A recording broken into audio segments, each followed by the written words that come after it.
Enemy alert. Your scalp gets 1.5 times greasier, causing dandruff. Get triple anti-dandruff power. Supercharged with Clear.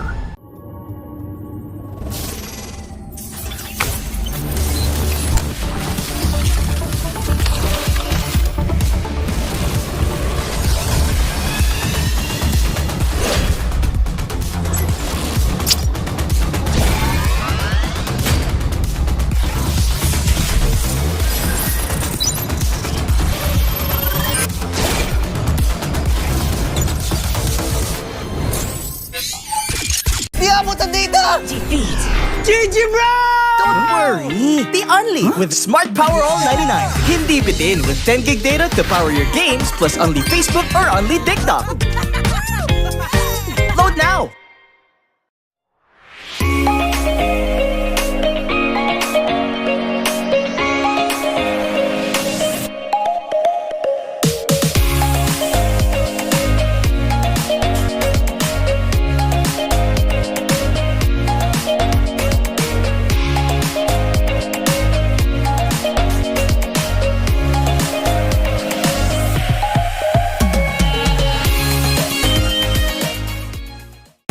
Enemy alert. Your scalp gets 1.5 times greasier, causing dandruff.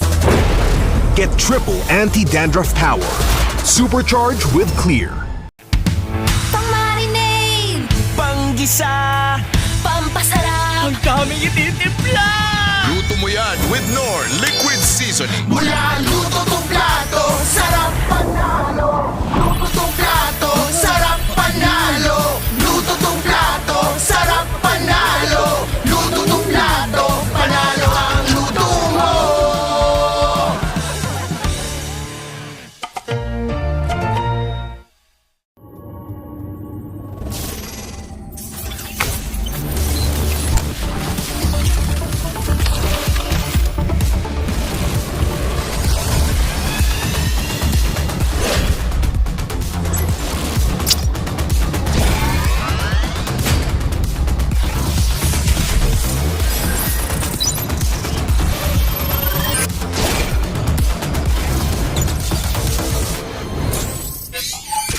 Di abutan dito! Defeat. GG bro! Don't worry. Be only with Smart Power All 99. Hindi bitin with 10 gig data to power your games plus only Facebook or only TikTok. Load now.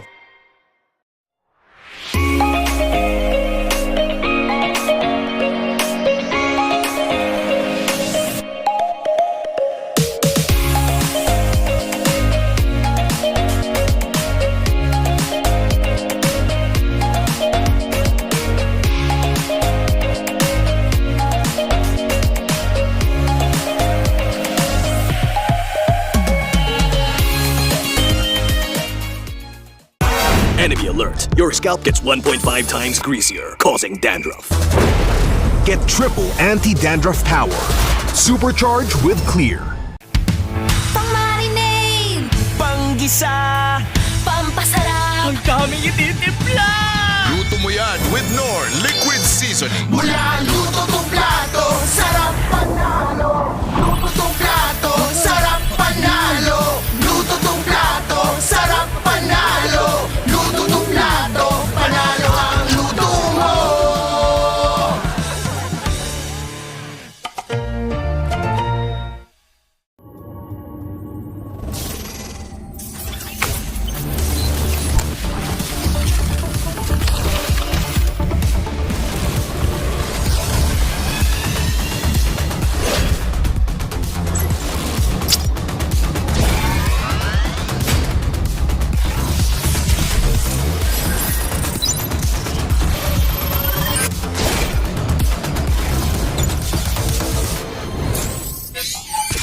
Di abutan dito! Defeat. GG bro! Don't worry. Be only with Smart Power All 99. Hindi bitin with 10 gig data to power your games plus only Facebook or only TikTok. Load now.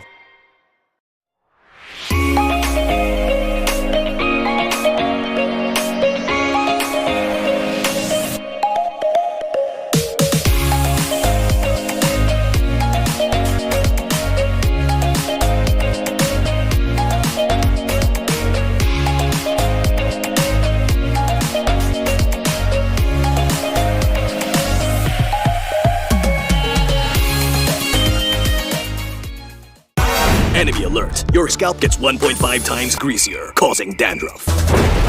Get triple anti-dandruff power. Supercharged with Clear.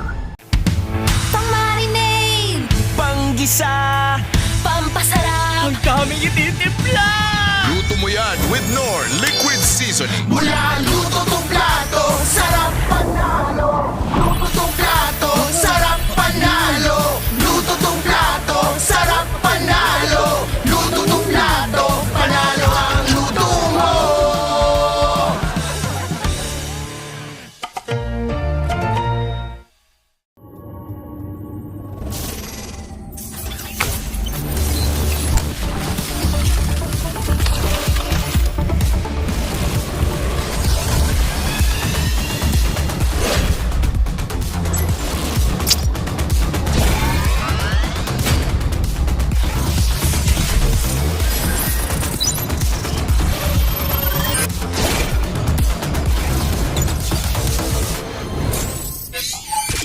Di abutan dito! defeat, GG bro! Don't worry! The Only with Smart Power All 99. Hindi bitin with 10 gig data to power your games plus only Facebook or only TikTok. Load now!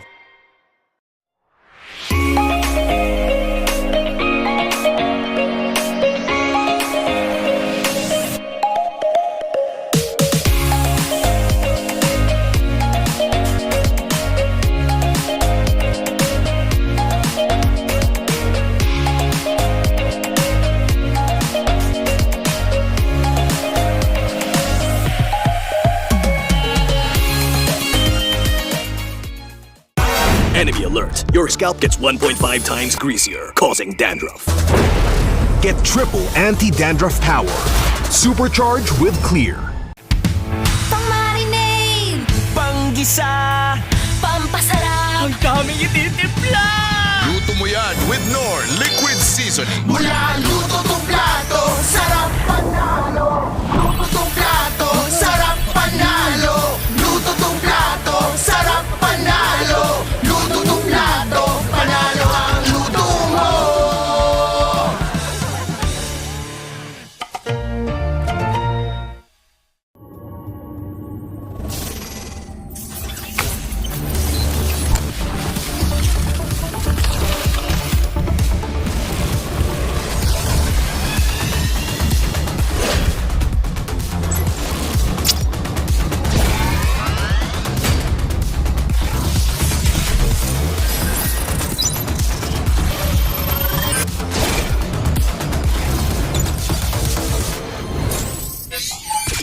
Di abutan dito! defeat, GG bro! Don't worry! The Only with Smart Power All 99. Hindi bitin with 10 gig data to power your games plus only Facebook or only TikTok. Load now!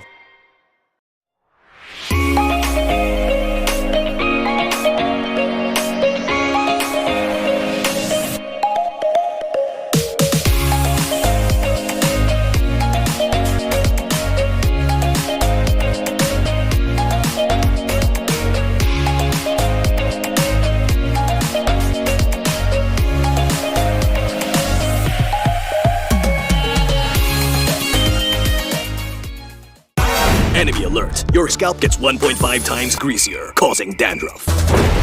Get triple anti-dandruff power. Supercharged with Clear. pang-marinade, Panggisa! pampasarap, Ang daming ititimpla! Luto mo yan with Knorr Liquid Seasoning. Mula luto tong plato, sarap panalo. Luto tong plato, sarap panalo. Luto tong plato, sarap panalo.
malakas kahit anong lane we become the monsters. Malakas Pilipinas, malakas face the golden sun and repping for the 3 stars. Look at us to the top, no ifs, no buts, winning any game para to sa PIN na yes.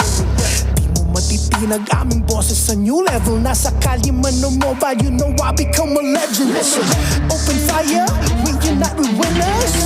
But with pressure, like diamonds are made of. Switching the lane na parang gera, HP racing made a setup. Kakatang buhat ni Hilda, full dome SS parang Laila.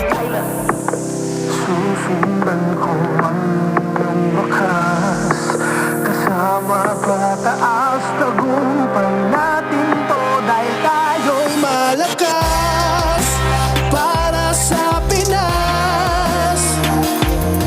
Nasa amin ang alas, hindi to atas, kinikilala sa taas kasi kami ang malakas para sa Pinas.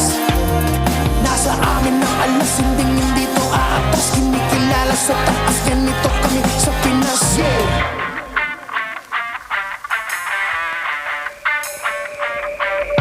Laging MVP, no surrender, no retreat. Pag nagsama-sama, just imagine what we can achieve. Laging MVP, no surrender, no retreat. Giving 100 on my all, cause we just cannot be defeated. We are unstoppable, immune and invulnerable. Ready ang equipment, lahat frozen, mala, crowd control. Pakita on the jab, east to the southeast. Taas ang matawag, proud and loud, cause every enemy we devour. Susundan ko ang iyong wakas, kasama pataas, tagumpay natin to dahil tayo'y malakas para sa Pinas. Nasa amin ang alas, hindi to atas, kinikilala sa taas kasi kami ang malakas para sa Pinas. Nasa amin ang alas, hindi to atas, kinikilala sa taas, ganito kami sa Pinas. Malakas Pilipinas, malakas kahit anong the monsters. Malakas Pilipinas, malakas face the golden sun and repping for the 3 stars.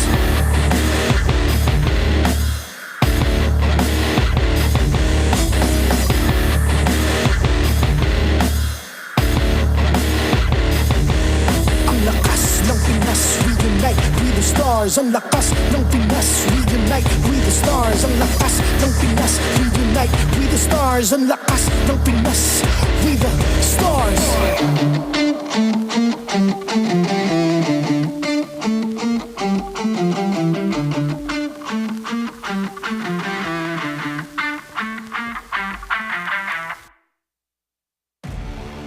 The 16th season of MPL Philippines is brought to you by the following sponsors. Infinix, the MPL official tournament phone. Infinite plays, infinite wins. Victories you can count on. Smart, the simply reliable telco partner of the MPL. BPI, the official bank partner of MPL Philippines. Mas magandang bukas, buksan sa BPI. Our partners in esports, Clear Men. Power up your dandruff-free scalp. Supercharged with Clear. And RORA. Don't miss any MPL action by following our official Facebook and subscribing to our YouTube channel. Follow MPLPH on TikTok for more content. Experience the lakas ng Pinas action of MPLPH Season 16 live at Green Sun Hotel. Grab your tickets now via the official MPLPH website. MPL Philippines is monitored and supervised by the Games and Amusement Board.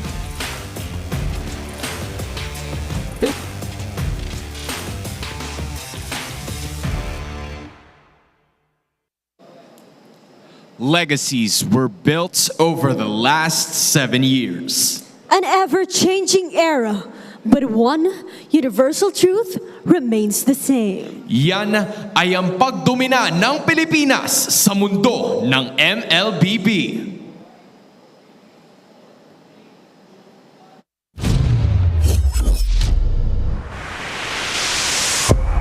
The stage is set. Welcome to MPL Philippines Season 16.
champion ng MPL Season 9 ay ang RSG!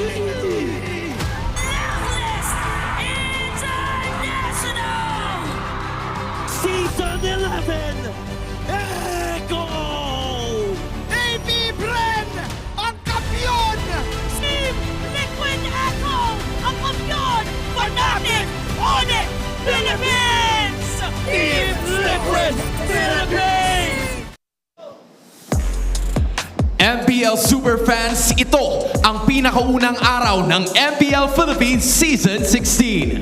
Welcome back to MPL Arena. Kami pa rin ang iyong makakasama, your very own Odin. And my name is Hans Galeria. We are still here at the Green Sun live at Makati City to witness more of the action and what is about to happen para sa panibagong season. And in fact, we are just fresh from that recent MSC victory. Tama ka dyan, Hans, no? Napakaganda ng ating panimula dahil sasalubungin natin ang nag-uwi muli ng ating titulo ng MSC. Congratulate naman natin ang Team Liquid Philippines for bringing back home the MSC title. The Cavalry has done it. They have made it happen para sa bansang Pilipinas. We have the MSC crown all over again. It continues to be legendary as the year moves forward. And now, with all of those years na nakita natin, we are gonna have to look back at some of the eras of this league. Babalikan nga natin ang mga legasiya na nabuo, the era-defining strategies or meta dito sa Pilipinas. This season is definitely a moment for us to look back and think on how we got into this point. Well, Odin, wag na natin tong patagalin pa because this is the moment for action. This is the matchups that we will be having for today to kick off Season 16 dahil oras na para saksihan ang Lakas ng Pinas!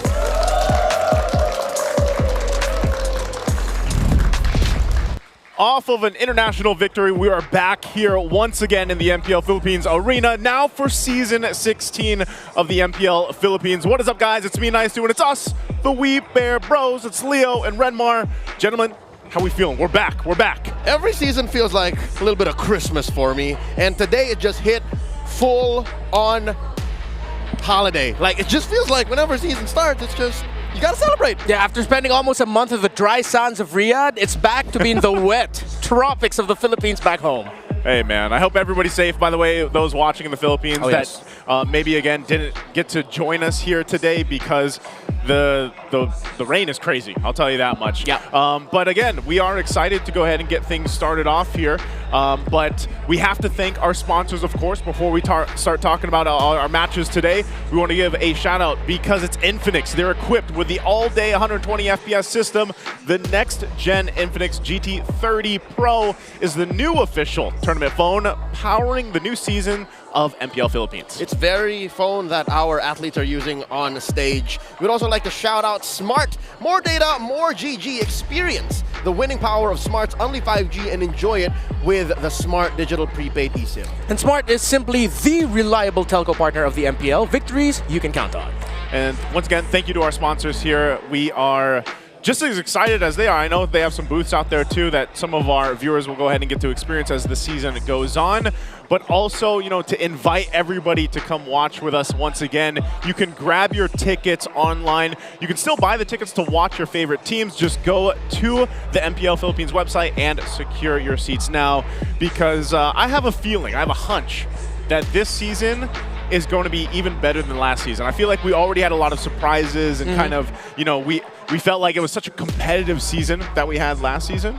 I think that's going to be the same here for Season 16. You're also not going to want to miss your favorite players in action. You can snap a photo of any MPL PH player during very specific moments while inside the arena for a chance to win diamonds. I'm just going to say, please don't be a creep about it. If you somehow end up in the bathroom as a pro player and you just take a photo with them, yeah, don't. Be chill with it. Think about that. Hey, how many diamonds can I get for this? Maybe if you snap a pic with Naisu in the bathroom. Hey, here we go, right? This is what we're talking about right here. These are the mechanics for you guys. Snap a photo of any of the MPL PH players during a specific moment inside the venue and get a chance to win. I wonder if we're going to, like, specify that moment, because that's very Like, what is the specific moment? I mean, just moments in general. So the graphic that you showed up, you could rewind it just a little bit so that you could see that as your shot list. And once you snap the photo, you post it on your profile with the required hashtags. You have until September 8th to send us your snap. So when you come here, snap a photo with a player. What is that? The first 3 weeks of MPL? Yes. Yeah. First 3 weeks. We are going to be taking a look at today's schedule. Once again, we're kicking it off with some great matches ahead of us for already for week 1 and day number 1 here. And I would have to say, like we've mentioned, that this is going to be the mix-up maybe for some teams. I know you guys might have seen some of the roster reveals. I know over here on the English stream, we have some international viewers out there that might not be as up-to-date, so we will be going through, of course, some of those changes for some of the teams out here. But it's all about, like Hans and Odin mentioned, it's all about the eras right now for these first couple weeks as we get through the start of our season. And here we go. Once again, today's schedule, we're kicking off with Smart Omega for the first match versus TNC Pro Team. And then, of course, later on, we've got RORA and Team Falcons. A little bit and a lot between the changes in the rosters in these teams. Smart Omega versus TNC, 2 of the 3 remaining all-Filipino franchises. And then we'll cap the night off with Aurora and Falcon. 2 teams that, based on the chatter online, a lot of people are looking to finish strong this season. Yeah, compared to the first matchup where we're seeing 2 teams with so much changes, at least a little bit more familiarity with our second series of the day. With Aurora, of course, we know it was Light who was brought in as their new roamer, while for Falcons, the inclusion of longtime RRQ Kaito member Ferds might shake up the dynamic of Falcons in a way we don't expect. How will the Wild One change the trajectory of the Falcons' flight towards another big international win? It's been a while. We could have sworn that this year was going to be the year that the World Tour was going to continue, but can the MPL champion change that? He just might. You know, I always like to say that that first week, or maybe even down to the second week of the MPL Philippines, is always kind of this up in the air. We have to see where the pieces kind of fall into place, you know, and that's always some of the exciting part because, like you guys mentioned, there's some teams that had some more changes than others. I personally, I know last season we had, you know, the Falcons guy over here to my left, to your guys' right. Kaka. But hey, this season, I might be a RORA guy. Ooh. Because, you know, we got Demon Kai and Light. We got both of those boys coming through. Oh, this is new. This is new. Omega versus TNC. I love the graphic, by the way. Netsky and Benny Cutie going face-to-face here. You guys are big fans of where you see those graphics. This doesn't feel like a match to me. Yeah. Based on how Netsky's coming in, again, he spent a good amount of time in MPLMY. Yeah. He's coming in for a fight. Yeah. And I hope that's exactly what we see. Not in person, but like within the game. I want scrappy, I want action, I want messy MLBB. We'll see if we get that, because right now the main point here is this is 10 seasons later, the homecoming and reunions. This is kind of what we were talking about here for you guys leading into this matchup, because after 10 seasons, Hajizi returns to Omega. The org that gave birth to the moniker that you've heard us say many, many times is the KDA machine. Leo, I know you were part of that when that was all happening. Yep, it was at the cusp of M2, Season 6, wherein Haji was still playing as Omega's jungler. And folks, if you're new to MPL, consider this. There was a time where Haji was poised to be the rival of Carl Tizzy. Yep. He was stepping toe-to-toe in the jungle against the GOAT, and he made Carl Tizzy work for that championship. Yeah, that's a part of Haji's history that is often overlooked, because we're used to seeing Haji as the Swiss Army knife for Coach Bonjan, whether it's in the mid lane or as the roam role. But it's cool because, yeah, you have Haji coming back to Omega, but then for TNC, you also have Benny QT, Chaknu, Itomax reuniting, even with Hito. October 25, 2021 was the last time we got to see Haji play for Omega. The last time we got to see Benny QT, Itomax, and Chaknu all together in the same team. And now, to start things off with Season 16, they're facing off. Yeah, again, this is history that we're going to see fall into place, and then new history being made, basically, with maybe familiar faces. We got a lot of this last season. If you guys remember last season, Season 15, there was a lot of this, you know, rivals and new rivals, old teammates, new teammates coming together. And it's going to be a little bit more of that, but then even with a twist here. So we want to go ahead and ask the community out there what you guys think. Which team carries the poison for Season 16? Now, when we say poison, just to clarify, there is a term here we use in Tagalog. It's called lassen. Which team is the lassen? Is it Smart Omega A? Is it TNC Pro Team B? Or is it C? None of the above. Who is going to be that surprise team that tends to be the poison of the others competing? The Venom. The Venom. Venom. It took him like 2 seconds. No, it just caught me off guard. I didn't expect that. I thought you were going to go off. I remember you were very vocal about this when we were talking about this yesterday. Between these two, your choice actually isn't here? That's right. None of the above. It's very possible that Twisted Minds or AP Bren bring a different kind of MLBB, resulting in them being the poison. But it's also very real that Omega and TNC bring it because, number one, Chaknu's in TNC now. Yeah. That's gonna be, I'm sorry, that's going to be so weird for me. Like, my brain is going to have to get adjusted. Yeah. I feel like to see him in orange. Yeah. Yeah, he's in a different color. It's not the whole one-shot thing anymore. It's not Barangay Captain Chaknu. I don't know what he was called back then. I mean, the Mamba, all that things. But yeah, when it comes to being the poison of the team, I'm in the same boat as Leo. But if we're going to focus on these two, I think it's TNC who has more of that poison factor because the dudes who were the poison for the longest time are all on the same team. Chaknu, Itomax, Benny. The boys are back together just to cause havoc. I think you guys are forgetting one major part of the equation. Who played in MSC 2022 in the jungle? He's also making a homecoming. I'm a Ryzen guy. Dean Sumagi is back with his little stint in Cambodia. He's back wearing green and white, and he also brings his own kind of poison, his own venom. His own venom. his own lassen. He is a lassen. The guy's a lassen. The team has that. But I think part of this, too, is you got to remember some of these players that spent time overseas, in their own respective countries playing. And what did they pick up from there? Now, I know, MPL Philippines, hey, we're champions in a lot of things right now. Best of the best. Best of the best.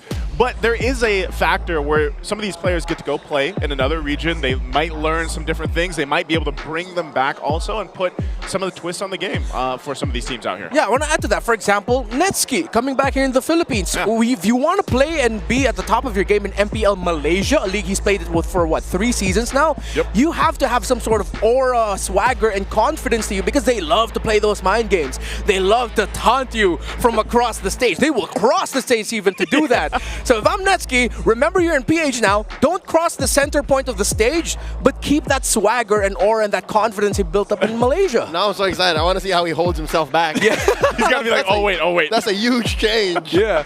Or who in the Omegas or in the Omega side will hold Netski back? Who will stop Netski from crossing that center point? I don't know, man. I think even for me, who can stop Netski?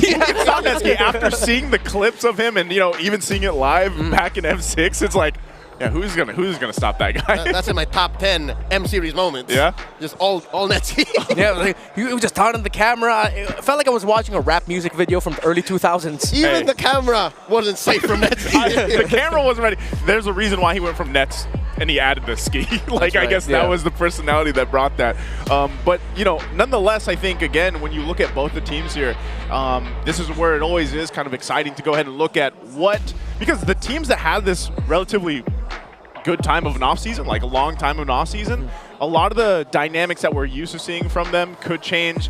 This is a repeated storyline for Smart Omega where we're like, what is their timing? What is their timers? How do they change that now? It's the bagong barangay. Bagong. It's the new barangay. It's the new reloaded deluxe edition game of the year. Remix part 2. Director's cut. Smart Omega. Yeah. And I'm glad that you guys brought that up because now it feels like for TNC Pro Team, now maybe since you have the OG members with TNC, down the line, what if it's going to end up becoming TNC timers? With Chaknu there, with Itomax being the coach, with Benny Cutie back with Chaknu. That Hito as well. What is Hito doing? Yeah, I want to know. I want to know what he's up to. He's the CEO, that's what. He wants to be the greatest sixth man. Yeah. He was very vocal about that. I wonder if he's ever going to bring the robes back, the hope CEO so. Robes.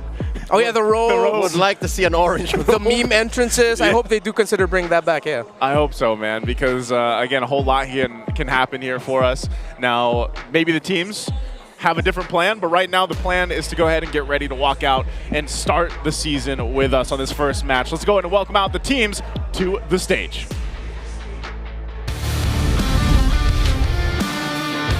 it's a different lineup walking the streets of the barangay. James, Ryzen, Haji, Super Yoshi, and Netsuki. Welcome, Smart Omega!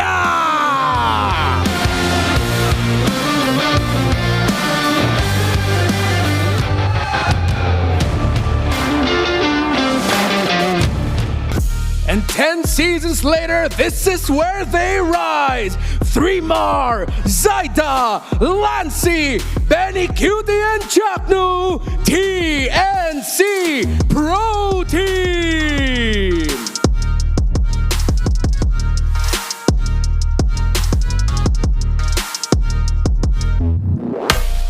To oversee and uphold the tournament's integrity, guiding us through this match is our marshals, Chico, Juvin, Joshua, and JJ.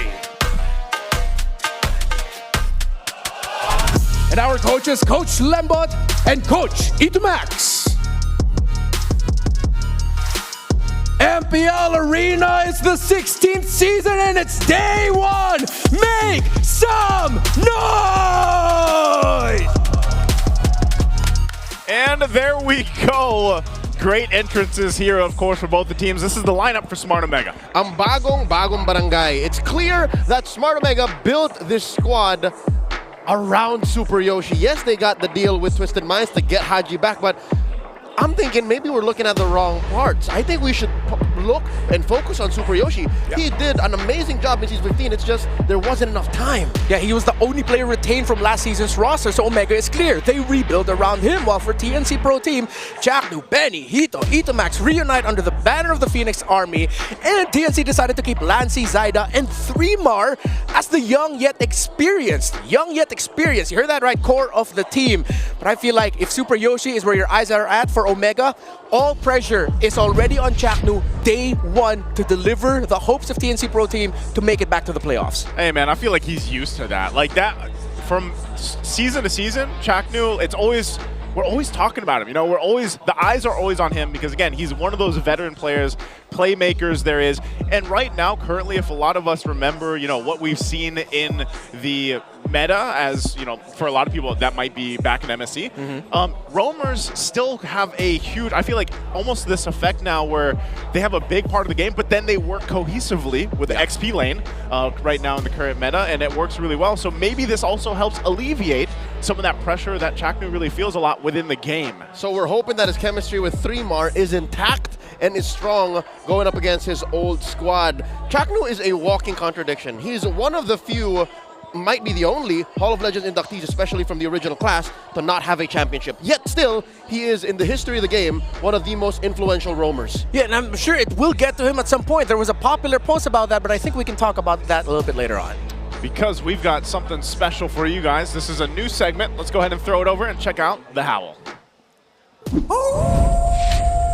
Welcome to The Howl. This is Wolf, bring you the Infinix keys to victory. It's Omega versus TNC, the opener for MPLPH Season 16. And for Omega to be able to win this series, they have to force Chaknu to pick utility roamers. This is how you prevent Chaknu from getting his comfort pickups and win the mid lane battle for the team. And now, when you're looking at the split mush, when we're looking at the map control, they have to watch out for Benny Cutie. Benny Cutie is known to master the map movements, and this is something that they needed to counter. Now for TNC, what they need to do is win the contested neutral objectives. Ryzen from Omega is known as a player that really prioritizes winning those turtles, those Lord fights. So what they need to do is to win those neutral objectives, especially when it's highly contested. Now, they also have to split the map. We know Benny Cutie, we know how he plays. And we also know that Etomax is one of the veterans in the league. As a coach for TNC, he probably have taught his team how to master the map control and how to master the split pushes. What they need to do is to use that strength to their advantage. That's going to be Omega versus TNC. Let's watch out who wins this series. Welcome to... And there you go. That's a little new segment, a little fun segment that we're going to have with Wolf. Welcome back, by the way, to Wolf. I know right now he's over there casting too. So, yeah, we have the breakdown there, the Infinix keys to victory for us for this specific matchup. And, you know, Renmar, you're the analyst over here. What do you think about those? Well, I really agree, and I like that he was quite vocal about what Coach Itomax likes to do with controlling the map. Of course, they did get to work together under TNC Pro Team with Itomax back with TNC. I hope they continue that because when you're up against a team like Omega that has so many wild card options, you don't know how Ryzen's going to play back in the PH alongside Netsky. You don't know how James, Super Yoshi, and Haji play together. The best way to get past all that is to just take control of the map, force them to play the map so you take them out of the comfort zone of fighting. Yeah, I think, and even part of that is, again, I don't know, the meta itself. I know we've had this like really minor patch. I don't like, can we even call it? It's like very small changes that have happened here. Half a dozen tweaks. Half a dozen tweaks. But there are some heroes that now should be contested or even brought to the table than from what we've seen from even MSC for a lot of people that, again, might have been the last thing that they've been watching here. You know, do you think, who's the biggest impact change here that we might see for heroes? Ready? Well, I'm ready. Okay. 3, 2, 1, Grok. Okay, that's where I was. Yeah. I just didn't say it. No, but at least we see it eye to eye, and yeah, it makes a lot of sense. Like talking about it with some of the players, a lot of them have been very vocal. It might not be the rush pick that a lot of people are expecting, but it's now an additional option in the EXP lane you have to consider for picks because of how crazy it can get with invading your jungle if you let the Grok just beat you in lane in the EXP. All right, allow me to throw back to Haji's role eras. You'll see here his run from Season 6 to Season 16. Mind you, he's gone back and forth, but consider this, even under Twisted Minds, and even under Blacklist, he's been known to play tanks in mid. What about a mid Grok? Ooh, okay, tanks, fighters back in the mid lane could be a possibility. Well, let's see if that could actually happen. We were talking about it already in MSC. That option is always a possibility. So, yeah, wouldn't be surprised if they show something like that. They already did that last season with Twisted Minds. Kill the mid. It's not too far-fetched, I would say, you know, because we've seen some surprise heroes pop up there. If it's going to be Haji, then maybe it works this time. We'll see. But what that shows us, playing all those roles brings so much experience to an individual player that they should be able to capitalize on that, and that's kind of what we expect to see here. So we're jumping into the draft. It's game 1 in this best of 3 to kick off our season. We've got Smart Omega on that blue. We've got TNC over here on the red, true to the colors, and we see the bands still relatively familiar. Yep, it has been about 3 weeks since we concluded MSC 2025, and we're now currently at patch 1.9.90.2. Wow. And still these heroes are who we expected to go out of the banning phase. Baksha, still a solid flex. Yusin Shin as well, allowing the triple marksman. CC, still a monster in the EXP. 1-1 though, this is such a hot ban, very specifically against Netsky. Yeah, Netsky before the rise of 1-1 did show off a couple of good games as the 1-1 back in Malaysia. At the same time, it is one of the rush picks that you can go for, even if the Farce is on the other side. With Baksha getting taken out, Omega might potentially be picking up a... It has faltered out, but there are some teams who are rushing Uranus again as a first pick in scrims. But if it's not that, then it could potentially be the Kimi as well. Now with the CC gone, they can even leverage that and maybe rush pick an EXP laner. Something a little bit not as common though. Are we looking at a Phoveus Arlo dynamic again? Yeah. This is how Team Liquid won MSC. They played hard that matchup. And it looks like TNT are taking out little aspects of that, but still Phoveus is at large. Yeah, Phoveus is there. Arlot, like you mentioned. You know, they did take out that CC, which is a hot pick there, but they go with the mid pick first. They'll get Farsa. Okay, so we know how well Farsa can rotate around the map, and then if you take out a Baksha, there makes sense that you rush pick the Farsa, because one of the ways that you stop the Farsa's presence, the opposing side, is if you go ahead and pick up the Baksha against it, so you can match that speed. So with TNC Pro Team, XP laner picks are still very viable if they want to show that trade already. Let's see if they do that. Part of this too is, you know, a lot of the times over on the red side, we've seen the pickup of, well, I was gonna say XP, but then mid. You don't need to pick up the mid just yet. Yeah. If you're gonna pick up consider picking up a gold laner, you can rush pick the Moskov up against that. But the Gatakacha gets shown up already just to help answer the Farce and team fights. And I love this. They go ahead and pick up the Selena in the mid lane for Lancy. So now Omega, with rush picking the Farsa, have to worry about, well, can our Farsa actually rotate well? You have to pair it up with something good, like a Kalea. Yep, they did dodge a bullet by banning the Baksha. No one to roll up to Haji and punch him in the face with wheels. But still, you have arrows, and now a giant deity jumping into you. How does Omega answer this? Could have sworn TNC was going to go to the last phase and pick Valentina, but instead they wanted to get in their face. Yeah. Could the Gatakacha still be technically an EXP? Flexible, yeah. Like I think it's safe to say it's Rome. Yeah, safest to say it is in the Rome role, considering how in the EXP lane the main trade with Lapu on the board there. But whoa, this I did not expect to go ahead and pick up the Fanny. Nerfed. I like how it just gives us a sign, you know? Yeah, I think the NC Pro team might actually want to consider like a Badang ban in the second phase, because one of the great things that you can pair up with the Fanny is a Badang, or maybe even the Grok. It's an additional wall to work with for your cables, so that's something TNC has to keep in mind later. Here, I think TNC do need to lock in their jungle already. They can go tanky, honestly. I wouldn't mind if they go for something like a Fredrin or a surprise pick that might pop up eventually, something like a Guinevere in the jungle, something that's been making the rounds recently from what I've heard. Yeah, you want to be able to deal with this Fanny, and maybe part of that at the same time was because the Gatakacha already showed you pick up the Fanny, because then who would have thought? You know, maybe we would have seen Chaknu pick up a Kufra in the first game if he saw that Fanny earlier on. I like how TNC responds. If I'm not mistaken, this is an Arlott they're locking in. Yep. They already know what it's going up against in the EXP lane, and this is one way to answer the Fanny. You're able to put some soft CC on her. Even if they do walk away with the Grok, they can still ban the Grok. TNC can take it away from OMG.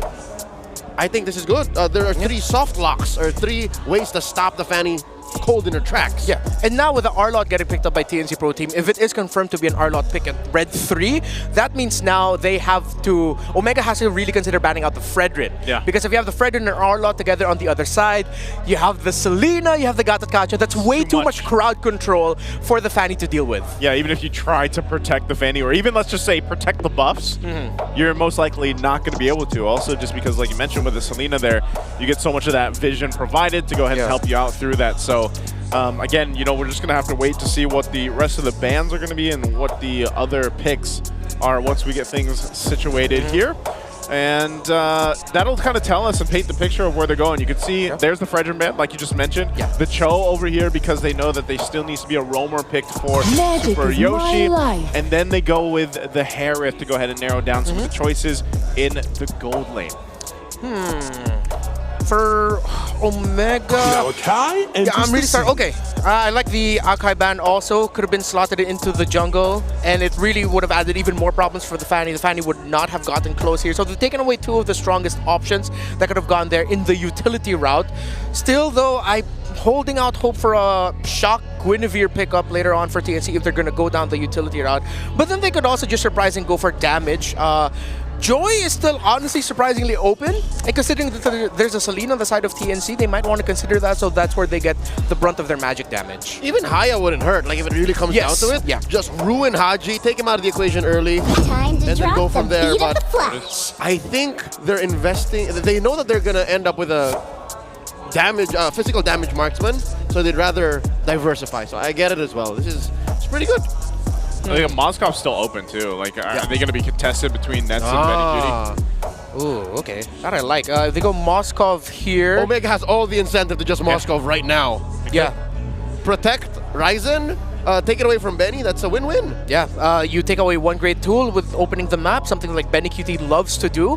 However, if the Moskov comes in later on, TNC, considering they're very burst and center prio focus, they can buy a little bit more time later. We did expect the Kalea later for Omega earlier.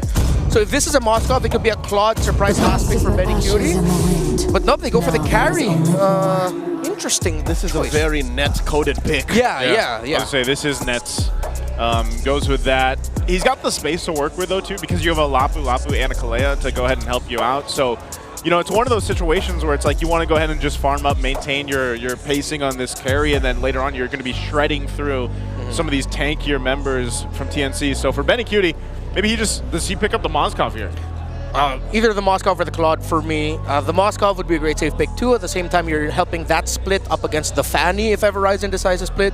If you go for the Claude, you have a Purify focused marksman, which should deal a lot of damage. it's neither. They decided to go for the Granger instead. I really thought that they'd consider like raw basic attack focus for their marksman, but then they decided to go for something skill-based, which is interesting. I think by choosing just between the Claude and the Moskov, that might be hedging too much on the mid to the late game power spike. So they'd rather like, if we can snowball with the Granger and win with these hard arrows from Lancy, we go for that. And I like it. I like how TNC are picking the proactive route instead of going for a more late game approach. Hey man, I'll never deny a good old power spike, you know, and if that ends up happening, we'll see if that is. The tools are there for both teams. I think even both sides, you covered your grounds really well from start to finish. I don't know how often we're going to see games now get past, you know, that average game time that we had. I think in what MSC was around, was it 16, 18 minutes or so? We'll see if that has changed or not, but it'll all tell here because we're about to jump into the Land of Dawn. A nice little preview look at the new setup that we've got here for the season. Once again, jumping into the Land of Dawn shortly before we get us situated here. Game number 1 of this best of 3, TNC and Smart Omega. We're gonna have to wait a little bit longer, but nonetheless, I think, you know, we shared a lot of our thoughts here. Here we go.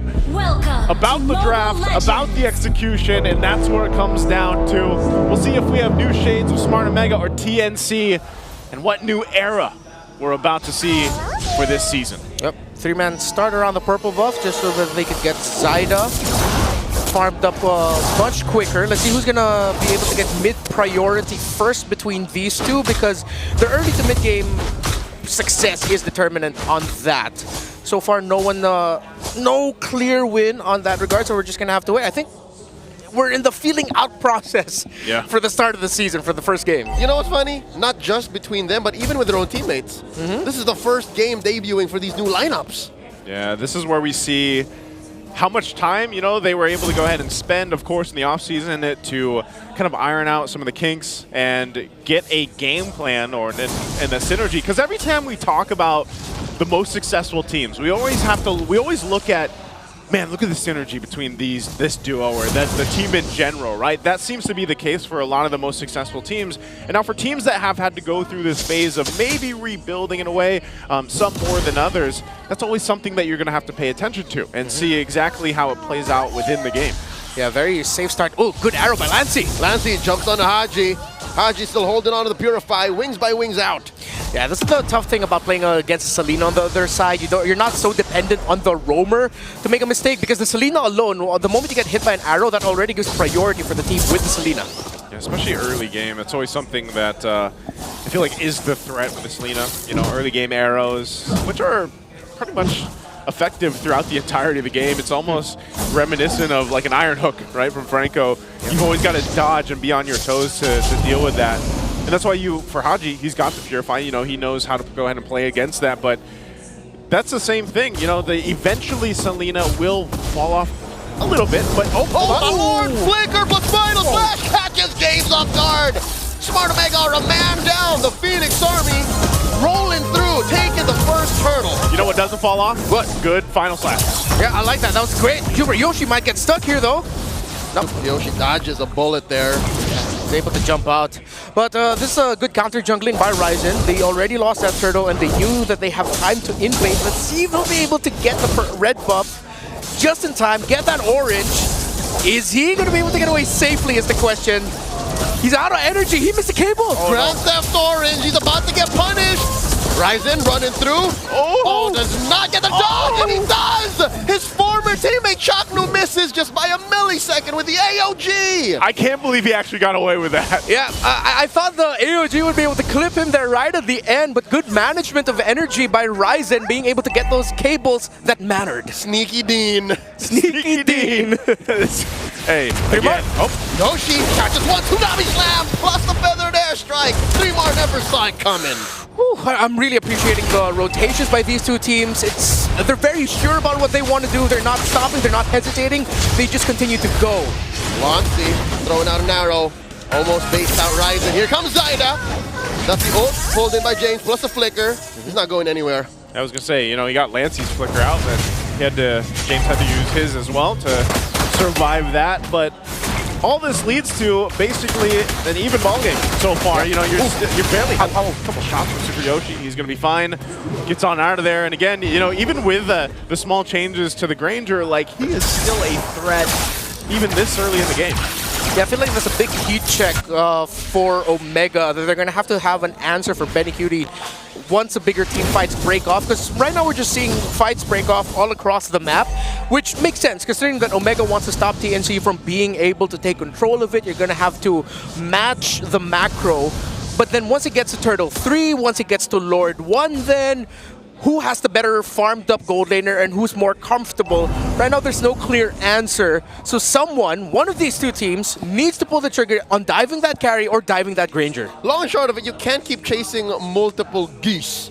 You're going to end up missing all of them. You got to choose one. So someone's got to go all in. Can they get punished? 3-bar. Misses with the final slash, walks away, and there's the ult, catches him with the Feather Strike 2. In comes Chakno, AOG, point blank. Oh, no one home. James had the immunity there. Ryzen dashing through. Tsunami slam on Lancey. Might be too low. Ryzen takes his head. Ryzen walks away. That's smart Omega getting one man down. TNC not poised to take the second turtle. Oh, surprisingly enough, I really thought that TNC could find a way to walk out of that with actually getting the win because of how Omega actually blew a lot of their abilities too early, but then Omega still is able to get the kill on Lancey, giving them a little bit more priority here. Oh, Omega may have spent too much on their ult. In comes Super Yoshi. James a little too deep. Enough to get the damage reduction off of 3, off of 4. Another fair air strike coming in from Haji. Maybe short of Salvo, who got the turtle inside. Still 100%. Turtle take rate for the Phoenix Army. They take Super Yoshi along the way. Great job fighting back. You know, TNC, they might have lost that initial fight earlier on leading into Turtle, but they went ahead and recalibrated, got a couple more, plus the objective. So they keep it from slipping too out of the hands because Smart Omega was building up on a lead. Benicute should be able to get this turret. I don't think Netsky gets there in time, so that's going to clear that out. So, good trading across the map. Gentlemen, is it just me, or is Smart Omega in Season 16 looking like the old Smart Omega, where they're a little too orthodox? Yeah. They're always making sure that we get this right, or we don't try at all. Yeah. For Omega, though, hopefully they change that and just keep trying. At least you're doing something. There, though, it's funny I say that because I feel like James went in just a little bit too early, just a little bit off time. He gets taunted. He seems to be the only one who's different. Yeah. Everyone else is playing on that side of caution, while James is just always looking for fights. Yeah, and I think now I'd rather say to Omega that go with James. Whatever James did, follow him.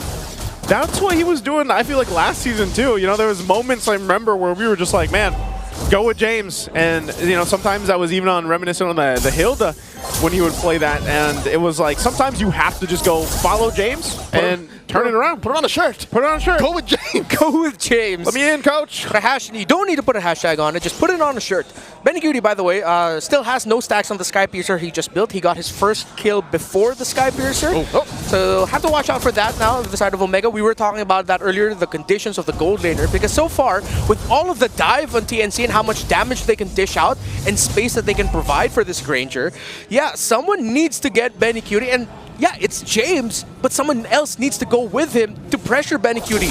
Some progress, though, for the Bagong Barangay. There's a push by Netsky up top. And I remember us talking about taking control of the map. It's them who has the turret advantage. Yeah, they'll play into that.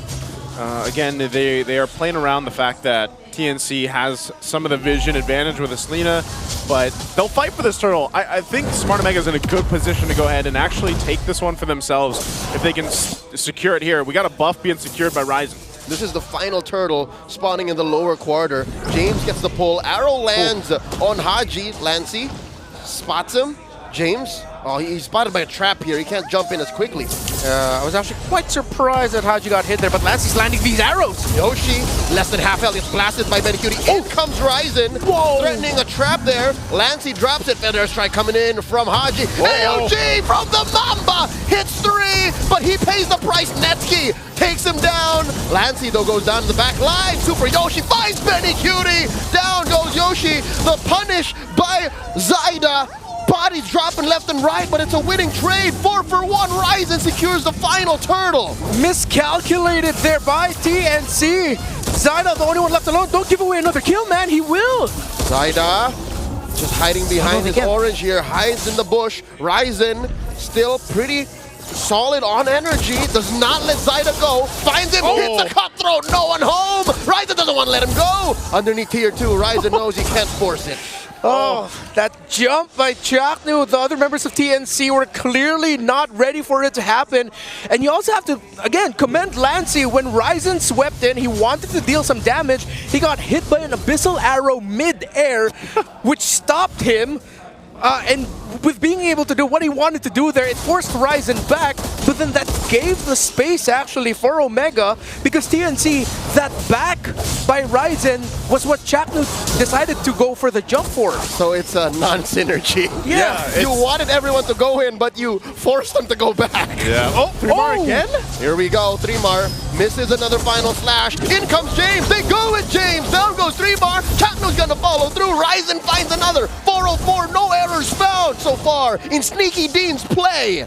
Sneaky Dean once again, but man, 3mar's done that about 3 times, and they haven't worked. Maybe 3 more times. 3 more. Hopefully that's the last. I'm gonna ask it now. Hopefully that's the last time, because I feel like for TNC Pro Team, clearly with Chaknu, 3mar really wanting to dive and enter, the rest of TNC Pro Team are lagging behind. They're not ready for the engagements that they are doing. The Barangay may have found the perfect mix of proactivity and reaction, because TNC, they're way too proactive. Yeah, they are. And a lot of this, again, is on the whims of, hey, we've got an Arlot, throw him out there. Chaknu as well, jumping on in. You know, at some point, you got to be like, all right, we got to maybe hone it down a little bit, because Benincuity is just trying to farm up, get to his point where, you know, he is that threat on the Granger now, especially with the Lord up. I don't know if you're in a position to actually contest this, but knowing 3mar, he's got his final slash. He doesn't want to use the flicker, but they might jump for this one. Joseph, he doesn't have a flicker. In comes James, force a response from 3mar. And Chaknu. Chaknu gets hit with a Tsunami Slam.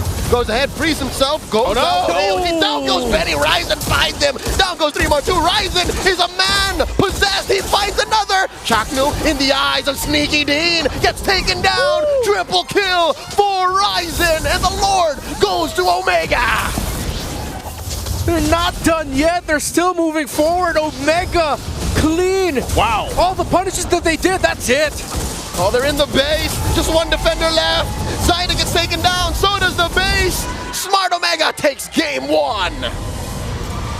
It's the new Barangay.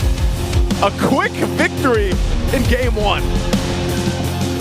Funny, because it came from the back of, it wasn't just them doing the right things, it was them being able to rightfully punish what TNC were throwing over and over again. I think it's very clear. TNC need to go back to the drawing board real quick and just say, hey, 3mar, Chaknu, if you guys want to set something up, communicate that. Be ready for it. I like how, you know, again, when we were talking about it throughout the game, it was like, there was a moment there where Smart Omega, it seemed like maybe they were a little hesitant, maybe they should have followed through on certain things, but there was a moment where it just seems like the things clicked that had to. And some of that was on the forefoot of TNC being a little too aggressive, putting themselves in a position where it's like, oh no, now we're caught in this mid lane.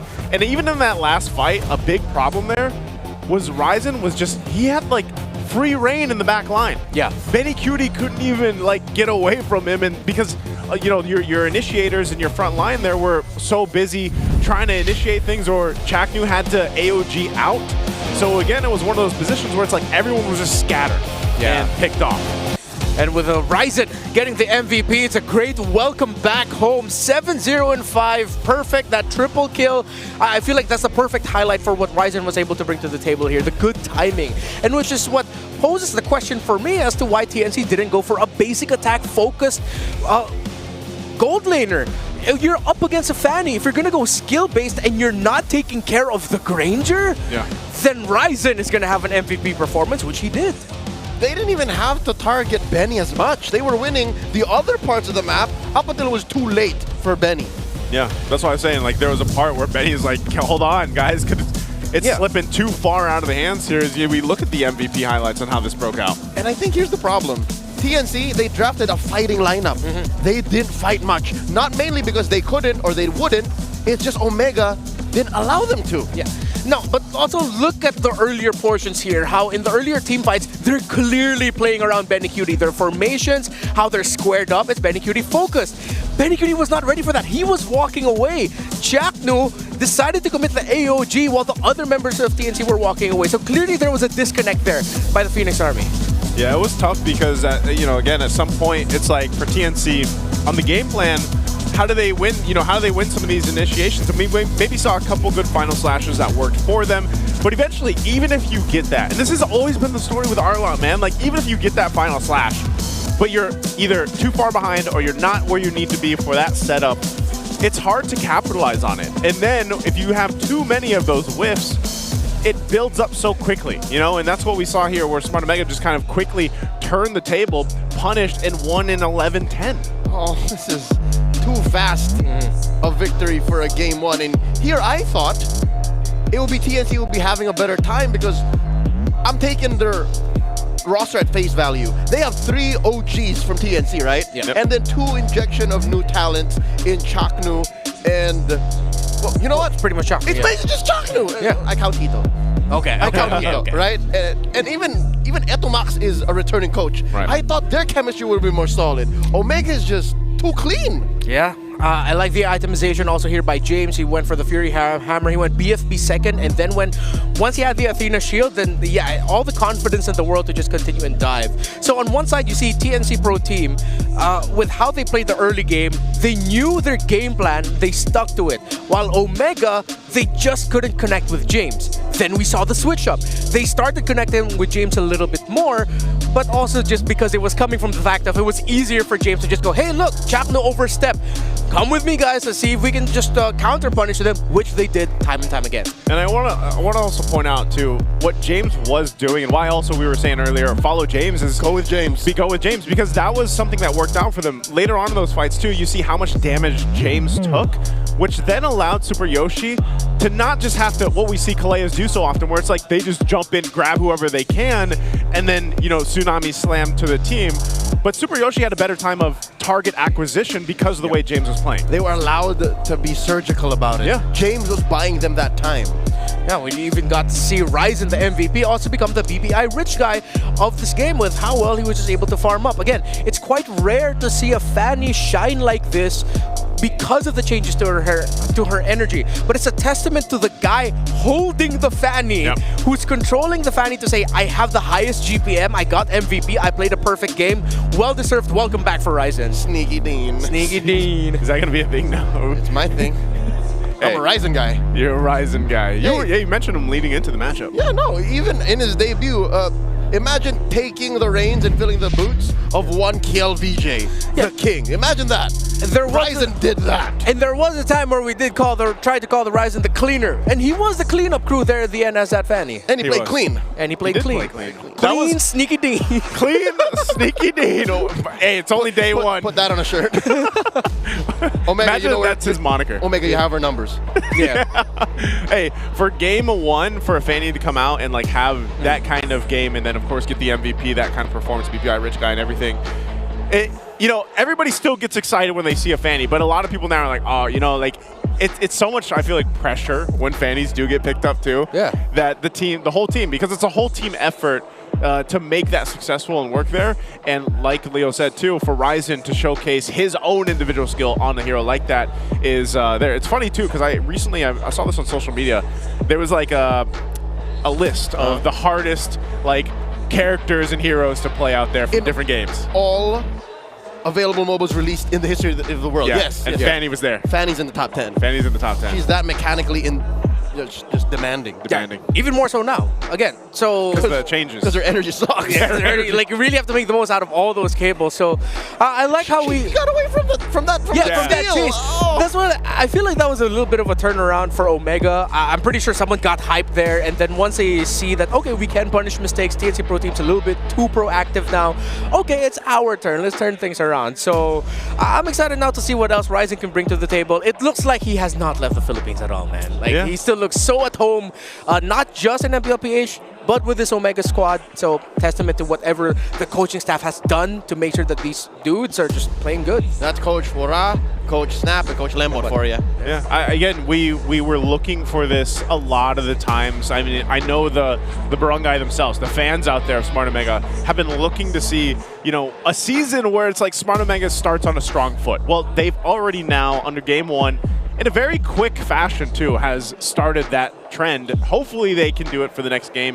Hopefully we can continue to see what adjustments and that synergy that we've been talking about. Maybe this is the season where Smart Omega showcases that and has that right from the start, instead of a season where it's like a lot of people are like holding on to their chairs and they're like, all right, win, you know, Do second half of something. the season. But yeah, right now we're going to have to see how our players prepare for the matchup with our Smart Pink Test.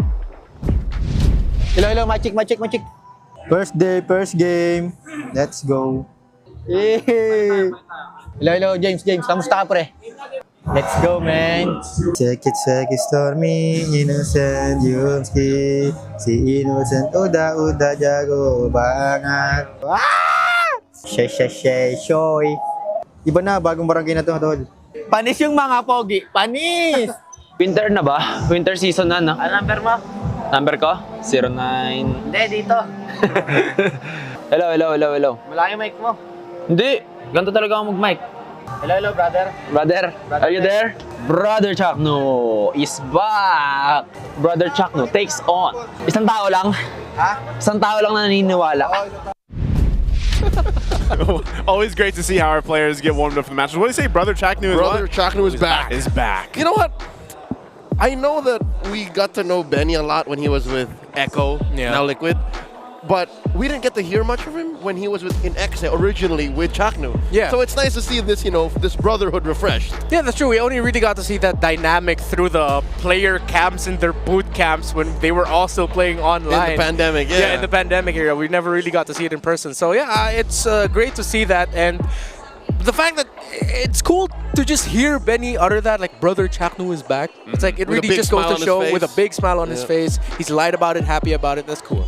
I think, again, like maybe for TNC, that was just, you know, their first game here for the MPL Philippines. Get those jitters out. It's fine. I think we're actually going to see this from even a couple more teams as our first week gets going here, because that's always something. I always say week 1, week 2 is kind of those times for the teams to go ahead and get the adjustments going. But with the fact that Smart Omega started that strong, that is also a statement in itself, I feel like. Yeah, because the fact that you're going up against a roster that's hyped up because you have old friends back together and playing again.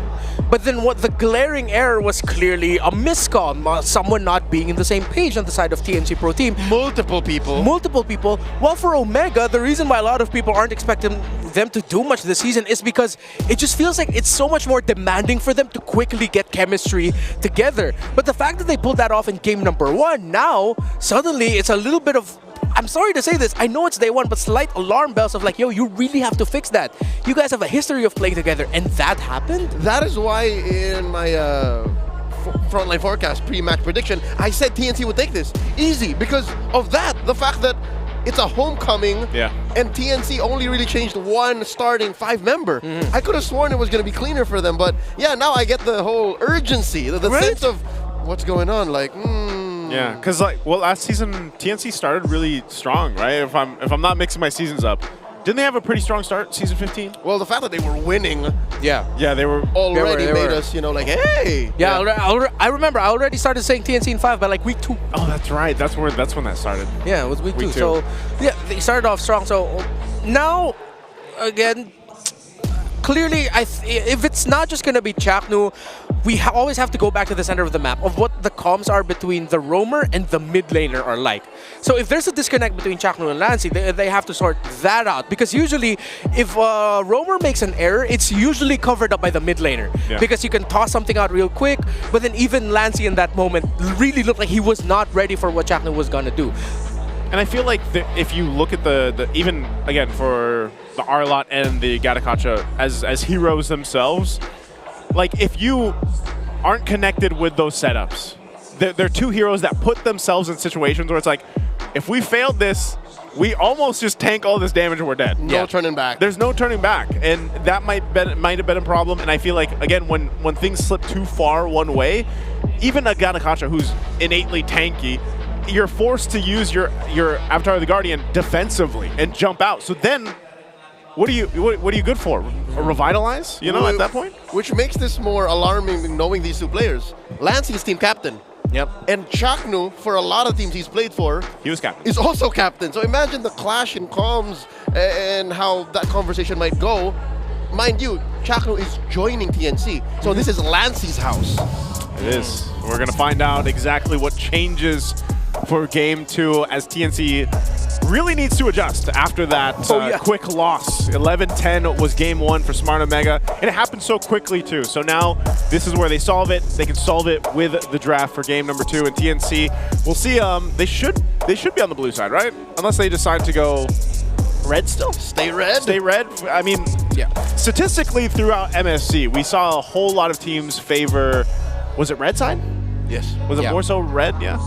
Yeah, it was a little bit harder to win on the blue side because of how many power plays are always just so open for red, and how picking up red 3 can change things up. So they switch it up? Yeah, they switch it up. With TNC going into the blue now, let's see what they end up prioritizing.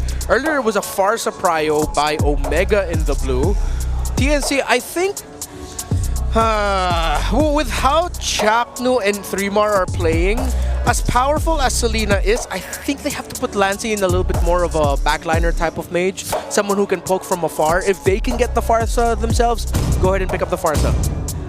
Okay, we'll see if they do exactly that. Last couple bans here, they go with the Uranus. Gonna ban that out.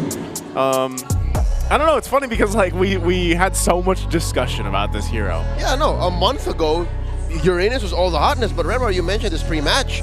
Teams have been prioritizing Uranus again. What's going on?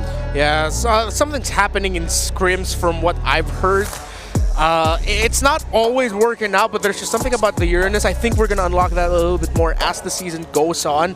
It's not essentially just because it's so strong alone, but what it enables in the draft. They're trying to find again how they can play around the Uranus showing up in drafts. I still think Farsa should be the rush pick here for TNC Pro Team, even with them actually taking out the Kalea. But no, with the Basha open, okay, they get Zaida on a comfort jungler option if ever that is going into jungle. And they also force Omega to pick a Farsa with caution. Because again, there's someone that can easily roll up and disrupt your feathered airstrike. Where does this put Omega? What do they focus on? They still have the Fanny. Would they do that? Or do they save it for Red 3? I think they save it for Red 3. You really have to see what TNC can go for, because they can go ahead and just say, you know what, pull the trigger. We have the Baksha in the jungle. What if we pick up a Cho? If you show up a Fanny already, that's killer for the Fanny. Red 3. Red 3. I'd say you maybe XP lane maybe, and I don't know, they pick up their mid lane here too. A lot of XP lane options still up there. They go, whoa. Hey, throw it out the window. Hey. Okay, Omega are fearless. You can go Grok or Cho here, honestly. Hey, after Game 1, the way it went, why not? Just go for it. This is not the surgical precision we were expecting for, all right? Yeah, they're just the total opposite. Oh, man. Okay, hopefully TNC are reading the scenario right now. They can really get mid-prio. They get the Moskov. Grok or Cho would be perfect here. There's not a lot of mid laners to steal around, try to contest. You don't even need to rush the Selena again for Lancey. Just get the roamer. Lock it in. Cho or Grok, baby. Yeah. Cho or Grok, yeah. I'd like to see the Cho here. Grok would be great to see how he's going to work in the current meta, especially after his little bit of changes. But this land is our homeland. They don't. They go Lapu Lapu, so they'll at least ground. secure themselves a nice front line, but also an option to protect the back. This might be even better for Benny Cutie because it's like, all right, now he's got his own way to kind of maneuver around and not get caught out in the back line, but it should be relatively well protected too. Well, I like how we're seeing some of the best Nets picks so far. We saw the carry Game 1, now we're seeing a Harith in Game 2. So maybe tomorrow he picks a Bruno. Yeah, maybe he'll pick. I actually was considering that Omega, hey, you know what? If they want to go fast, they can actually pick up the Bruno. Again, thank you to all of the MPL super fans who are showing up despite the very inclement weather in the country right now. Kufra gets taken out by Omega. I think this is why TNC decided to pick up the Lapu Lapu, because we mentioned two options, right? Cho or Grok. You're not going to ban both. if you're TNC. You'll get away with at least one. Yeah, you'll get away with at least one. So at least now they got away with having the Lapu-Lapu for 3-mar, and they can get either the Cho or Grok later. Look at that. Omega bans the Kufra. I was going to say, that would be a solid third choice if the Cho or Grok gets banned now. But TNC takes them out themselves. What's going on? Why? That could have been an option for Omega as well to help with the mid-prio alongside the Farsa. Why are these two teams working together to let the Fanny have a free go? Yeah. There's a Franco ban too. And even Omega can go ahead and take away the Grok if they want to go for that. Franco suppressed. What are they not showing just yet? Kaja's the only one that's left to kind of like hard stop the Fanny here. Ruby too. Like this, Ruby. These are all the heroes left. Yeah, Ruby Rome would actually be okay. Maybe that's what they're talking about. But in terms of the rotational speed, you're gonna lose that. Yeah, it's not especially a Chaknu thing too. Like we don't see Chaknu like in the history of his career. I really think he's gonna end up with a Grok, man. If he doesn't, I'll be quite surprised. My Iron Fist. Oh, that would have been a good stopper too. Why is TNC taking that out? They're working together. What is this, conspiracy casting? I mean, I get it. You guys have the same creative team behind your roster reveal videos. The colorist was in the crowd earlier. Dieter Koroya, but I don't know, man. What's Muscle of Iron. Well, they get the Gadakacha here from Smart Omega. Okay, Yoshi gets it. Yep. Now we'll have to see, is it going to be that Grok that we talked about? And then, of course, what do you put in the mid lane? What if the Baksha is already locked in as the roam for TNC and they're really thinking of giving something else to Zyda? Because they can honestly still go Akai. There's no Valentina to worry about. Okay, that is a solid approach to it. And with that, I think they're okay. It's not so bad anymore if you do Akai. Yeah, they can go Akai Valentino or Akai Eve together. Yep. Well, no, you're going to get jumped on by the Gacha and the Fanny. That might be too rough on you. I'm trying to think of other mid laners with the juice and I'm getting off of Etomax's back. Like, I'm okay. Gacha Eve? Akai. Sorry, Akai Eve. Akai at least. Mentioned? Yeah. This has got to be Akai. Akai Eve? Akai Eve, Akai Valentino, one of those two. Yeah. Then, yeah, you just get the feather edge, like, basically. Oh, Kimi Hayabusa. Double marksman again. Okay. Renmar, I think they heard you and they said they were lacking basic attacks. Here's all of it. Yeah, for game number 1. Game number 2, you're okay. You already have the Moskov, but sure. Let's see how this goes. Baksha with the Hayabusa. Okay, Kacha will have the Revitalize, so trading isn't that going to be easy, but then you do have the Poisons by level 4. So do they throw an Esmeralda or a Hilda onto James here? I think Hilda would be great for James, yeah. Hilda? Against the Lapu. CC is still on the board, but you're not really going to get too much value out of that. You can't go full damage on the EXP. The CC might be enough pressure for Moskov, though. Like, you just at least put pressure there, and then you can have Fight for the ultimate through. answer. So Hilda can do the same thing. Gets a little tankier, too, built in, and then... Yeah, this is good trading, I feel like, for Smart Omega to deal with against TNC. I know my boy James Gloria. Again, you can just throw that Hilda into Zyda's face, even into Lancy, hell, even Benny Cutie. I'm just say this now, I'm salty. If TNC went with an Akai, that Hilda last pick would have done nothing. It wouldn't have been a Hilda last pick. Yeah, it would have been. It would have changed. It would have changed. It would have changed up the dynamic too, which would have favored TNC. But you know what? I can't help it. Let him cook.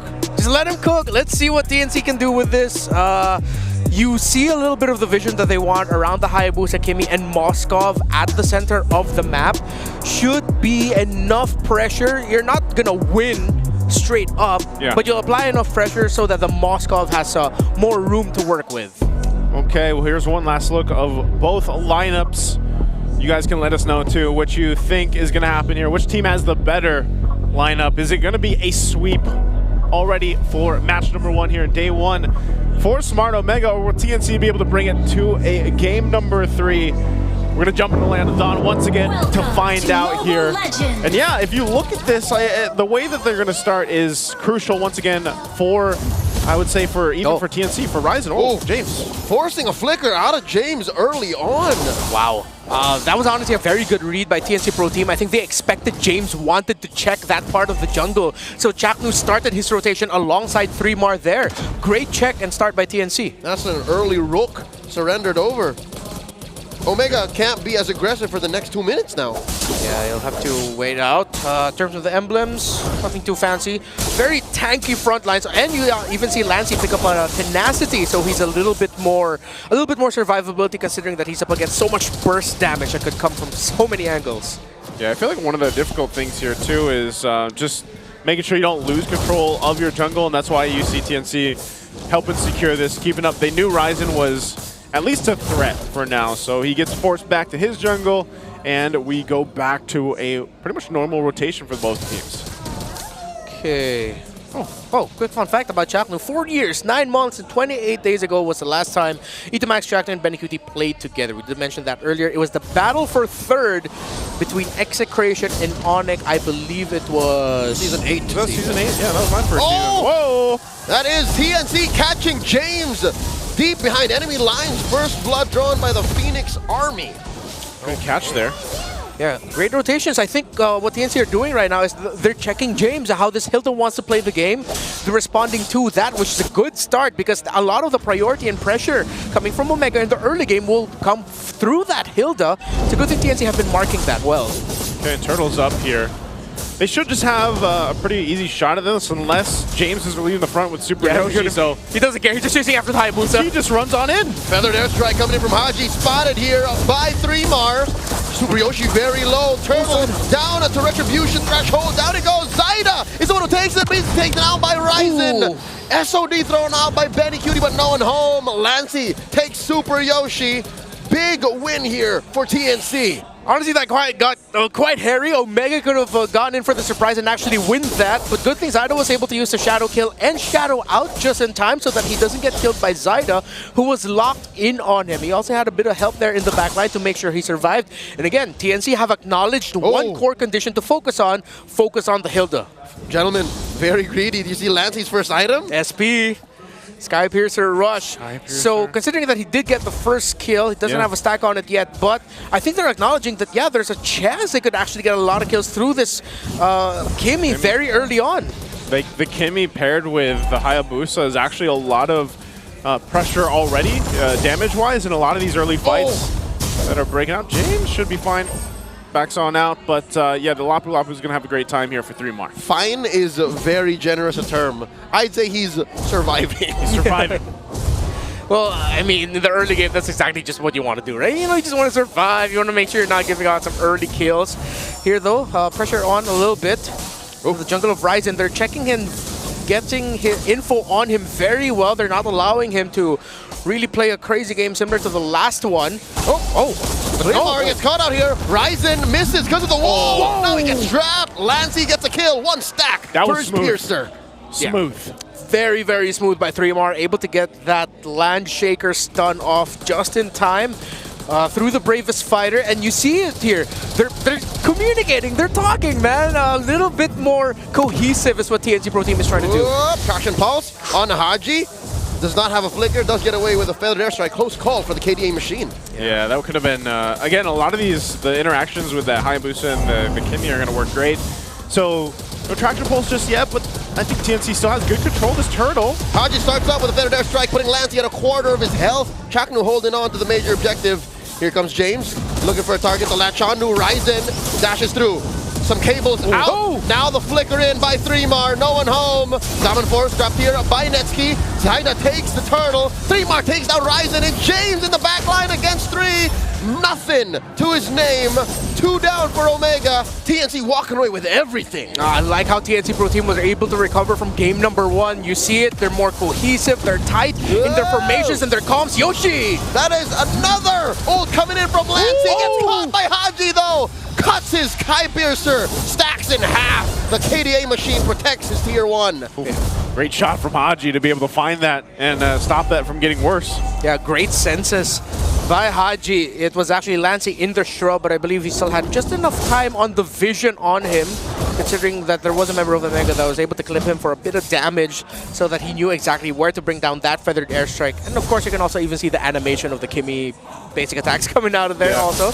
So that alleviates a little bit of the pressure from the Sky Piercer stacks that Sky Piercer stack, that Lancey got. Whoop, Yoshi finds the taunt on a Chaknu, backed up by the salvo from Haji. That's a free pick off. Omega just digging themselves out of this hole. Oh, Benny Cutie should... Is he going to get out of this? Oh, the AOG from Yoshi.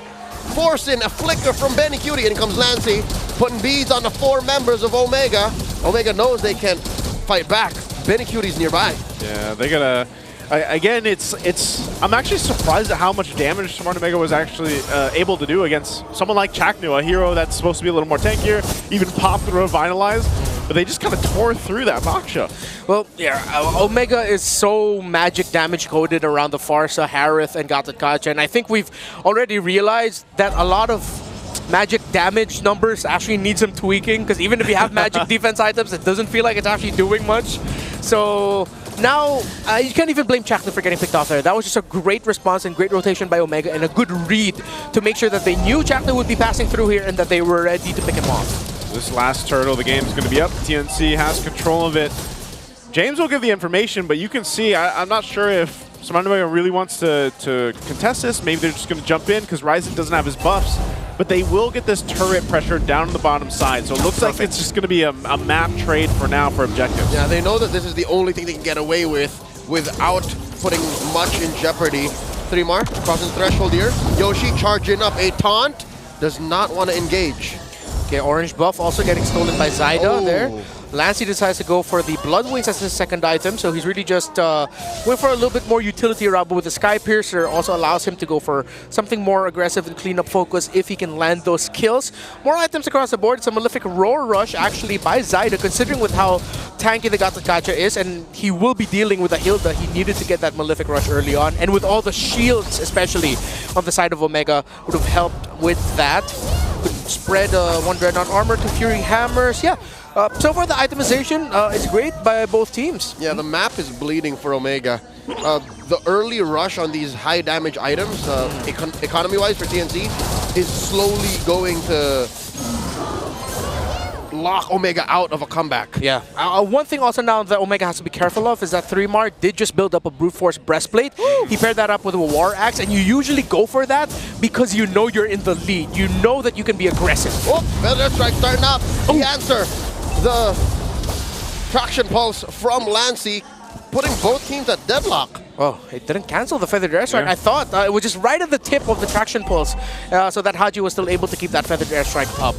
So at this point, if you're Smart Omega, you want to go ahead and start focusing on what you can do, and that might be putting some map pressure here and there, but if you go into a full force fight, I don't think you're really in that fighting position just yet. So it's almost like trying to just stop the bleeding. Oh, look at the pressure here in the jungle. TNC knows that Ryzen is going for his purple. Does he get it? Yes, there's no Ryzen. Gets locked out of his purple. 3 Mar got it. Yeah. 3 Mar got it. Oh my God, 3 Mar. The top of the leaderboards when it comes to damage. AOG coming through. Do they get the catch? Revitalize. Force dropped it. Down goes Benny. Netsky gets a kill. That's another kill. Traded out for 2 for 1 is the trade. And TNC are calling all the shots. The Phoenix Army have no breaks. They needed to commit a play. TNC Pro Team just answered so well. Benny Cutie tried to do the same trick again. Dashed into the AOG, then flicker out, but he was not able to get the flicker off just in time. Ryzen is not going to get checked here by Chaknu, but TNC Pro Team will get this Lord without a problem. Fantastic entry by Zyda with a shadow kill into the backline of Omega, who were a bit too staggered in that attempt. And let's take a look at the replay here once again for this fight brought to us by Infinix. You can see this, Benny Cutie will go down, gets pressured. AOG lands really good, but then Smart Omega is just in this position where Zyda goes in, finds that backside, 3 Mar 2 so tanky that just kind of cuts off the team from even trying to do anything off of that. So this is a Lord now secured for TNC. They're going to go ahead and march towards the base of Smart Omega, and we'll see. You're 4K behind. You don't have too much yet just to be able to kind of hold on unless you're really relying on Netsky's damage. Let's see what he's got. He's got a Feather and a Starlium Scythe. That's it for now. But some of that damage, again, that plus the Feathered Airstrike from Haji is something to be respected, I feel like. And now you have that Blade of Hepsies picked up by Ryzen. Yeah. I don't know if the Holy Crystal will be a legit power spike for Netsky. Like, will that be enough? Is he even going to be able to swipe and dash around? Yeah, usually just the Holy Crystal, once it's locked in the third, should be more than enough because you're paired up with two other major magic damage dealers in the Gatakacha and the Farsa. So it should be okay, and that's where TNC needs to be a little bit more careful. Whoop, they do catch Super Yoshi, forcing the pop on these Holy Shields. All three get taken down. Omega keep their inhibitors. Yeah, I'm just going to say this now. This is going to be a very tough recovery for Omega. Yep. If ever Omega are going to recover, it's because TNC messed up in the siege. They dove tower in the base a little bit too quickly. They weren't focusing on the heroes or focusing on the turrets. That's like the main condition for a turnaround right now for Omega. Yeah, I feel like you have to... It has to slip out of your hands really quickly to mess this one up. Yeah. Ryzen is starving. 3mar threatening even the take on these small camps. And you see, again, it's with TNC just fixing up some of their major problems from game number 1. They are on point, they're locked in already. There's not a lot of errors, honestly, committed by TNC Pro Team. And if ever there are any, it's covered by someone. Exactly the conditions we discussed after game number 1. James forcing a response here from Zyda. Gets a shadow kill out of him, but that's really all she wrote. Traction Pulse by Lancy. TNC are taking it slow. That's how you do it. I think they're playing for the next Lord. Yeah, I feel like at this point, too, it's like, you know, Ryzen's going to be off on his own, pushing the offside of the map, but it's great because you've got a Mozcop. So Benny Cutie can go ahead and just clear that up and join the fight later on. And you just keep putting pressure on this side of the jungle, the purple buff here of Ryzen. Still doesn't get it. No dice for Sneaky Dean. A full-on engage. 3mar finds Haji. Super Yoshi forced to use the AOG defensively. 3mar is straight up in your base. Can he get out of here? Does still have a flicker. Super Yoshi, all of them, the remaining members of OMG inside the base collapse onto this Lapu Lapu. He refuses to go down. Much like his debut in Season 7. It's like it's 2021 again. 3mar in your face. He is so back. And look at the teamwork. Jackson was on the other side of the wall, popped his Revitalize, and told 3mar, dude, stick next to the wall so that you can heal through. Lancy was also providing covering fire. That's the teamwork that we were looking for from TNC. James diving into 5 members of TNC. Dies in an almost instant. Ryzen, he's got a dream, but TNC blocks him out of it. Oh, feathered airstrike alongside Netsky takes down Chaknu. Here comes the rest of them. Netsky goes in, serving up a kill to Benny and Zyda. And they do find one more in Super Yoshi.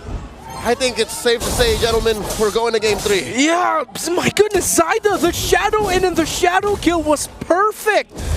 That felt all the way from not just downtown, but from out of town. That was nuts. Oh, can they end it here, though? Ryzen's up and James. The mid turret and the bottom go down.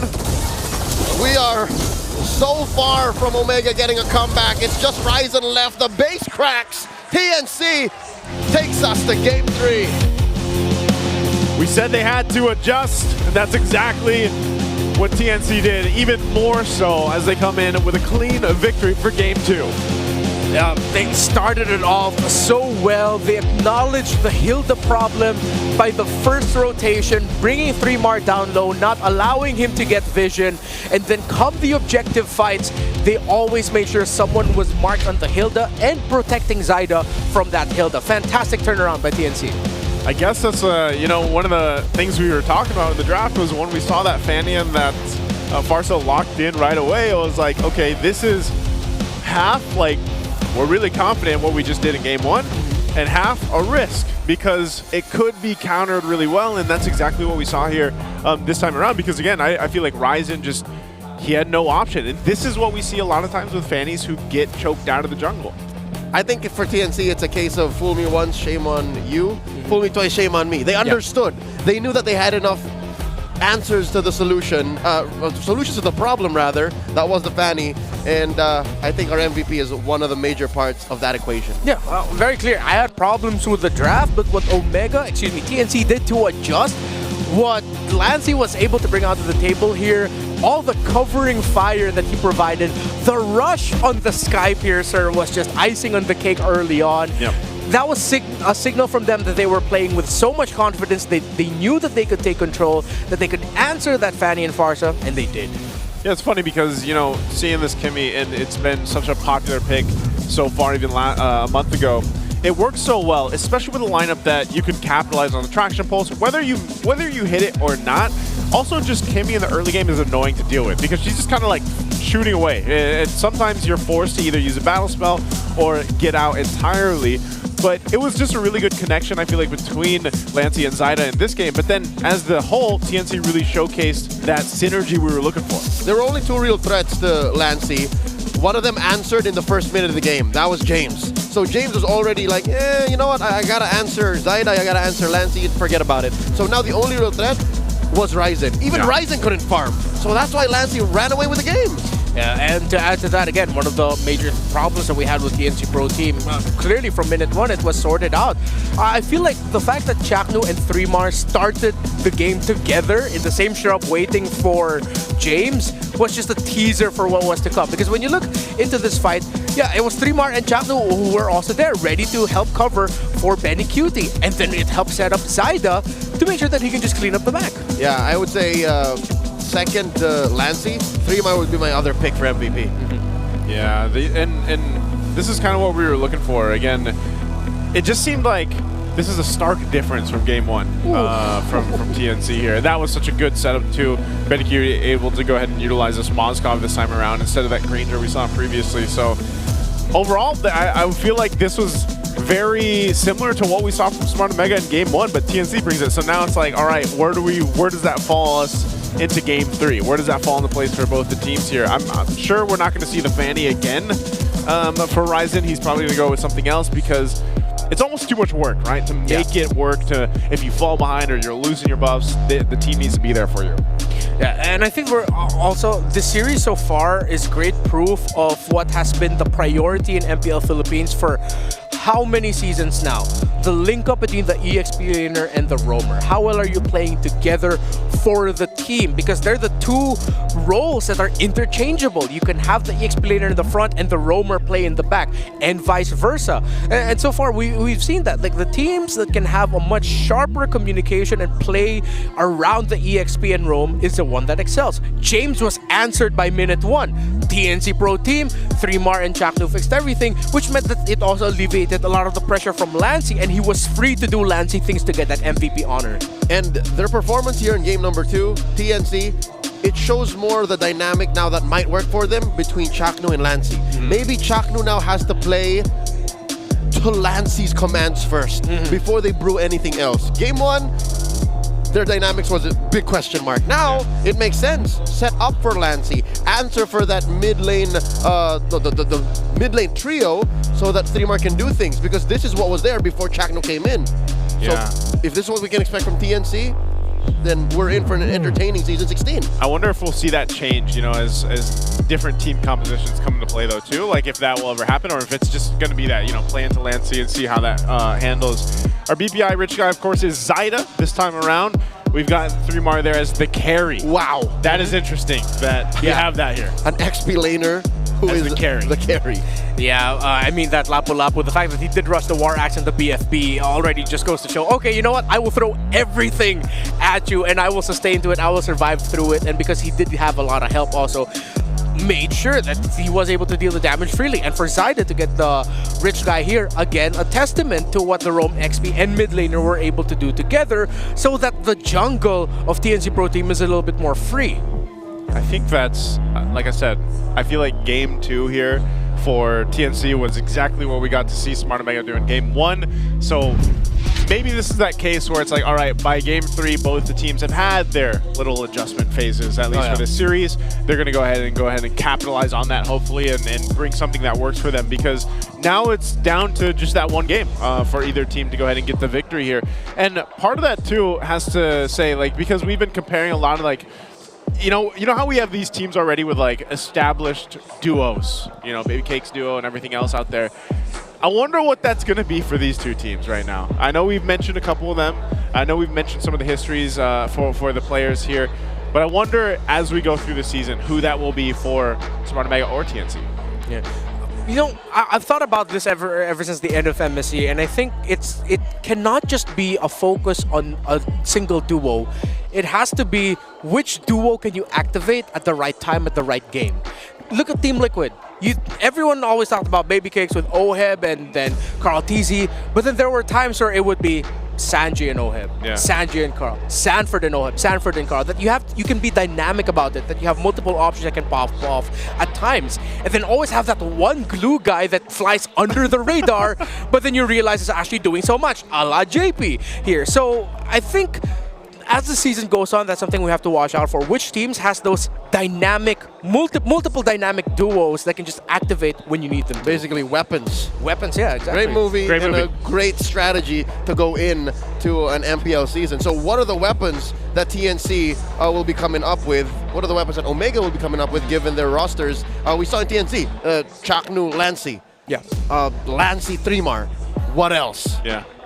I think either way, both teams will go ahead and maybe they're in that position now where that's more a possibility. I feel like when we think about TNC, like we saw some of this with TNC last season, but I feel like for Smart Omega and TNC both, they're in that position where it's like, okay, we have the potential to do all this flexibility where it's like some of these, we rely on these duos or this combination of players to pop off at different times of the game, and that can work for them.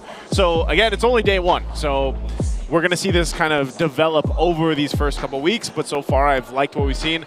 Even the meta itself hasn't changed too much of what we're used to seeing. Now, who's to say it doesn't get thrown out the window eventually, because we've seen that too. And are we going to have a patch eventually like we do in the... Oh. we will. Oh, yes, that's right. Not even just a patch. It's a whole... Yeah, we'll say this now. Things are going to look very different at some point. We're not going to say when, but they're going to look very different at some point. It's going to be a doozy. So that basically means like that's crazy, because it's like we get used to something and then boom. Yeah, at that point, you got to add another bang at the end of Mobile Legends Bang Bang with how different things are going to look. Bang, bang, bang. I think it's a long time coming. We've had this awesome meta for about 2 to 3 months now. Yeah. Wherein utility and assassins are possible. Yeah. There's a healthy amount of heroes in every single lane. Yeah. I think we're except mid. Except mid. Except mid, yeah. Except mid. I'm sure you'd be very different if Gord was popping out more. We saw Gord a few times. I mean, we saw him like a few times in MSC. Yeah. Honestly, that's one of the picks that always is in the back of my head that, you know what, I wish I could consider that. Even though it's difficult to pull off with all the dashes, with all of the backline access that you have, Gord, a lot of people are still throwing around the name of Chang'e because she's just an absolute monster dealing with in our ranked games. Yeah. Even in the higher tier 50, 100 stars, you still have really good Chang'es that are difficult to deal with. Chang'e Gold is more of a thing. Yeah, Chang'e Gold is more of the thing also.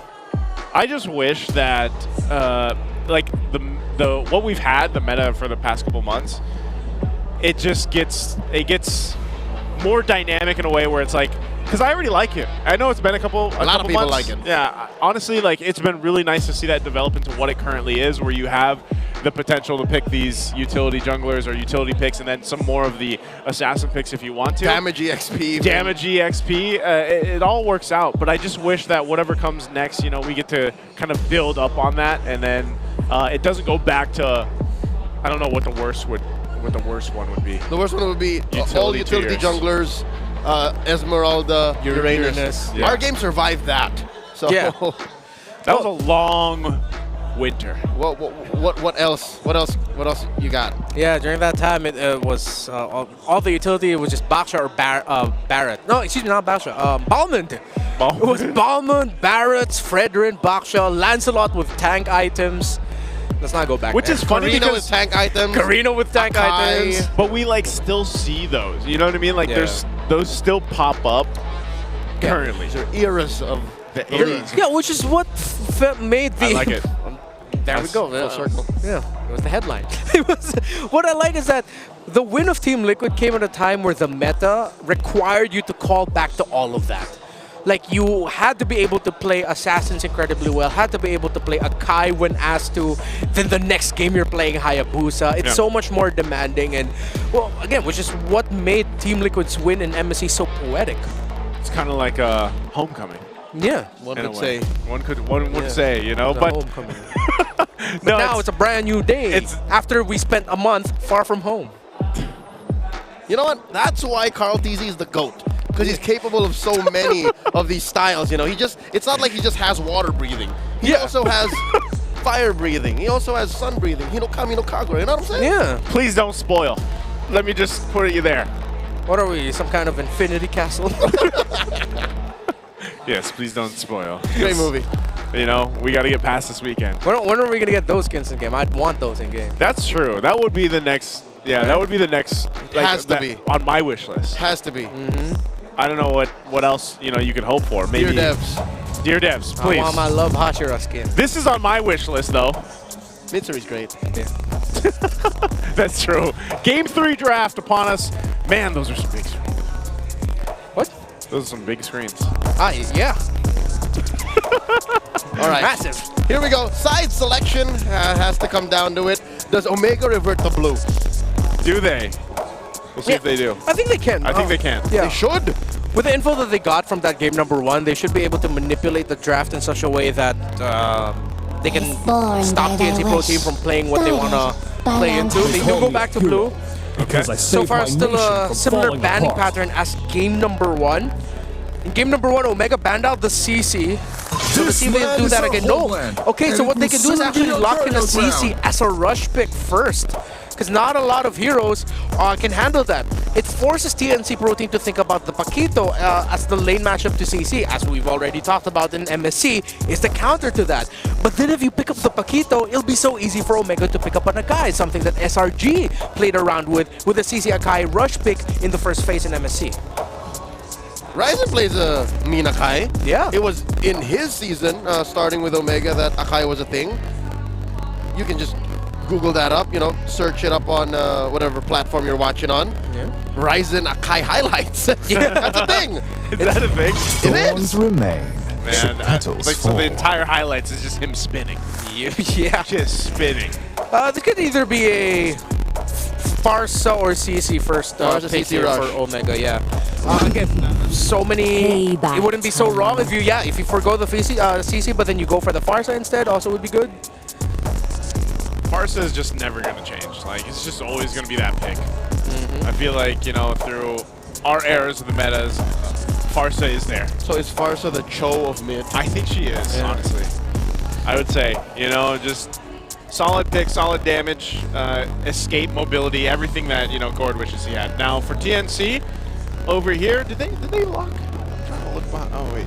Yeah, no, they they don't have that. they haven't locked it in yet. They got 15 seconds. They got 15, okay. I think CC makes some more sense here. They take the XP lane, just go the CC. Yeah, you pick up the CC, okay, they're running it back with the long dive. I just feel like you didn't need the Fred right now. Yeah. You definitely could have. I just feel like you could have locked something else. It's a strong pick for mid trio, though. Yeah. And to be fair, if it was Selena plus something else, Omega, it wouldn't have been too far-fetched for them to pick the Fredrin in the first phase alongside the Farsa, which meant the Selena would be sad. I don't want the Selena to be sad. Yeah, you're gonna have to back it up. Yeah. All right. So the CC Gambit is still online. Unless both teams can't go full damage EXP, it'll be tough to play Phobius. Yeah, it has to be CC here. No, never mind. Okay. I mean, with what TNC can end up with, there could be a lot of dashes for the Phobius to play around. Usually not the biggest fan of Phobius into the Fred, but then because Selena is also diving, that means Benny Cutie, if his pick is something like the Granger again, should be a little bit more pressure, and TNC is forced to respond. So I get the Phobius, yeah. Yeah, that is what Omega's doing. They're goading TNC to pick dashes or else. Yeah. So what do you then pick up? Is this your XP lane pick? Like you just go with your. Do you want to go with your XP so you're not narrowed down too much because the Lapu's already banned out. You have the Phobius across from you. Yeah, XP or gold. We saw the Uranus banned out in the previous game. Not sure if you would want to take that. Looks like they're going to go with the gold lane option though, so it doesn't get banned out for many. Yeah, and TNC played around the Moskov really well in game number 1. But hopefully they also have another second carry option to go alongside it. I feel like Benigudi was able to shine in game number 2, is because that essentially the main gold laner archetype was actually Lancy, while Benny Curie was just doing what he does best and splitting the lanes, pushing the map and opening that up. This is going to be a different Moskov because it looks like that's going to be the only carry option that you have. So you are playing around the Moskov being with you instead of it playing for the map. Okay, and we see these, some of the roam being focused, of course, because roam-wise for Smart Omega, I mean, we've seen Super Yoshi pick up the Ruby, for example, before in the past. I feel like he's done pretty well if they go that, because they're going to come down to some narrowed options for the roam. Yeah, no, TNC, I think, should either ban the Badang if they're not going to pick it in Red 4. Ah, yeah. Oh, yeah, yeah. That is one hell of a mid trio. I'm also trying to think if TNC Pro Team has enough room in their lineup to go for a damage-focused EXP laner, because you're already playing the Fredrin, and it would actually be good for TNC Pro Team if they had someone with a little bit more damage. Again, CC is still open, and Omega might actually be keen on taking that out. So this could be ban CC final. Yeah, because you take out the Lapu Lapu, you ban the CC here, you're what? Forcing TNC to pick up something like an Arlot, which is not... It's still 50-50, but essentially you don't want to pick up an Arlot into a Phoveus. Yeah. Because you're helping the Phoveus a lot more. You'll lose that matchup more likely. Unless... You can't even go export because it's not a slow front to back lineup for Omega. Omega ban out the high loss instead. Yeah, could have been a good roam option, I'm actually not gonna lie. Yeah, for the high lows, so we'll see if they... Now that it's CNC's turn to pick the... I mean, you got a gunshot, the high low's gone, where do you go? You go to the flag, it's open, so... Might as well grab it, also doesn't go in the hands of Super Yoshi. But here's the thing. They can flex this. You don't even know where this Badang's going. Yeah. XP. Solid for mid trio, but if there are better options that come up to answer Omega's final 2 picks, you can throw it over. Yeah, and if ever they put that Badang in the EXP lane, you can then suddenly slot in a Mathilda as the last pick for TNC Pro Team. You pair that up with a Fredrin, that's insane rotational speed and pressure with a Mathilda, Selena, and Fredrin roaming around. Very strong mid trio for TNC Pro Team. Because one of the keys to victory for Omega is to force Chaknu on heroes, utility heroes such as the Mathilda. And that's a utility hero. Yeah, that's a utility hero. But I feel like it's an exception because how Mathilda likes to dive, she actually plays a little bit more like a typical roamer. And maybe that's why they pick up a Kufra here. They're thinking about the potential of actually a Mathilda popping out here for TNC Pro Team as the last pick. This is a good choice. It covers the base, you know, just in case that does happen. So not only that, but you actually have a really good way to play around like objectives even alone for Smart Omega, because the Zaman Force and the Feathered Airstrike gives you that advantage. You can get the kind of surprise setup with a Kufra here and just pressure from even the Phoveus. But this is a change. Based on the draft alone, Omega now look like the more fighting lineup. Yeah. Yeah. TNC looked to play the map, just even based on the first 4. Even around the arrows, maybe. You know? Oh, glue. Okay. So now we know. Wait, actually... Yep, it's Badang Roam. Badang Roam. But isn't there a world, too, where, like, glue roam can work? It's been a while. It's been a while, right? But... I think he's just slow. He's just really quite slow. And once he's up there in your face and he's doing things, it's like, join me or I will be dead. Yeah. This is still good for 3-Mar, though, because I feel like, again... Let me ride or else. Yeah. I need to ride. Let me glue or else. No, but for 3-Mar, like, this is better because I feel like when he's activated on heroes like this, where he can kind of tank up that damage and provide that value to the team, this is where he shines, I feel like, the best, at least from what we've seen in the series so far. Yeah. What I like about the lineup of TNC Pro Team is, theoretically, on paper, going off of the stats that we're seeing, it's freaking annoying to deal with, man. You have a Glue, you have Badang, Fredrin, all playing around the Moskov. Even the Selena will be playing for the Moskov. So again, it's a different Moskov game.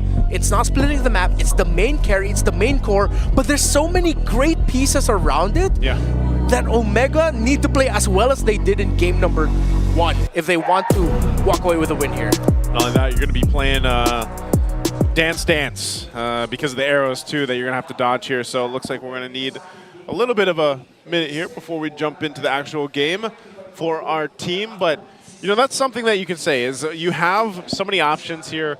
I feel like in a sense on both sides, but like the glaring factor is if Smart Omega wants to fight, they'll fight. If they want to choose to, you know, initiate even early on, that's why I think those first, even under a minute, it's like, where do they set up? Because that was, you pointed this out, Renmar, earlier on, one of the main things that we saw is that early pressure early on before the game even starts is crucial for some of the team's early rotation. So jumping into it, we're down to this. It's game number 3 here. Will be Smart Omega or TNC to get the first victory of MPL Philippines Season 16.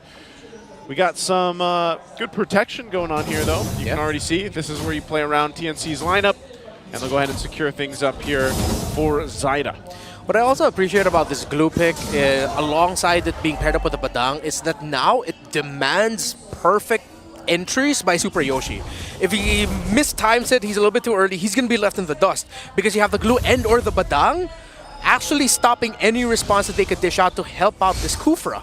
And you see, with Chakno being the Kufra guy, and with Badang just so good at being able to stop channels such as that, Super Yoshi, this might not be as a clear-cut game for him as some people might expect. It's going to be tough for this Kufra. I feel like it's always the burden of roamers, man. You know, it's like something you always, if you're a roamer main, you guys know what we're talking about. And, you know, part of that, again, is you're in this situation where it's like you can go in for those setups, but if you kind of miscalculate it or you're not able to capitalize on it, then a Kufra alone is kind of just left to try to bounce on out of there, essentially, and where TNC has a lot more options to catch people, to set things up if they need to. And that seems to be the story of Omega's lineup just in general. They're solid parts individually, but if you can't get them to work together, again, they're a fighting lineup. If you can't line that up, then TNC takes over the map. That's still the story of this game. Yeah, one last thing also about this glue is that it's actually very difficult for a Phoveus to lane up against a glue because you feel so reactive instead of being proactive in the map. You're stuck in lane against that glue who's freezing you out, who's not letting you clear up minion waves, which means TNC Pro Team, as we saw there, is free to be able to poke around the center river. Okay, first turtle up.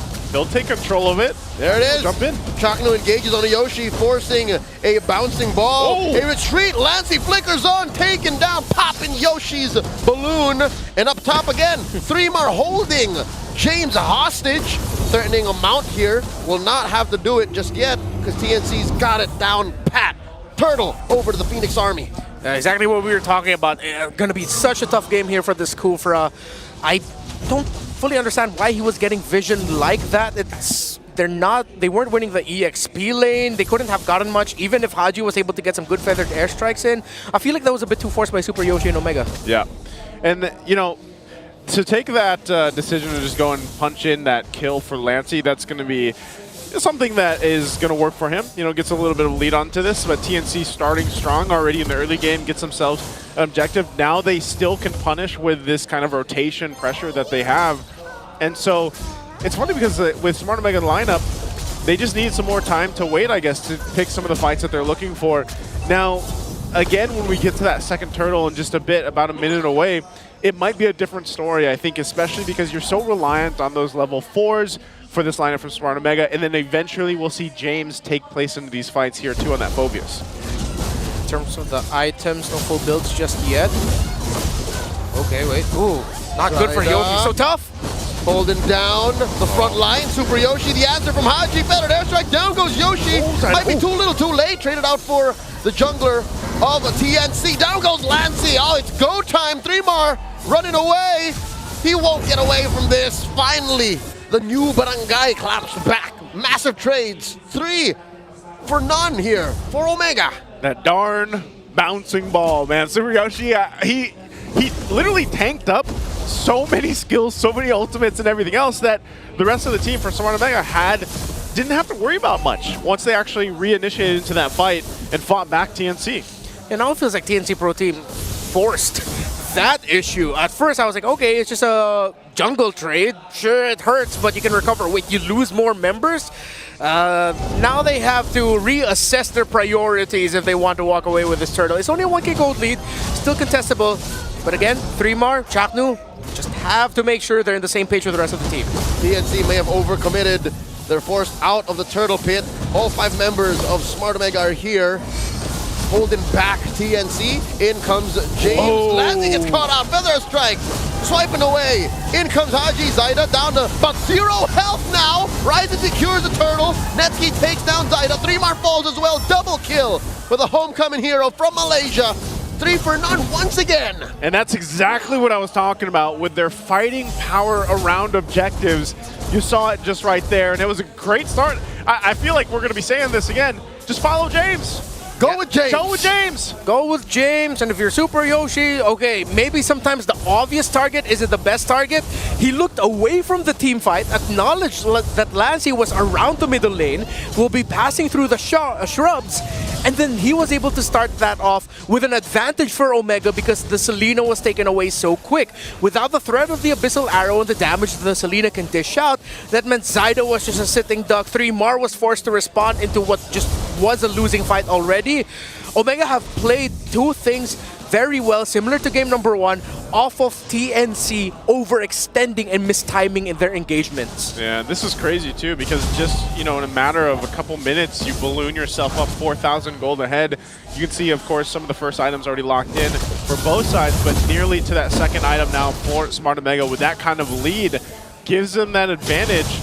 And, this is something that TNC has had to deal with now a couple times where it's like, all right, it's kind of slipping too far one way.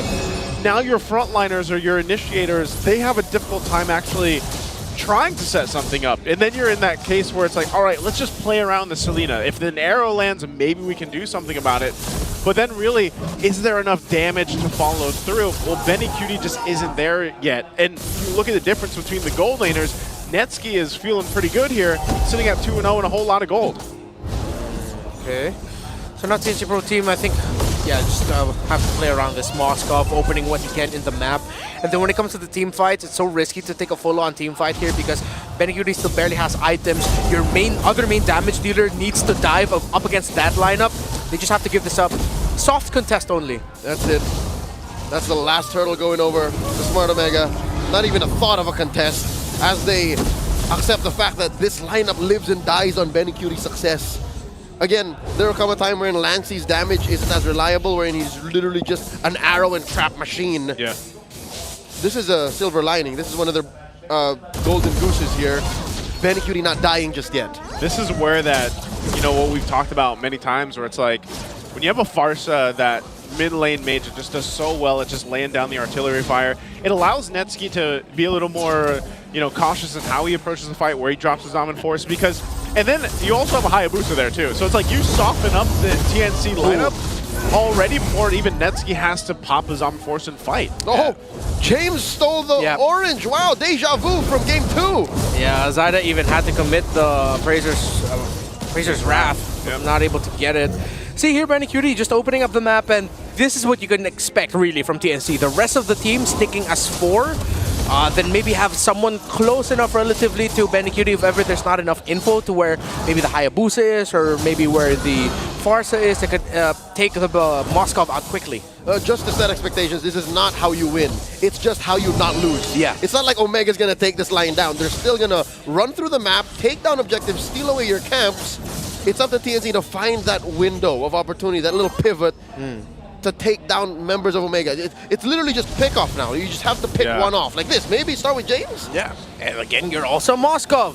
One Spear of Destruction can take the Lord away and completely turn the game around a la Oheb and MSC. So there are still those possibilities. Those are your conditions for winning. So far, what we're seeing from Benecutie is just him getting farmed, which you need to. Yeah, because it's a catch-up game right now for TNC, and that window of opportunity is so small right now for TNC. Like, the right things have to fall in place for them. The question is that the First Lord? Are they actually in a position to go ahead and contest it? It looks like they want to swing this way, but still, if they lose this fight, it puts them even further behind, because a 6,000 gold lead for Smart Omega, they're playing in this power spike for them really well. If Malefic Roar picked up by Ryzen, they can actually go toe-to-toe with some of these tankier members. Half health on the Lord right now. Benny's still up top side. They just give this one up. I think they should. Oh no, yeah. You don't want to contest it, because again, you're going to fall too far behind. Sneaky setup by the Mamba though, taking that long bush down bottom. Yeah. He was hoping for something. Yeah, because if ever there could have been a turnaround, if ever Benecutie decided to toss out the Spear of Destruction, it was a really good angle. They could have tried to force it. Would have been risky, but at least it would have been something. So funny how there's just so much tough boots around. There is so much crowd control to deal with. From both sides? From both sides. There's only one member without the tough boots, and it's Netsky on the Harith. Because he has a Purify. Yep. Just has the magic shoes on him. That's funny. And his passive. And his passive. He's built-in resilience. It just feels like I mean, like I said, Netsky, he has kind of free reign for a lot of this because TNC is just in a position where it's like they're already whittled down. Very similar story to game 1. Yeah. His carry then. Now it's his Harith. Lord marching up top. Holy Shield still standing in mid. Bottom up until the 12th minute if that tier 2 does not fall. And the Lord will go ahead and crash in. Yoshi. And the jump in from Yoshi. They started it all immediately. Zaida catches a good amount of hits. Ryzen. There's the mount by 3 more. Lancy in the back line. Ryzen helps take down Zaida. James gets the kill. There are 2 men down. Traded out 4. Oh, the SMB sidestep by James. And the base is under siege. Smart Omega take the first win in Season 16. The new Barangay comes out for a victory in their first match here against TNC. That's exactly what you want to do if you are a lineup that's looked down on. A lot of doubts about your chemistry and how well you can play together in your first season together. You got to start things off with a win up against a lineup with a few more members. Actually, no, significantly more members who already know how to play together. You know what? Community poll. Who has the Lason? Who has the poison? It's neither. None of them brought out cheese today. Yeah. It's very standard-ish. Well-known strats that both teams have employed in the past. It's just, what is it? It's not chemistry diff. It's really just clean. Omega just play clean. Yeah, less mistakes, you know, for Smart Omega. But like this was also again, if you look at their victories, very quick victories. You know, so it's like there was moments in all those games where it's like this something happened where quickly favored a team and then the snowball happened. You know, I think maybe the weirdest thing that we saw today, honestly, is like a Fanny. And the Kufra. And the Kufra, yeah. The Fanny. Part of me is thinking that as powerful as the Pixelina is, we might see some teams start to question her viability and priority a little bit more. Because those 2 Selena games were, it was tough for TNC. Yeah, you know, they have plenty of time to go ahead and recalibrate here, but in just a bit, we're going to be throwing it over into the stage to go ahead and hear for our winners of interview with Smart Omega, of course, and Odin there as well. Let's go ahead and throw it to the stage.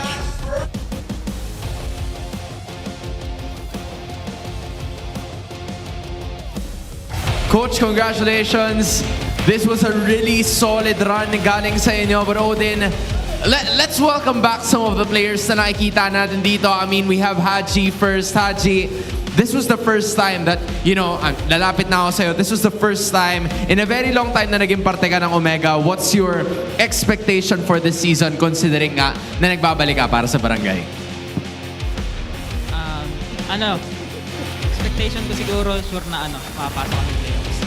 Expectation is sure na papasok sila ng playoffs, Odin. I'll leave it at that. At ang ganda ng start nyo ngayon ha. Kayo ang nakakuha ng unang panalo for this season. And now I wanna go to our comeback boys for this season. Ryzen and Netsky, welcome back to MPL Philippines.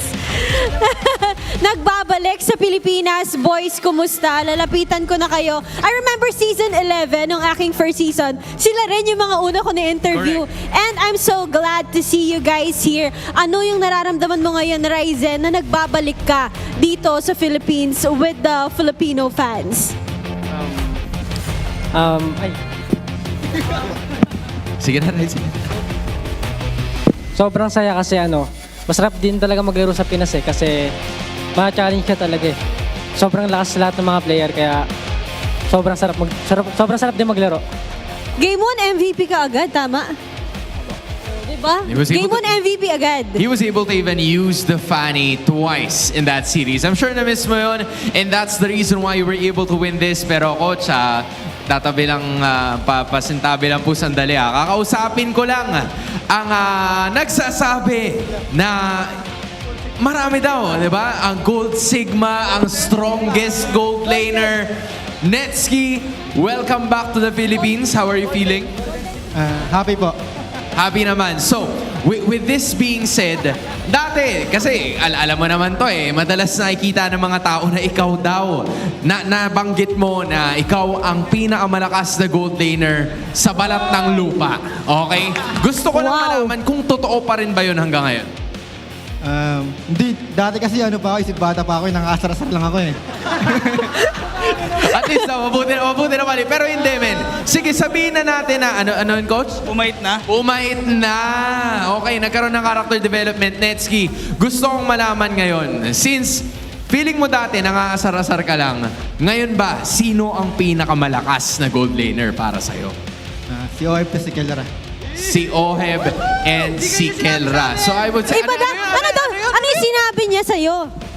Hindi ganyan sinabi sa amin Ano ba sabi niya? Ano ba sabi niya? Baliktaran Baliktaran daw.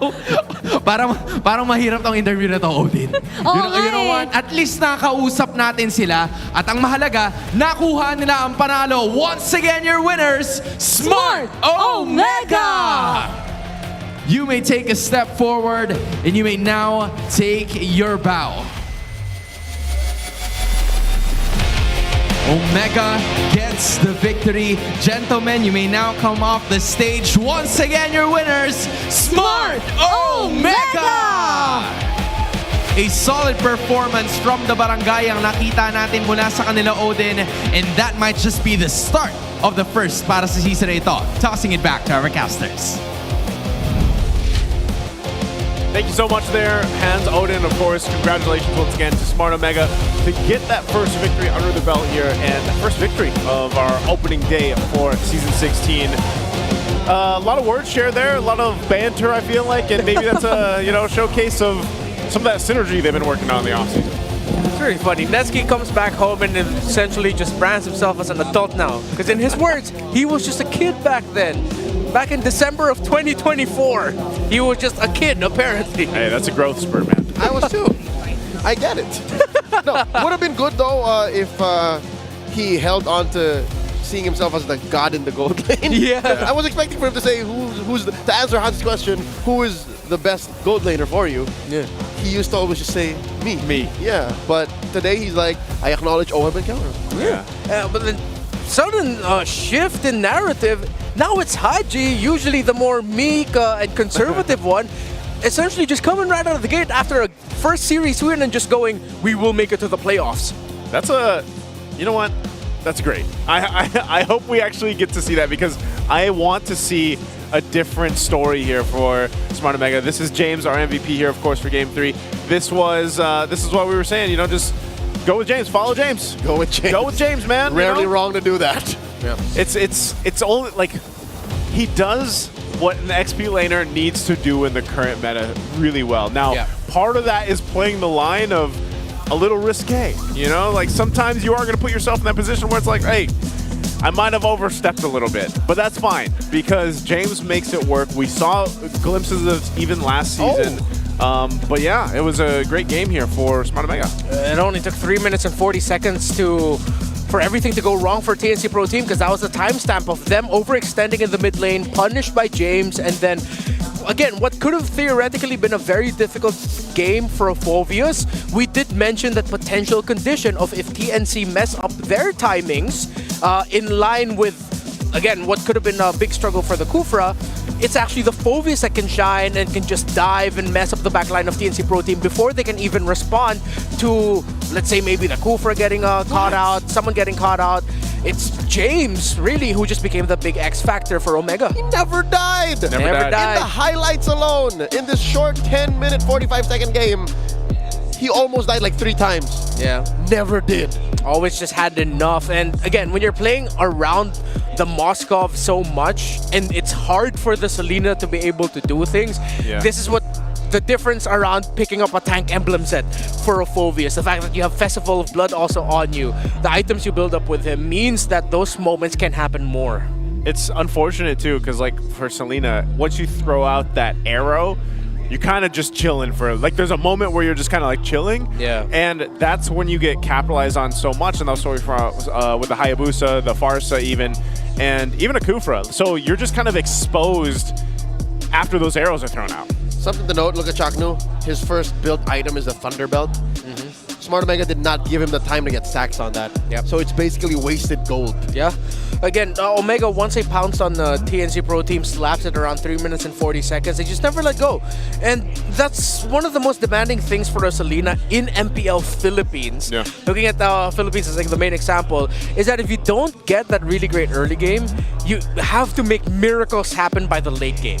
Because you pick up that Selena because you're confident that you take control early, you smother out resources from the opposing team. That's why I said you saw a couple arrows. Like early game, there was a couple arrows that landed, and it did apply a little bit of pressure, but if you don't capitalize on those early on, and then you get to the point where you're being picked off with like a shadow kill and the feathered airstrike and everything else, and then James is just wrecking havoc, like playing that Selena is even harder at that point. You never really get a chance to really capitalize on the arrows. Not to mention Lancy Selena triggers James's Infernal Pursuit, yeah. which may have allowed him to, spoiler alert, be the carry of this game. Is that right? He dealt 22k. That is the most. Yep. Most damage dealt across the board. Yeah. Yep. It's another X damage XP. That was to say that'd be two. If I'm sure that's the case, so it's like that'd be two XP laners now that get the carry for their matches, because it's been great though. I'm really happy to see where the XP lane is. You see that right there, James, the carry. You got the BPI rich guy here for Ryzen. Zyda taking up a ton of damage, and Haji, the wingman, literally the wingman. Yeah, and this is like, again, another tough game here for the Fredrin. The lineup of TNC Pro team was so dependent on a single thing not messing up for them to play a perfect game in the first 5 to 8 minutes. Yeah. That once it happened before 5 minutes, when it happened at 4 minutes, you're already starting to see there. Omega is not scared at all. The moment they see someone down, they'll pounce on Zyda because they know that there's only so much of Badang and Glue can do. With that Selena gone, with Benny Cutie still farming, you can risk just jumping the Fredrin over and over again. That's why I feel like there was it's more than a couple times now where you see these kind of compositions that really rely on the gold laners, and specifically it's a lot of times it's the Moskov, you know, where it's like, all right, if everything fails in the early game, let's just really hope that our Moskov pops off. Just hunker down, just clench. And that doesn't seem to work right now, and we saw this a lot even in MSC. You know, like there was teams that went with that game plan, and then I mean, think how fast these games were, at least in this series, you know. This one was even sub 11 minutes. You know, earlier on, I thought the fastest one was what, 11:10? I think it was. Game one is 11:10. Game one was 11:10. Yeah. So again, congratulations to Smart Omega getting that first win. That's something that I think a lot of their fans also are really looking forward to see what else they have in store for their next matches. But speaking of next match, this one here to round out day number 1 is going to be RORA versus Team Falcons. That's going to be great. We have more stories in store for you guys. For this one alone too. I'm excited about this one specifically, and I'll talk more about that later on. But I know you guys can't wait either. Oh yeah, I mean, I haven't seen my Falcons in a while. I'm excited to see my Falcons back. But also, of course, Light. I'm smack dab in the middle of these two fanboys. Which one are you gonna fanboy for, man? I like both. Again, Light coming home. No, like out of all the teams. Oh. Do you have one yet or no? Put me on the spot, man. All right, we'll wait for it. It's day one, dude. We've yet to meet all 8 teams. Yeah, that's true. I will say this. I love TNC's jersey. Oh, yeah. I might have, I tried to get on the pre-order, but I didn't make it. As you know, I think out of all the seasons, this season has a very consistent jersey game. Oh, yes. Everything's so solid. Across the board. I would wear all of them. We would. The Wee Bear Bros would, and we're going to take a break before our next matchup, guys. So sit tight. We'll be back after the break.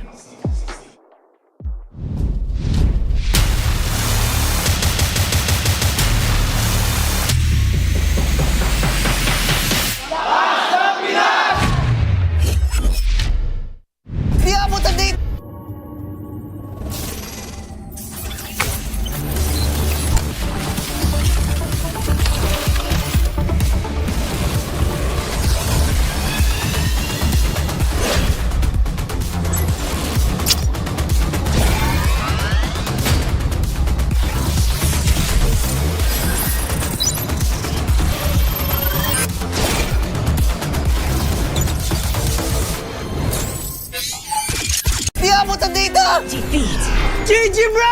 Don't worry. worry! The Only with Smart Power All 99. Hindi bitin with 10 gig data to power your games plus only Facebook or only TikTok. Load now!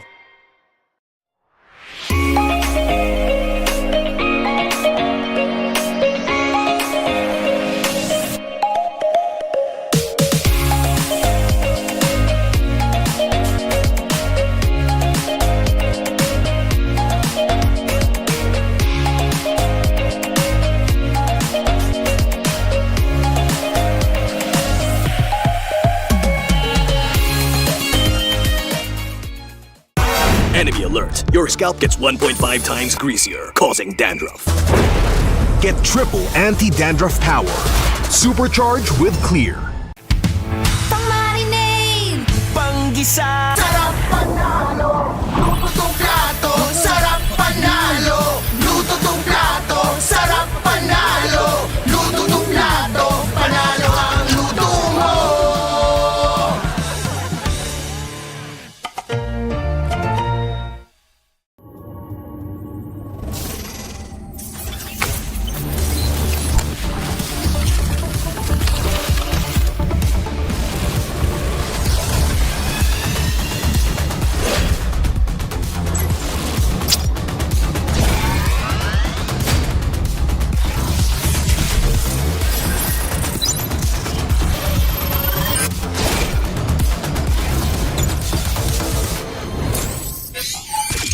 Di abot ang data! Defeat! GG bro! Don't worry! The Only with Smart Power All 99. Hindi bitin with 10 gig data to power your games plus only Facebook or only TikTok. Load now!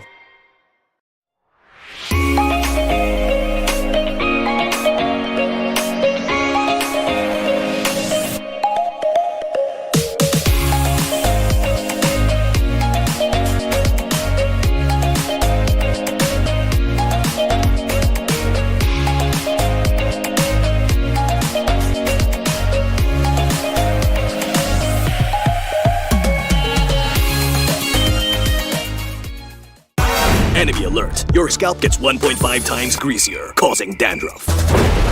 Get triple anti-dandruff power. Supercharged with Clear. Pang-marinade, pang-gisa, pampasarap. Ang daming ititimpla! Luto mo yan with Knorr Liquid Seasoning. Mula luto tong plato, sarap panalo. Luto tong plato, sarap panalo. Luto tong plato, sarap panalo. Luto tong plato, panalo ang luto mo.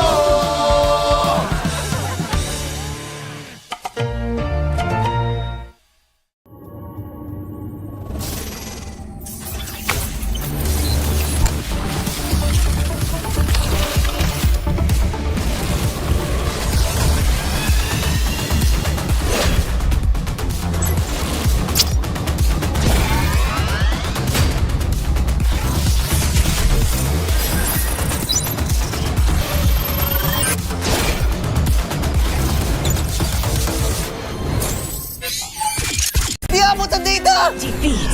GG bro! Don't worry! The Only with Smart Power All 99. Hindi bitin with 10 gig data to power your games plus only Facebook or only TikTok. Load now!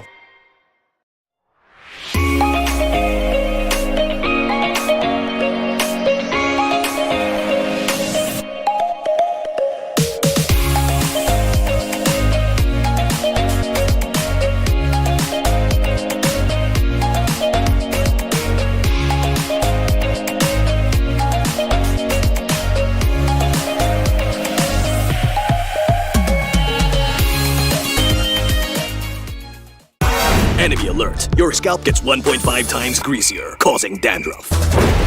Get triple anti-dandruff power. Supercharged with Clear. Pang-marinade, pang-gisa, pampasarap. Ang daming ititimpla! Luto mo yan with Knorr Liquid Seasoning. Mula luto tong plato, sarap panalo. Luto tong plato, sarap panalo. Luto tong plato, sarap panalo. Luto tong plato, panalo ang luto mo.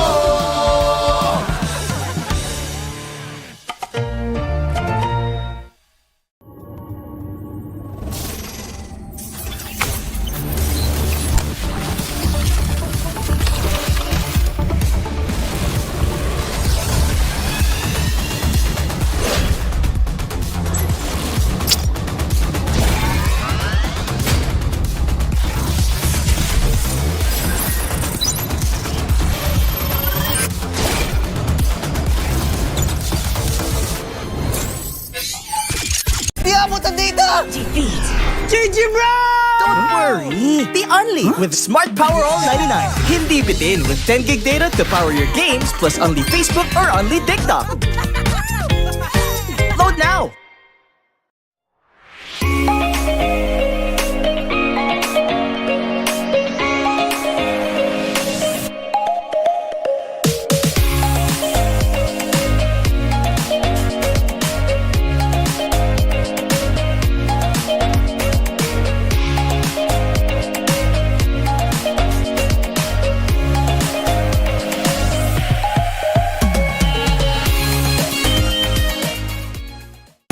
Enemy alert. Your scalp gets 1.5 times greasier, causing dandruff. Get triple anti-dandruff power. Supercharge with Clear. Pang-marinade, Panggisa, pampasarap, ang daming ititimpla. Luto mo yan with Knorr Liquid Seasoning. mula luto tong plato, sarap panalo. Luto tong plato, sarap panalo. Luto tong plato, sarap panalo. Luto tong plato, panalo ang luto mo.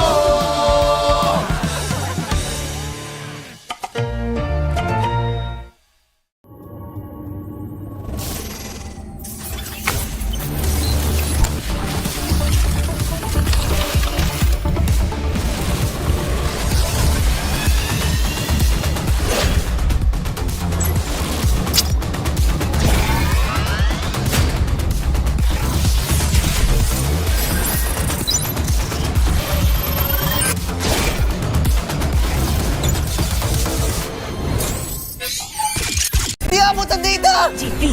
GG bro! Don't worry, the only with Smart Power All 99.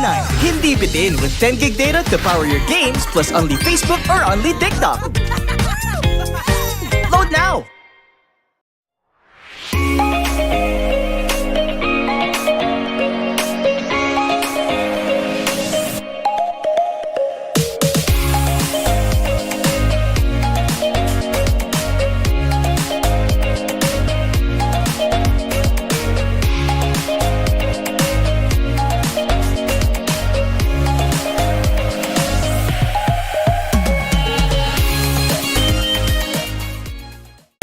Enemy alert. Your scalp gets 1.5 times greasier, causing dandruff.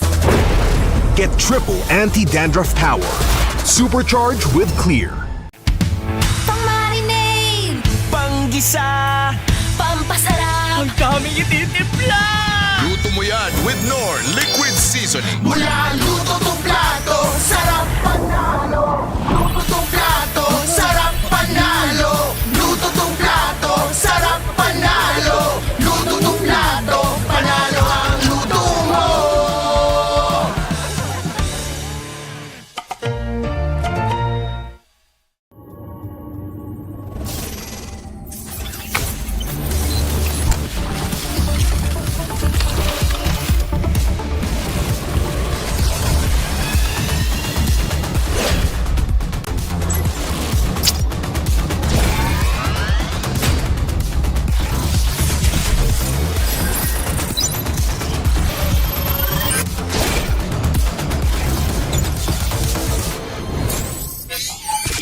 Di abutan dito!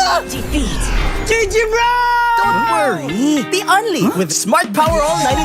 Hindi bitin with 10 gig data to power your games plus only Facebook or only TikTok. Load now!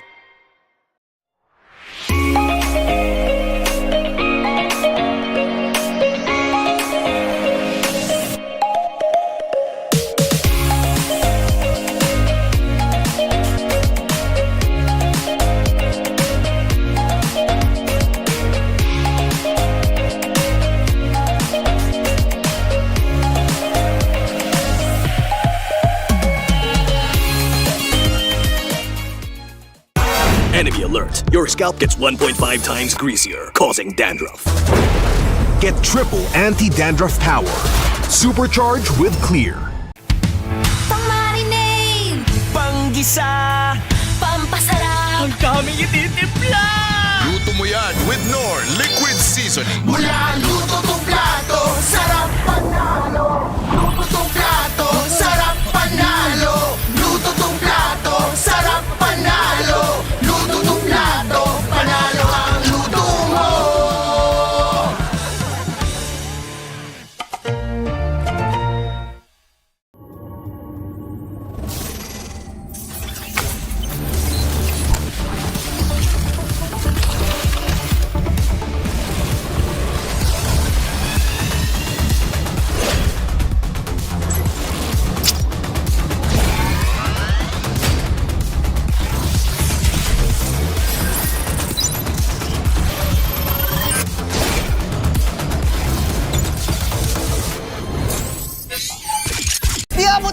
Defeat! GG bro! Don't worry! The Only with Smart Power All 99. Hindi bitin with 10 gig data to power your games plus only Facebook or only TikTok. Load now!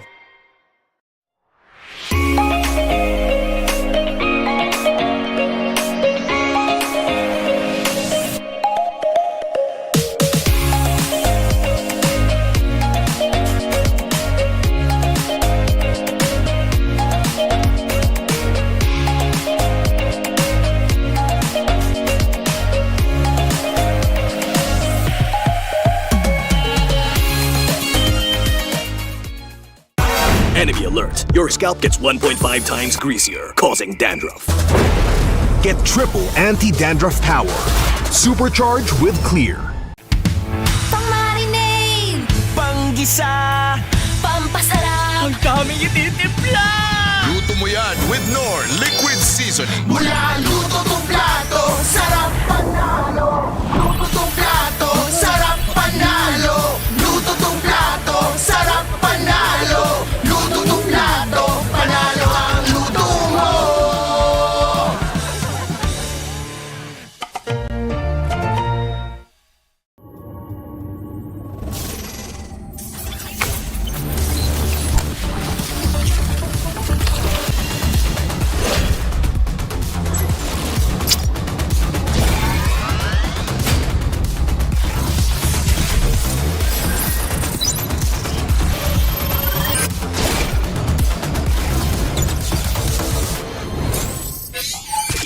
Di abutan dito! Defeat!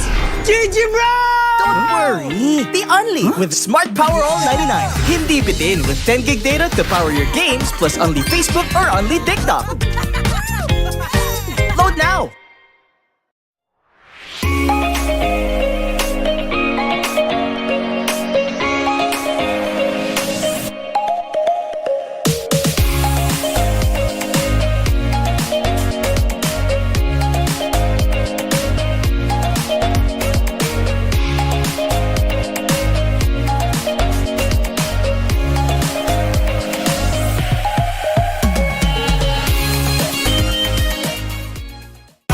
Enemy alert. Your scalp gets 1.5 times greasier, causing dandruff.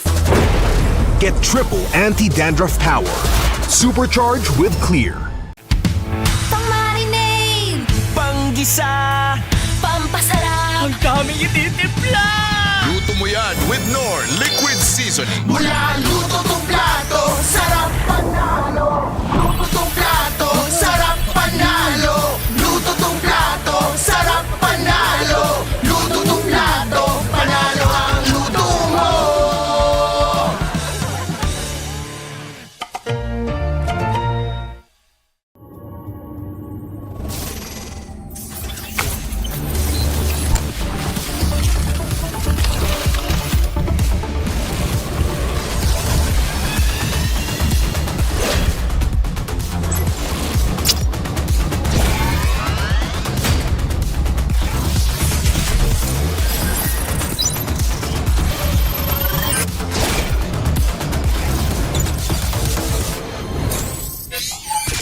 Di abutan dito! Defeat!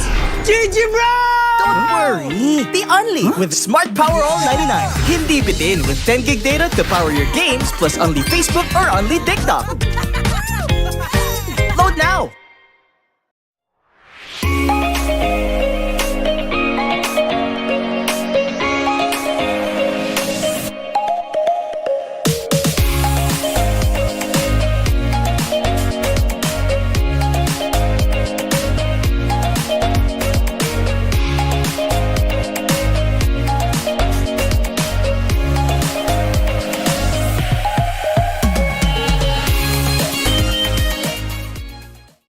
Enemy alert. Your scalp gets 1.5 times greasier, causing dandruff.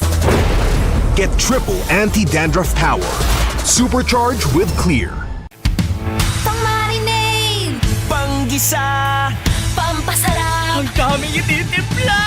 Luto mo yan with Knorr Liquid Seasoning. Mula luto tong plato, sarap panalo. Luto tong plato, sarap panalo. Luto tong plato, sarap panalo. Luto tong plato, panalo ang luto mo.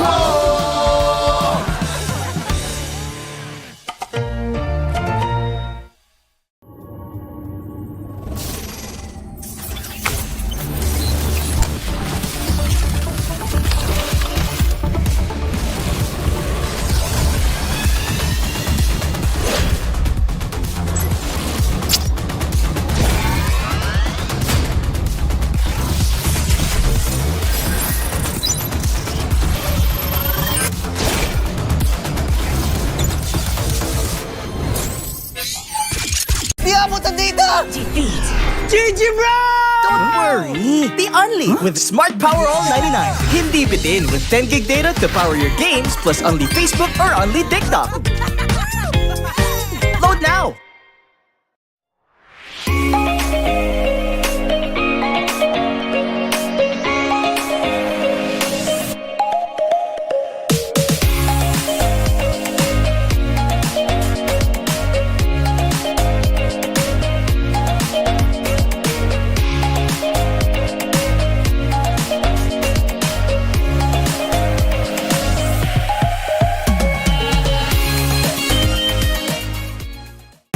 Enemy alert. Your scalp gets 1.5 times greasier, causing dandruff.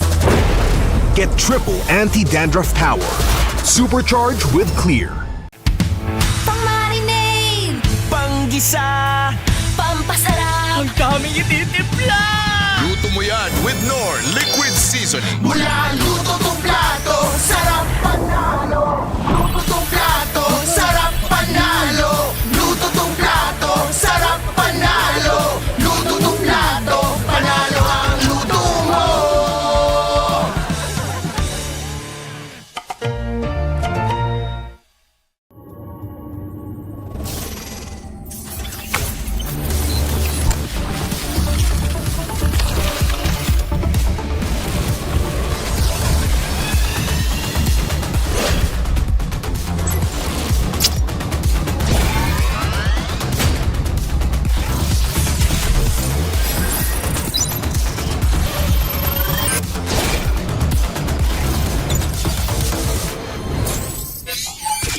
Di ako punta dito! Defeat. GG bro! Don't worry, the Unli with Smart Power All 99. Hindi bitin with 10 gig data to power your games plus Unli Facebook or Unli TikTok. Load now!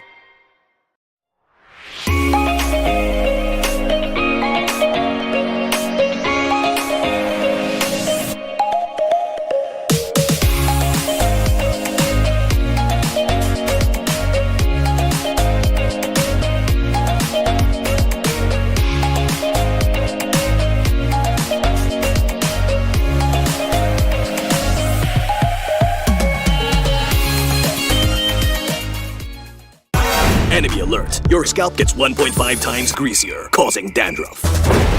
Get triple anti-dandruff power. Supercharge with Clear. Pang-marinade. Panggisa. Pampasarap. Ang daming ititimpla. Luto mo yan with Knorr Liquid Seasoning. Mula luto tong plato, sarap panalo. Luto tong plato, sarap panalo. Luto tong plato, sarap panalo. Luto tong plato, panalo ang luto mo.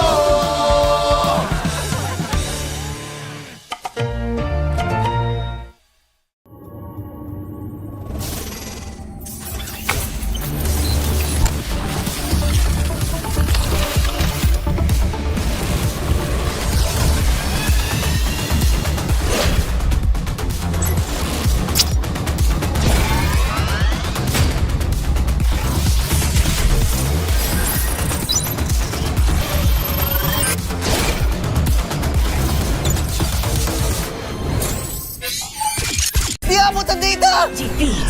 GG bro! Don't worry, the Unli with Smart Power All 99. Hindi bitin with 10 gig data to power your games plus Unli Facebook or Unli TikTok. Load now!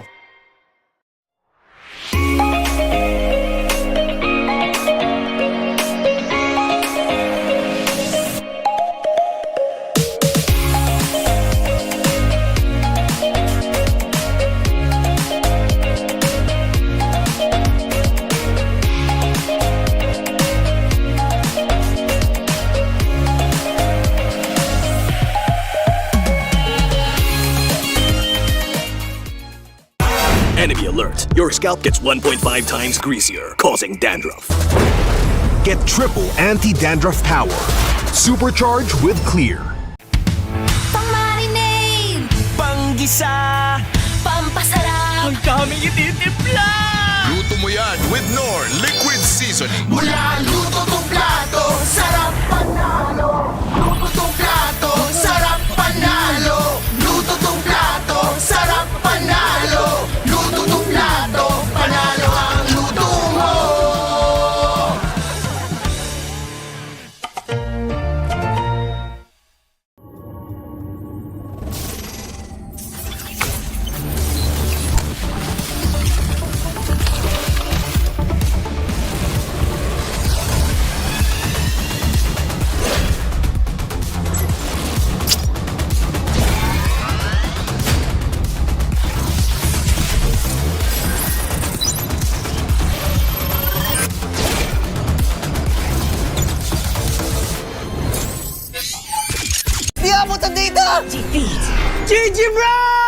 worry! The Only with Smart Power All 99. Hindi bitin with 10 gig data to power your games plus only Facebook or only TikTok.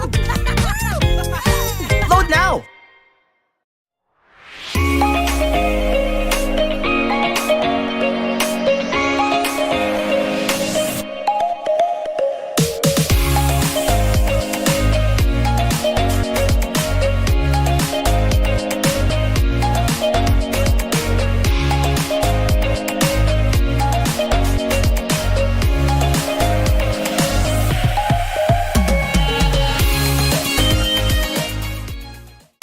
Enemy alert. Your scalp gets 1.5 times greasier, causing dandruff. Get triple anti-dandruff power. Supercharged with Clear. Pang-marinade, Panggisa, pampasarap, ang daming ititimpla. Luto mo yan with Knorr Liquid Seasoning. Mula luto tong plato, sarap panalo. Luto tong plato, sarap panalo. Luto tong plato, sarap panalo. Luto tong plato, panalo ang luto mo.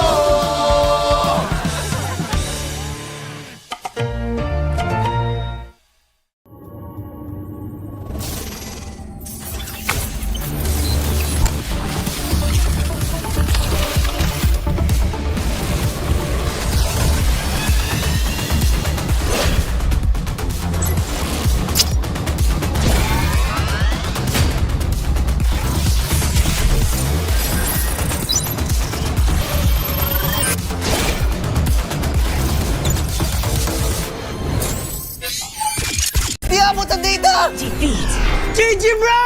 Don't worry! The Only with Smart Power All 99.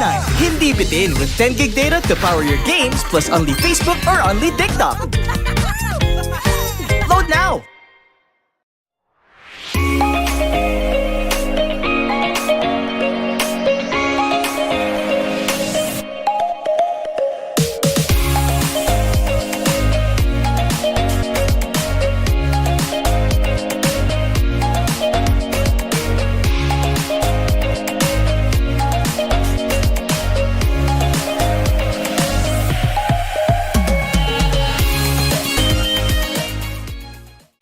Enemy alert. Your scalp gets 1.5 times greasier, causing dandruff.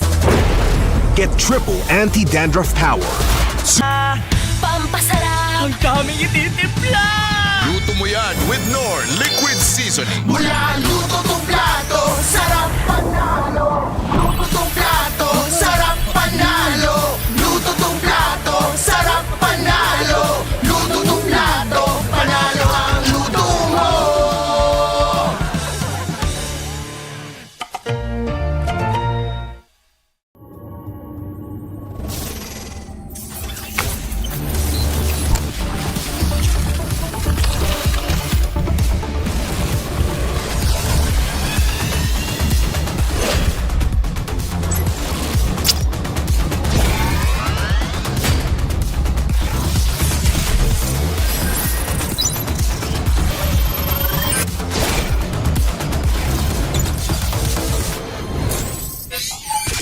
Di abutan dito!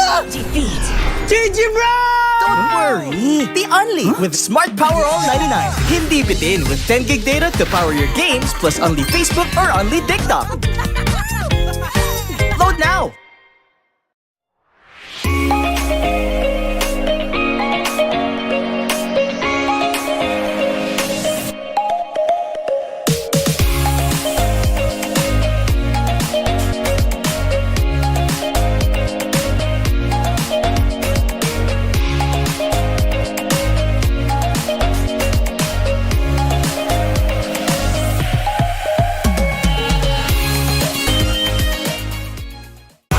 Enemy alert. Your scalp gets 1.5 times greasier, causing dandruff.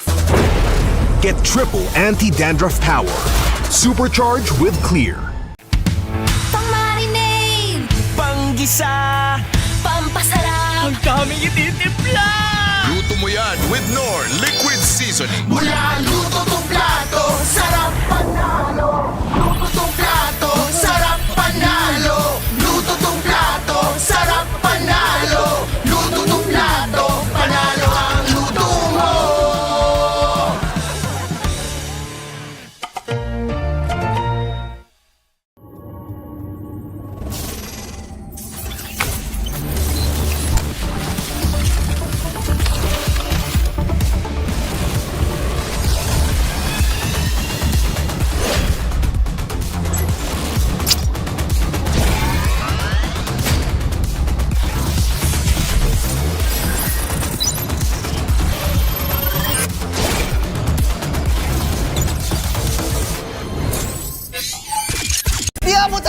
Defeat.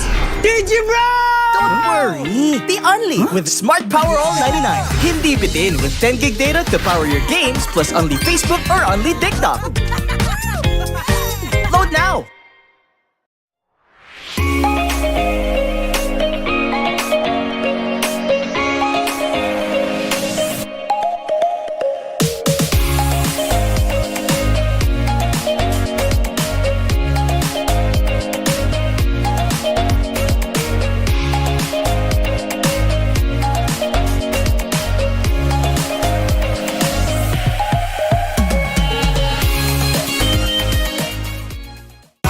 Enemy alert. Your scalp gets 1.5 times greasier, causing dandruff. Get triple anti-dandruff power. Supercharged with Clear. Pang-marinade. Panggisa. Pampasarap. Ang daming ititimpla. Luto mo yan with Knorr Liquid Seasoning. Mula luto tong plato, sarap panalo. Luto tong plato, sarap panalo. Luto tong plato, sarap panalo. Luto tong plato, panalo ang luto mo.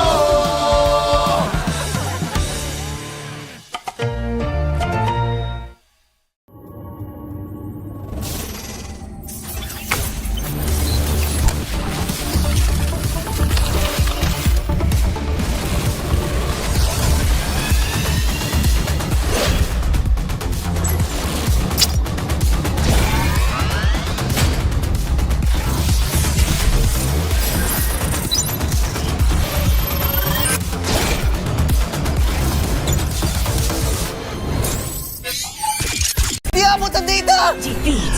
Digibro! Don't worry! The Unli with Smart Power All 99.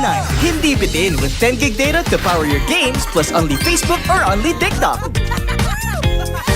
Load now!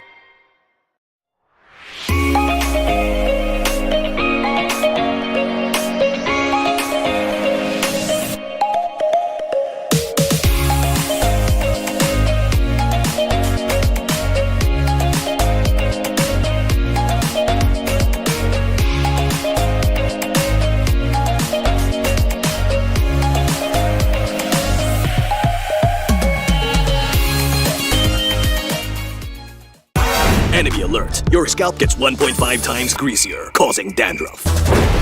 Get triple anti-dandruff power. Supercharged with Clear. Pang-marinade. Panggisa. Pampasarap. Ang daming ititimpla. Luto mo yan with Knorr Liquid Seasoning. Mula luto tong plato, sarap panalo. Luto tong plato, sarap panalo. Luto tong plato, sarap panalo. Luto tong plato, panalo ang luto mo.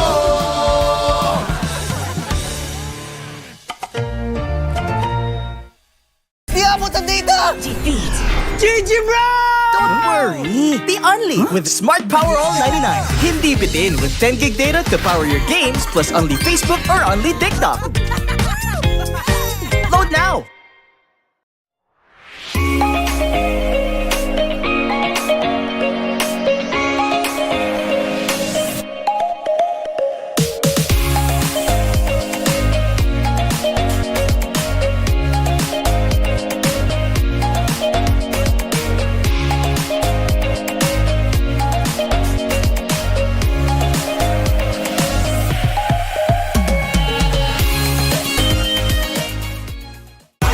Enemy alert. Your scalp gets 1.5 times greasier, causing dandruff.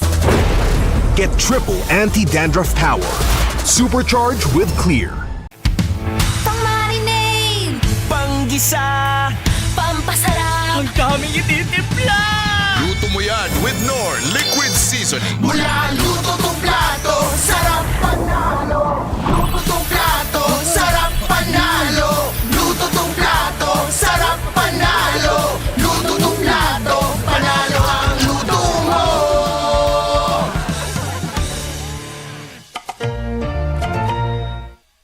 Di abot ang data! Defeat. Digibro! Don't worry! The Unli with Smart Power All 99. Hindi bitin with 10 gig data to power your games plus Unli Facebook or Unli TikTok. Load now!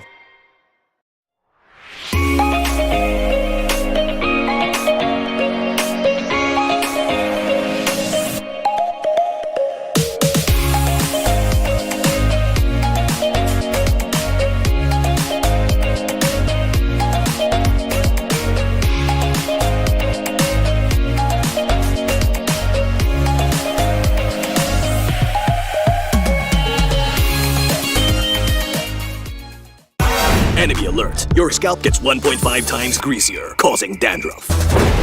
Get triple anti-dandruff power. Supercharge with Clear. Pang-marinade, Panggisa, pampasarap, ang daming ititimpla. Luto mo yan with Knorr Liquid Seasoning. Mula luto tong plato, sarap panalo. Luto tong plato, sarap panalo. Luto tong plato, sarap panalo. Luto tong plato, panalo ang luto mo.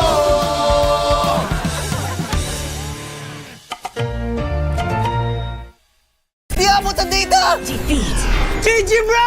Don't worry! The Only with Smart Power All 99.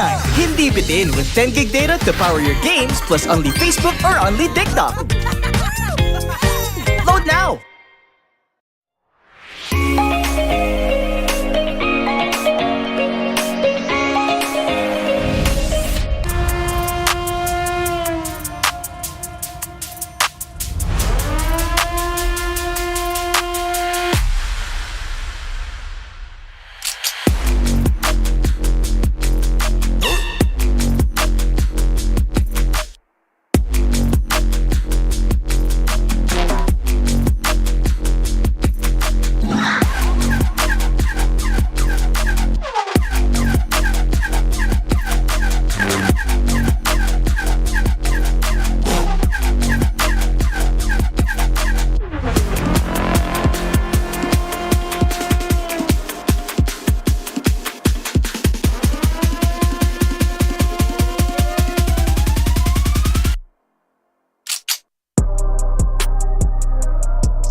Malakas, Pilipinas, malakas kahit anong lane, we become the monsters.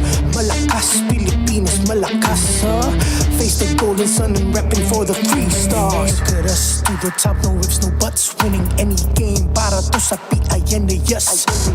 Di mo matitinag aming boses sa new level. Nasa kalye man o mobile, you know I become a legend. Listen, open fire, we unite, we winners. But with pressure, like diamonds are made of. Switching the lane na parang gera, HP racing made a setup. Pagkakatang buhat ni Hilda, full dome SS parang Laila. Susundan ko ang iyong wakas, kasama pataas, tagumpay natin to dahil tayo'y malakas para sa Pinas. Nasa amin ang alas, hindi to atas, kinikilala sa taas kasi kami ang malakas para sa Pinas. Nasa amin ang alas, hindi to atas, kinikilala sa taas, ganito kami sa Pinas, yeah.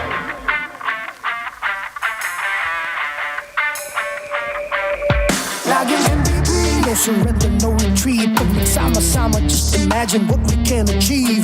Laging MVP, no surrender, no retreat. Giving 100 on my all, cause we just cannot be defeated. We are unstoppable, immune and invulnerable. Ready ang equipment, lahat frozen, mala, crowd control. Pakita on the jab, beast to the southeast. Taas ang matawa, proud and loud, cause every enemy we devour.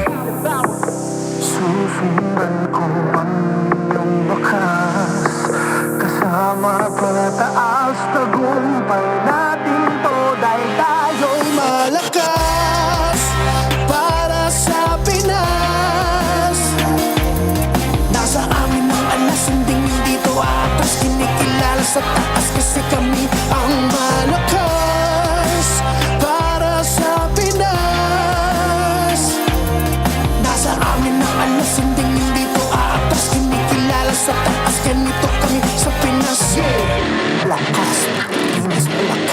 Kahit anong the monsters. Malakas, Pilipinas, malakas, face the golden sun and repping for the free stars.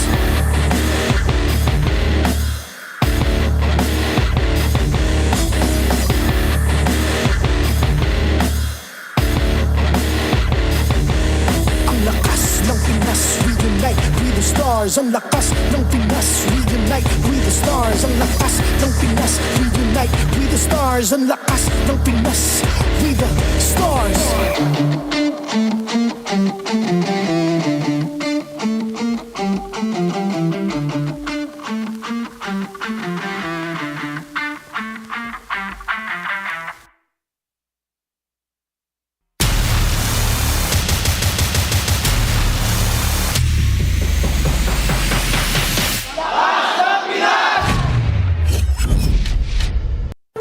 Back after the short break here. Welcome back here to MPL Philippines Season 16. It's day number 1, opening day of the season, and we've already had 3-game series, and it's still us, the Wee Bear Bros.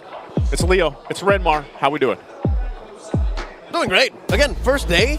It's a reintroduction to a lot of these teams, and these two teams coming up changed very little, but I want to see how that benefits their play. I'm happy because, again, we're going to see a new dynamic of teams that we're a little bit more familiar with compared to the first series, considering they had the bigger changes. Yep. But I'm pretty sure it's also still going to continue to serve up some exciting moments.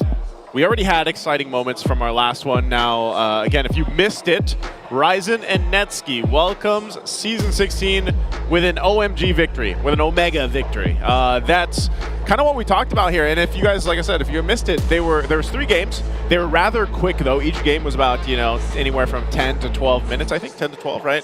I don't think we had a... Did we have a long one? We had 13, 14, yeah. 13, 14. Rather quick games, but... I would say there wasn't too many surprises in a sense of what was picked up. The meta still seems to be in a similar shape from what we're used to seeing, but the teams are what's changing. We talked about the homecomings and the reunions for all the teams here. Now, before we talk about today's match, we got to go ahead and thank our sponsors. You can level up your game with Vibe by BPI. If you download and sign up for Vibe, you'll get 50 raffle entries. That's a lot. That's a lot. I didn't know because I personally use Vibe. So last month, there were 200 lucky winners who received 1,250, that's right, 1,250 MLBB diamonds each. Now this month, I've heard that they've raised the amount for you to potentially win, get this, 50,000 dias. Wow, 50,000. Okay, 50 G's, baby. 50,000. 100%. I should really hop on my Vibe account and use that more. So you should do the same thing. Download and sign up for Vibe now. Begin an epic tomorrow with Vibe by BPI. I'm going to be honest. I just downloaded it last night because of these gentlemen right here. Hey, at least you've done it. Hey, I was completely unaware, so that's amazing. I don't know if I'll get a chance to win the 50,000 diamonds. I think it's better if you guys get a chance to win them because I've got everything I want. And I don't. I want to win it. Metro Zero skins, though. I only got Xborg. Is that? But that's like the best. Is that for me? That's the best one. Xborg is the best one. Is that the best one, Renmar? The Metro Zero? Yeah, Xborg. Ixia. I think Ixia. I like Ixia. She's my favorite piece also right now in MCGG, so yeah, I like Ixia. Your favorite, what is she? My favorite piece, character in MCGG. Like the commander? No, not the commander of it, character. but like one of the pieces that you put on the board in MCGG. Oh, hey, I wondered, did your skins from the main account carry over? Or is that just like random? Yes, yeah, it does. It does? Yeah. All of it? Yeah, what I get from the main account in game when it was still in MLBB, yeah. Oh. Well, for your Magic Chess account, right? I was like, yeah. No, not yes. Yes, okay. See, I didn't know. You guys got a preview of the matchup right there, of course. There's a whole bunch that we can talk about here for these two teams, RORA and Team Falcons. Yep. But again, this is going to be the kind of theme right now, especially for week 1, where we've had some of these roster shifts and changes happen here. For this one specifically, it's legends and legacies for RORA and Falcons because, carrying the weight of a legacy are the roster and coaches from RORA and Falcon, and basically it's a reflection on the era of success that each coach, each member has had over the course of their, careers and what we've seen from them. I mean, they've been through so much. I mean, look at Aurora. You have Coach Dexter, Coach MTB, Edward, Yue, when they were still the part of the era-defining legacy of Blacklist International, being able to win through there. And of course, the Falcons roster. You see the faces, you see the members there, and you already know what they're synonymous with. World Championships, multiple titles, gold medals. World Tour, the best pure athletes in the game. I wonder how they'll evolve. Like, that's the question, because it's clear that Aurora had to change in the recent seasons of MPL Philippines. Falcons, though, sure, they changed their banner, but it's still the same dudes. Yeah, and I feel like, this is always something when, not just with here for MLBB, but like in general, it's like once you reach that pinnacle of being a champion or a world champion, where do you go from there? Because you can see also with what allowed them to get that history was the endurance of their chemistry here for the teams here, Renmar. Yeah, look at this. The longest maintained roster in MPLPH history is the roster of Flap DZ, Cal TZ, Few Supermarket, and Ogwen, who started all playing together completely through Season 10. Of course, shouts out to Pandora, no longer part of the Falcon squad this season. He was also part of that.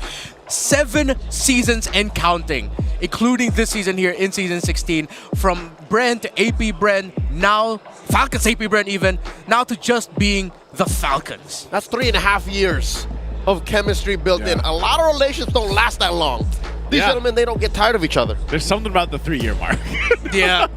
Always just like becomes a true test. If we make it past 3 years, we make it to the 4th, okay, I think we're good. If we don't, then I'm not going to get into that. Anyways, so that... World champs or man, no, I'm joking. It's crazy because that means that's what? How many playoffs in a row have they made it? Also 7. Yeah. Ever since making it to the playoffs in Season 10, shocking everyone by making it into the top 4 in Season 10. They've consistently always just been a top 4 team in MPL Philippines for 7 seasons now. That's why they're the Titans.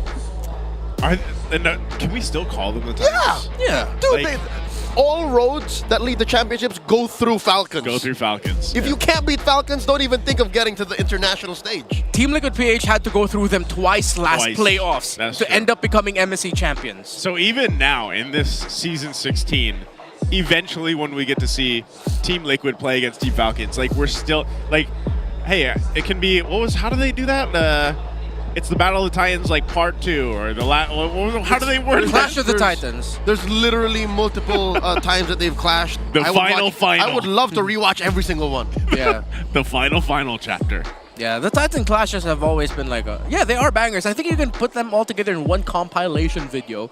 But then again, it's a testament to this squad for 1,117 days. 3.5, something like that. They've been playing together as a team, and they're consistently top 4. I know some people out there that have like Duolingo streaks longer than that, but that's crazy, to be at that point. And you can still see it, you still have, we still have Flap doing what Flap does best. Yeah. But 1,117 days is quite insane if you think about it for a team and just for a roster of guys to be playing. We always talk about synergy being built. Well, that's like probably the max amount of synergy that you can hope to get. And that's where the coaches and the back end team really comes into play too, because once you have a team that is together for that long, how do you still squeeze out the improvement? If the Falcons roster was a child, it would be in school now. Yeah, that's true. That's true. That's just to put it into context. Yeah. It just really goes to show, again, just how good the coaching staff they've always had with it. Of course, Coach Lucky there, but Coach Trevor really needs his flowers as well. The staff and crew, the fans who've always just been part of the Falcons' nest. Then the hive of Bren and AP Bren, well, which is so interesting because now they're going up against a team that I feel like, well, they also have been together for a significant amount of time. This is a roster that in their very first season eventually became World Championship contenders. They were able to make it into M6 right away when they put Aurora together. But then lately it seems like Aurora has always just been in that... They're in a weird state of flux right now, sort of like limbo in a bit, where it's like, how good really are we? How much can we really contest the threat? Because last season, everyone thought Aurora, when both them and Falcons went to the lower bracket in the playoffs, it's not going to look good for Falcons. They might bow out here. But then suddenly Aurora gets swept by Falcons as well. So now with the injection of light, into the Northern Lights, it changes up the dynamic. The fact that Light and Demon Kite have a history playing together as well. Yeah, so Ian, we spent so much of last season talking about, the Kite brothers, for example, specifically, and then you bring back Light, and just like we said from the last match, once you have some of these players that spend some time overseas playing, they come back here to the Philippines. We even heard it in the winning interview earlier on, where they're just like, they love, this is home. They love playing here. This is the best of the best. And it brings something out from the players that do play here in the MPL Philippines. And so I feel like, as someone who was a big fan of the original team, RSD, where, we saw Light, we saw Demon Kite play, I'm excited to see what's changed, because that's always something to look forward to, especially when you have these familiar players coming back together on a lineup together. So the current counter for MPL 16, Philippines 16, C16 imports coming back home is 100% win rate. Yeah, because Nets and Ryzen successfully put that first notch on the board. Is it going to be the same story for Light? Will his experience in MPL Indonesia under BTR be the game changer? No, I think it should be, which is why I'm really happy that, and I will get into this a little bit later on, where Light was really honest about his time in Indonesia. Yeah, I can't wait to hear that. But first, we have to go ahead and hear more from our hosts out there. We're going to be throwing over to the All Access. Maraming salamat sa ating mga casters. We are here for the All Access. Kasama natin walang iba kundi roamer ng Team Falcons na si Ogwen. Ogwen, it's nice to see you again. And considering na sisimulan ko na kasi parang ito yung first time in a very long time na nagkaroon kayo ng break. And nanibago ka ba given that, it was a pretty long break mula nung playoffs nyo up until this point? Sobrang nanibago ako tsaka as a team kasi parang gusto namin tuloy-tuloy yung tournaments para para mainit yung mga laro namin Tsaka talagang sobrang refreshing ngayon sa MPL 16 kasi parang feeling namin rookie kami. And you did mention yung isa sa mga pinabago niyong players si Ferds, who also got noticed nung RRQ Kaito stint niya. Talk to us about the dynamics. How is he with the team? Paano ba siya nag-gel with the team that has been together for 3 years or more already? Sobrang vibrant si Ferds Tsaka talagang sa ugali namin parang sobrang applicable niya rin talaga sa amin. Tsaka parang same lang rin talaga sila ni Flap. Tsaka especially kay Pando nung umalis siya, parang talagang nag-fit in rin talaga siya nung pumasok si Ferds. Just one final question, Ogwen. Week 1 pa lang, where do you see your team after week 8?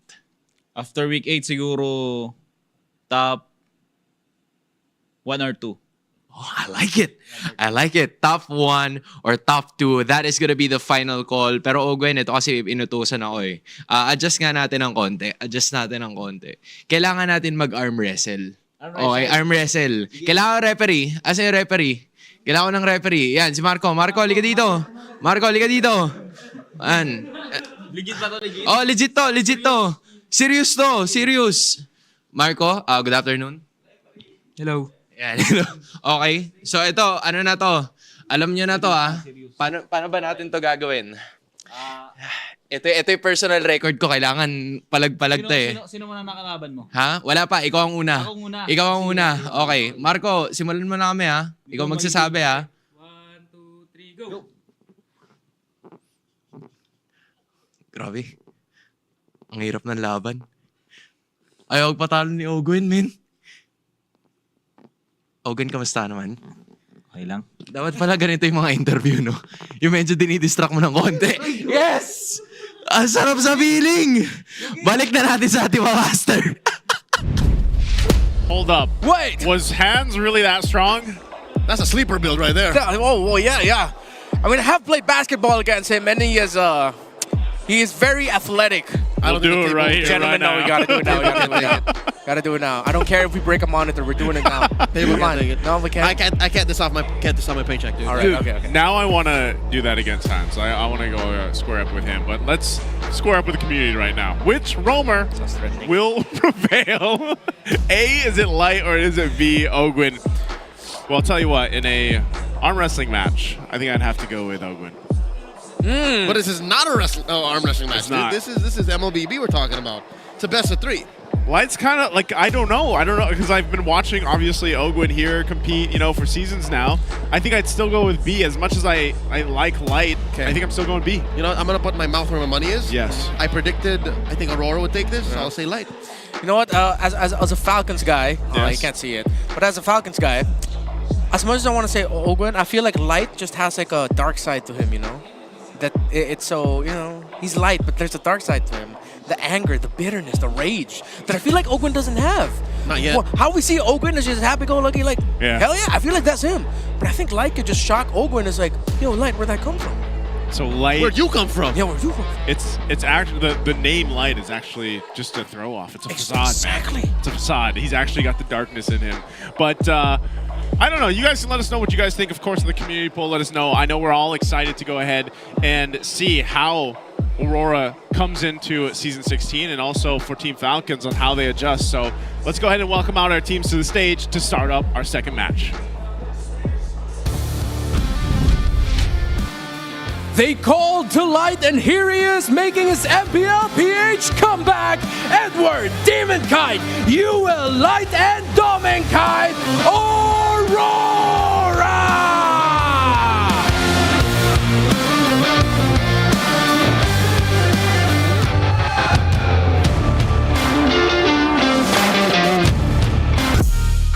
Legends with era-defining moments marked in MPL history.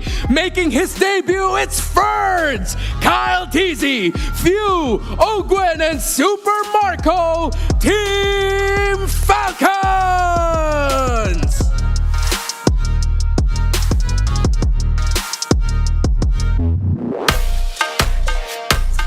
And of course, our marshals, Chico, Juven, Joshua, and JJ. The coaches for the teams, Coach Master of the Basics and Coach Trevor. MPL Arena, magingay para sa Aurora at Falcons! And there we have it. Our matchup here to round out day 1. Let's take us through Aurora. You know what? Seeing Light wear Aurora's colors just feels right. It's like he's always going to end up here anyways. And I can call back to as early as Snapdragon Pro Series Season 6, the qualifiers. Demon Kite already looked forward to playing against Light. I don't know if he saw it in his heart of hearts that 6 months down the line, he would fight alongside his brother once again. But hold up. Wait a minute. Whoa. Is that Ferds the wild one? Yeah, that is Ferds, former member of RRQ Kaito, longtime member of RRQ Kaito, MDL champion. He's already played with Kyle Teasy through IESF 2024 as Team Seaball there, but this is the first time he's playing in MPL PH, and he's going to be playing alongside Few, Ogwin, and Super Marco as well. He's got those eyes, man. I've seen those eyes before on some of the players out there for professional MLBB. He's loco. Yeah, no. Another RRQ alumni, Naomi, looks like that too. That's true. Yeah. He just sees everything. There's a certain look in those eyes. So this also means that the 1,117 days is broken. No, technically not. Yes. Because there are days in the past 3.5 years when Pandok came into play. Yeah, so that's true. I don't know if this muddies the waters because Flap is still in the lineup. Yeah, we even had a day where Pandok played for Ogwin in the Rome last season. This is the most like swerve. This is the biggest swerve. The biggest swerve we've Can seen confirm. from Team Falcons. No, this really is. And you know what? I like that they started off the season letting Ferds play already. Yeah. Because all the time, when it comes to Bren and the history of Flap Teasy playing with this entire roster, it's always been, from time to time, he'll have the questions of Flap's consistency and Flap's quality of play. That now you're setting the standard here for Flap Teasy. It's like, yeah, hey, man, we know you're the ultimate pro. But if this Ferds guy starts playing really good right now, you might have to take the bench right now. It looks like Flap Teasy, he's chill with it. He was flexing, he was making faces. I was going to say, he basically gets to just hang out in the back right now and flex. He's okay with a challenge. Yeah. He's taking it in stride. And I love how Ferds, in the grand scheme of things, fit into Falcons even before seeing him play. He has the same, he's cut from the same cloth as these dudes. He is also one of the best pure athletes out of the MDL. He's played for Seaball already, as mentioned. Played alongside that lineup that had Kyle Teasy in it. And he's a product of the MLBB grassroots ecosystem in the Philippines. And it's just time to have these new faces, new names step into the league, and we'll see that here. And he's facing off against Mr. Consistent too. Edwards roll eras. Renmar, look at this. Yeah, he started things off.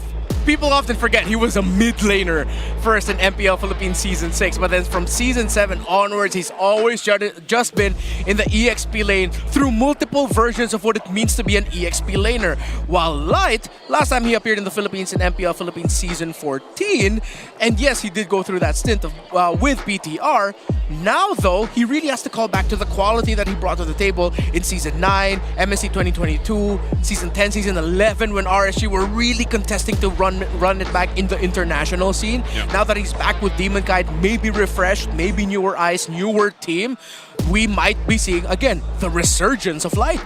And again, I feel like when you look at RORA's run, through the past couple seasons and everything, we already talked about how improved we saw them from last season, how a lot of people expected, them to even go all the way, honestly, at one point. So, again, they've held together the majority of what made it work for them, and now you bring in a familiar teammate in Light to just kind of fit into this, and it should actually be something, hopefully, that's works really well for this team to go ahead and have another great run. Ideally, it's plug and play. And just to throw back to something we mentioned during the Omega TNC matchup, it might come down to Season 16, finding teams having multiple weapons, duos in their arsenal, because for the longest time it was Demon Kite, the Kite brothers, right? But now, Kite gets back with Light, so there's that jungle roamer duo that should be working. What else does Aurora have? Yeah, what else does Aurora have? How else can Falcons reinvent and evolve themselves so that they avoid finally, maybe inevitably hitting that downward spiral that we've seen teams who've stuck together for so long usually happens to them? So I feel like there's going to be a great start to answering all those questions and all those possibilities, and they need to start off strong. They will, and to start off strong, we got to hear the Howl once again, the Infinix keys to victory. Let's go ahead and throw it over to Wolf. Welcome to the Howl. This is Wolf bringing you the Infinix keys to victory. It's going to be Aurora going up against Team Falcons. For Aurora, this is going to be a very challenging match, and what they needed to do is to force a Falcon to go for sustained XP laners. And what do I mean by sustained XP laners? Your Uranus, your Esmeralda, maybe the Turisda, but heroes that don't actually give damage, but more of sustained and frontline. That's what they needed to do in order to counteract the surprise that Falcons has in their new XP laner. And now they also have to slow down the early game.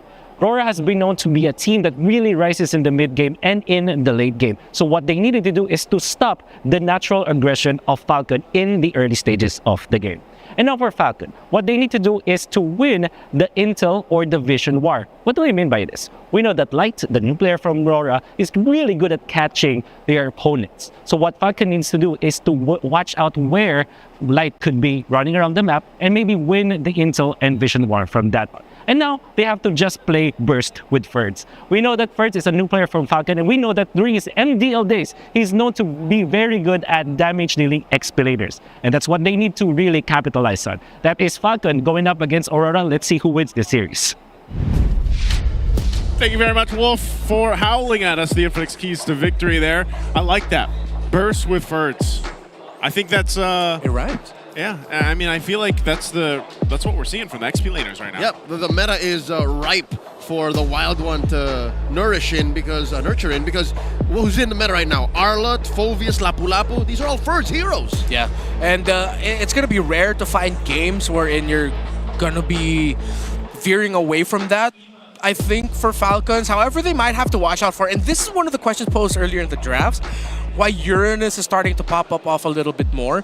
Because when you're up against someone who likes to play around Burst in the EXP lane, Uranus can survive that and he can sustain that. So if you mess up with the Burst up against that hero, suddenly all the damage you dish out is just like thrown out the window and you're essentially useless.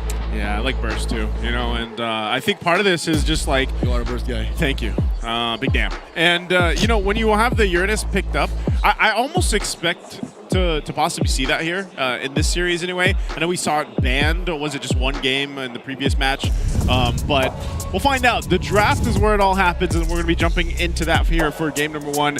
Once again, we'll see how teams take this to a strong start, I'd say. Quick update, last game we did see 2 sustained XP laners try to change the pace of that laning matchup. Glue and Hilda. Yeah. If those some way end up in the hands of Ferds, I would be smiling as a RORA fan. Yeah, as much as possible, you want to take Ferds away from like playmakers. If again, as mentioned in the Howl earlier, if you can force him to go for more sustained, slower EXP lanes, it doesn't even need to be reactive. Exactly, it doesn't even need to be a hero. It could just be whatever the matchup is. It's like you're taking Ferds away from the equation from Falcons, then that's great because Aurora has shined against moments like that wherein they can shut down the opposing EXP laner and playing their slower, smarter tempo. They know. They know. Take it away, you know, and so Arlok Kalea over on the other side, we still got that Dushin, and then this was what's the next ban here? For Aurora's priority though, are we possibly seeing still teams contest the Farsa and even first pick priority? Like even for both of these cases here? I'd say so.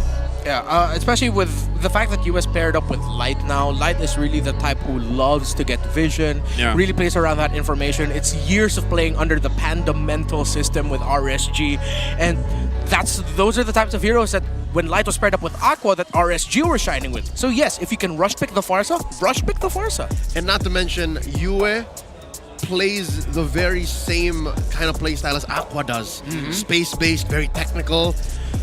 Thorns remain should petals fall. You know, there's also one possibility that I cannot throw out of the window though. Even though I didn't like the performance of it from series number 1, I think Selena's gonna come in here one way or the other, not just for few, but considering what we saw from Aurora Turquie and how Rosa, the person we did not expect to be an absolute monster with a Selena play with, maybe that's something that's sort of like actually a teaser from Aurora Philippines for the season, that Yue is going to show up a little bit more with the Selena. I still feel like we just saw in MSC though too, in the same hands, like just like we saw earlier, the Selena's great, it can work, but if it falls off, if it gets to a point where it's like, oh, we figured it out, we can dodge these arrows all day, and then you just punish the Selena, you're in that same position where it's like, then you're almost relying on your gold laner to get to that point where they're just popping off at some point, you know? So I could see it happening too, but I think teams, the biggest difference of Selena's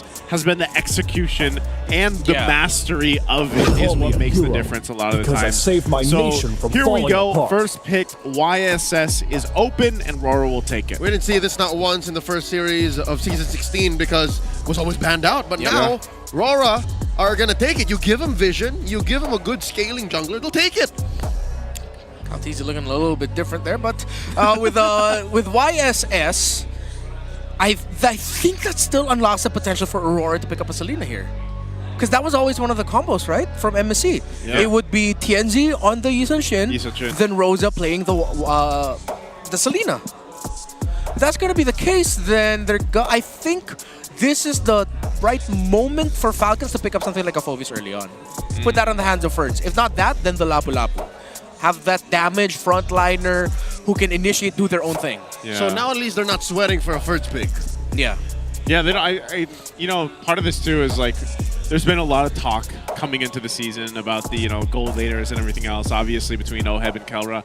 But over here too, for Super Marco, I feel like if we look back at last season, he was in, or I think actually through the draft. Did we get that? I think that's real. That's real, right? CC Gatot, like they're throwing no caution to the wind. Let me just look behind me. They're putting a hybrid sustained burst Selena. On Ferds, and then a Gatot into Ogun's hands. Like there's no flex here at all. Yeah, and we can confirm it is a Selena that was locked in by Aurora, but this time alongside a Ruby.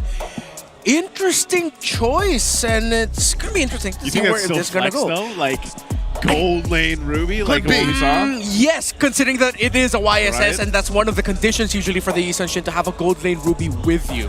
Here we go. We got it updated on screens for you guys. So Yeah, that's right now. It's still essentially, you could say it's still flex, but as you guys saw, Gold Lane Ruby can still work. The Joy will be picked up to round out that first phase for Team Falcons here. So the CC, also solid choice. We were talking a lot about this a lot in the previous matchup, so this will go in the hands of Ferds. The question is, can Aurora Philippines execute this lineup, this way of playing the game, similar to how Aurora Turquia did it in MSC? You know what? I'll do you one better. Maybe they can do it better. Because again, this is the best of the best. This is MPL PH athletes we're talking about. I want to see how Dominic does it though. He's not known to play these fighter gold laners. Yeah, and the fact that Falcons still put the Joy into this, it's like again, similar to how in the previous series we had moments where it's like, oh, that's a brave choice. This is also equally a brave choice. So I like how now they're trying to take away some of the best picks that they can put in the center of the map for good priority, good vision. I think they still do have to consider taking away the Kufra from Light. With all the dashes that they have, and the Kufra would mesh very well with what Aurora brings to the table. If not that, they might even consider a surprise, similar to what Apex 47 played in MSC. Yeah. Even an Atlas might be good if ever it's already clear that Falcons will not be playing a Valentina in the center of the map.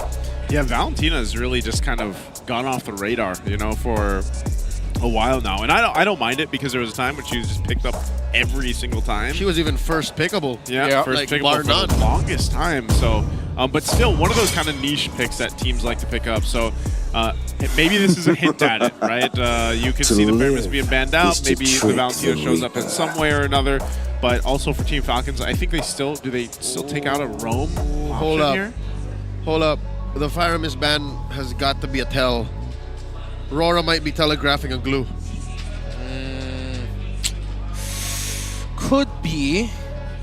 Yeah, it's one of the possibilities. Another possibility alongside that is they just want to make sure Falcons don't end up with heroes that are encouraging for them to just go all out very quickly into this game number 1. Where as long as level 4 Pyramus is on, they're just going to keep fighting and playing the tempo through there. They don't ban out the Kufra, they do take out the Badang. Again, since they do have a Joy with them, one of the best picks that you can answer the Joy with is the Badang. And the fact that they got the Kacha is with them means that, yeah, they still have to respect the Kufra, I feel like. It still might really show up for Aurora.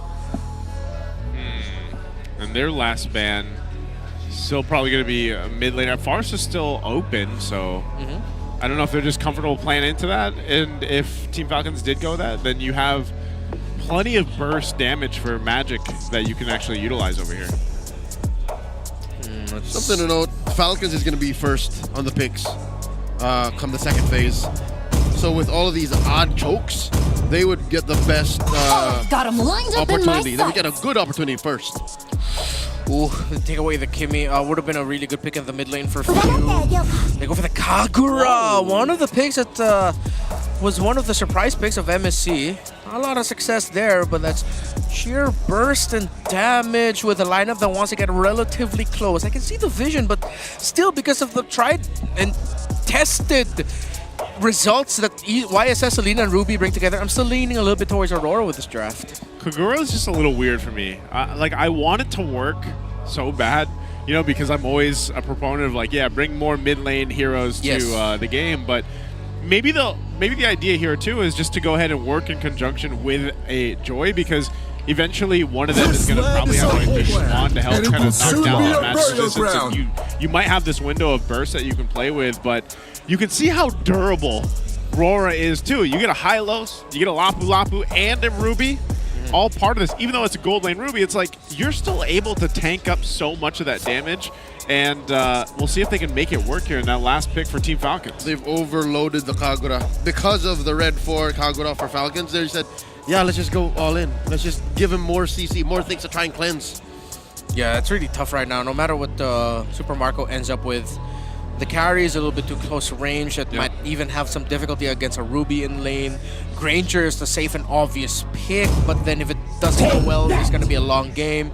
They go for the Moskov so that, well, they can open up the map this way, and then you have some space creation with the knockback that you have.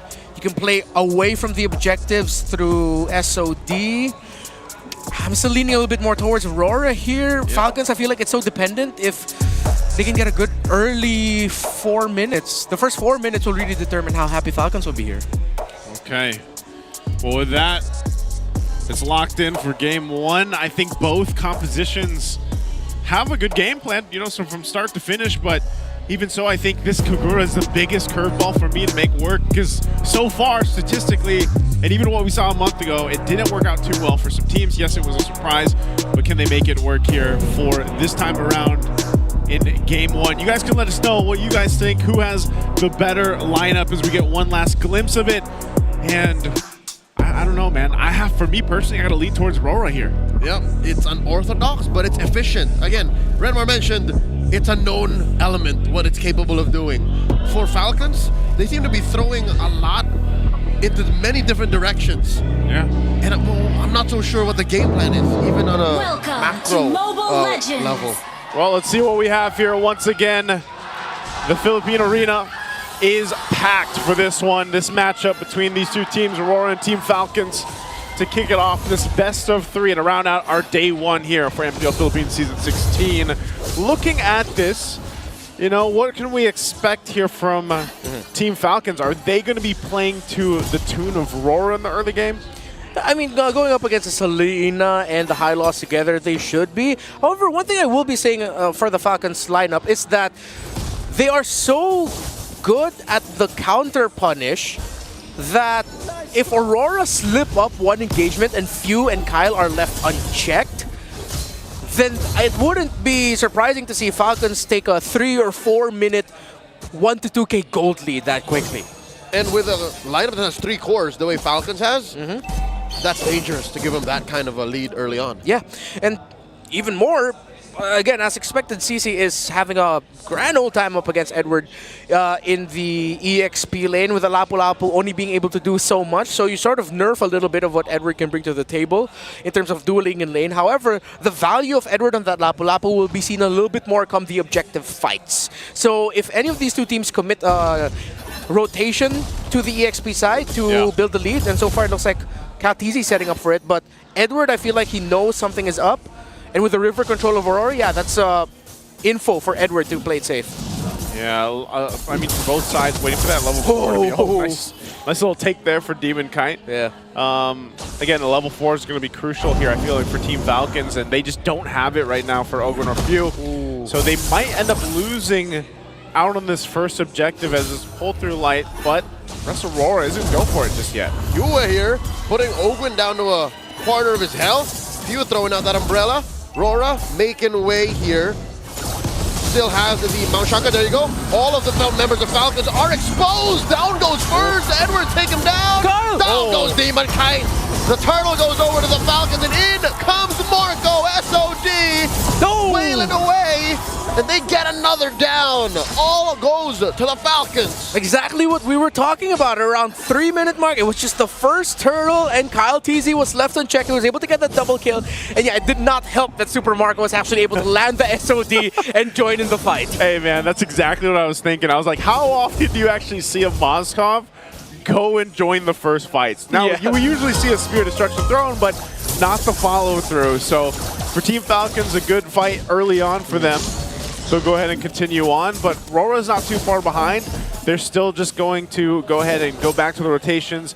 Again, they can go ahead and play with the fact that Team Falcons, they can respond that way, but also there's this window with this kind of lineup for them to work. If they avoid, you know, that setup from Few and Kyle TZ later on, they should be able to survive some of those team fights and out-maneuver or at least out-damage them. Yeah, and exactly. It's what we talked about earlier. The nature of having a Kagura and a Joy in your lineup is that if you mess up your initial start to that fight and you don't put enough pressure onto the Joy or the Kagura, their punishment is way too damn good. Yeah.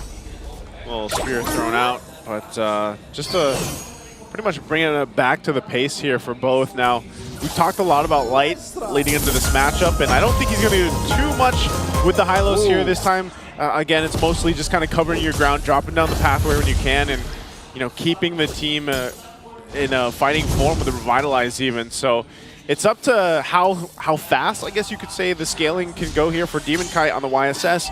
And once again, playing around these arrows, Edward will be crucial too. The fact that he got that kill earlier on gives him a little bit of a head start here on the Lapu Lapu. RORA gets another chance to go again. Turtle spawns at the same spot, upper quarter.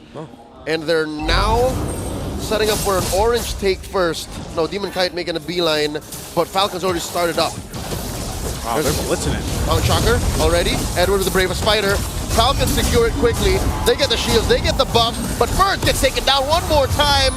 Light here keeping down Kyle, and the AOG comes through. Down goes Few. Once more, Ogwin regrets popping his ult. That's 4 down for free. The Northern Lights go crazy. This time, this goes much better for Aurora because they were able to check the targets that they needed to check. They checked Kyle, they checked Few, and Edward this time was left unchecked by Falcons, meaning that the damage that he dished out just took down Falcons way too fast. And the best part is the damage was in the right spot for Aurora. The main difference between Falcons' very magic-heavy lineup, at least in the early to mid-game, is they have great AoE. RORA doesn't. RORA needs to pick their targets well. In that fight, they picked their targets well. Yeah, and that glorious pathway and the Revitalize helped, again, being crucial in that fight on this Hylos. There's a pull here, Super Marco should be fine. But that's the thing too, and I guess that's where one of the power plays of having a Selena comes into play is when you're on a disengage. Kyle, is he going to get caught? Yep. And he gets the tail end of that Mount Shocker. Light drops the glorious pathway. Kyle, no more dashes. In comes Ogwin, and the rest of Falcons respond. Few goes in, flickers through, takes down Demon Kite, slaying the MVP. So far of this lineup, all of the vision taken out of the equation. The vengeance by Ferds. RORA now stopped in their tracks. 2K gold lead still intact. Could have been way worse. I mean, I saw RORA saying, hey, let's just full charge into here. A jump from Ogwin, but still, they hold on to a nice lead. Yeah, you see how well Aurora will be able to play around the Revitalize once they get to a difficult situation for them. It was a great entrance by Ogwin and follow-up by Few to help cover for Kyle. It just seems like it was difficult for Ferds to make an impact there, and they weren't able to make the most out of it. Again, with the sheer damage output that the Lapu Lapu has been left undisturbed so far in this game, Falcons really need to check Edward at some point. They need to bring him down low. He has a 2-level lead against Ferds' CC. Wow, so that's the turtle just gone. Secured very quickly. Little spear thrown, of course, but nice little push. Again, Team Falcons had to go ahead and grab something. They knew they wouldn't be able to go ahead and contest that turtle, so they traded out. And Super Marco still doing what we see a lot of the gold laners have to do right now. You just kind of go into this mode where I'll take what I can across the map and I'll farm up as quickly as possible. Kyle could be dealing with some pressure here, though, around his orange. Yeah, the Falcons need to help answer that. I think Kyle will be able to walk away with his orange relatively well, unless US somehow throws a miraculous arrow. Oh, nope, he was able to take it. A quick item to check 2 Genius Wands, one for the Joy, one for the Kagura. So still, Aurora need to watch out for the damage output burst that could come from the 2 magic damage dealers. Dominance Ice for the Gatot Kacha. Radiant Armor Rush there for Light, important. Demon Kite has been too quiet for the past 7.5 minutes. He's had a great time laning, and he's now on his 3rd item building. This is dangerous. We haven't even seen a flicker I'm offended yet. Imagine what that would do to ruin Falcons. That's crazy too. Look at the damage here. He's just under light as well. So it's like now his time is where we see this Ruby gold lane work. Yeah, and if you're Falcons, and if there's really so much that you can do up against that Ruby in the laning phase, you don't want to draw attention to Super Marco's lane, so you leave it alone. Now here it's the threat of, wait, do we have enough tools to make sure that this Ruby has a hard time? I didn't see a lot of like glowing wands just yet, not a lot of like dominance ices or Z-halberds. They do have one, but at this point, we've seen it so many times in the past that the Ruby doesn't care this early on. It's really only in the late game where Ruby starts feeling, all right, yeah, I'm just another tank at this point. Yeah. But at this point, Ruby is a very efficient, damage-packed, sustain-packed tool in your toolkit. Short to say, we've yet to see the worst of Demon Kite. He's still gonna tilt this even further towards Aurora. Given they have a 4,000 gold lead, Lord spawning up top, Falcons have to find quite a clutch to even contest. Yeah, because when you want to go into this objective, I feel like that's where Aurora's lineup's going to shine. They have so many tools to go ahead and throw out crowd control, throw out a possibility to cut things off, an arrow. Right to the face of Few here. Force the flicker back. There's the Mountain Shocker, ensuring all but the secured Lord. And now here comes the rest of Falcons. Down goes Yue. Glorious Pathway by Light. Who are they targeting? It looks like Falcons have scrambled. Super Marco pushing down bottom. Tier 1. First bomb in the bench is not going to be enough. 1 for 1 so far. But Aurora are happy with what they walked away with. Yeah, incredibly unfortunate the Super Marcos SOD didn't land. Could have been a different story if it did happen. Ferds got off a great curtain call to the right members of Aurora. You saw the damage swing favoring Falcons. But the fact that they didn't have their gold laner with them, again with this missed SOD, no surprise that Aurora won that. Yeah, so this Lord should be handled pretty quickly, but Aurora will still go ahead and put pressure where they can. Maybe the tier 2s. I don't know if they actually get to the base here because Team Falcons should be able to clear things out pretty well. As you can see, trying to hold down the tier 2. Look at that. That's just a Fury Hammer, War Axe, and a Queen's Wings. Right, and he already deals that much damage. That's a little bit of a lot. Across those across those 3 items, that's a lot of damage spread out on a singular Lapu Lapu. That's the bravest fighter for you, man, you know? Shields are going to pop here in the mid, up top as well, and bottom to follow. So Team Falcons, 10 minutes in, 6,000 nearly, gold behind. They're going to have to hold on for a while, and this is what we've been seeing so far, especially when you're just kind of relying on, that spike to happen here for the gold lane, but you do have like a combo that can work, and that's what we've been talking about ever since the draft between few.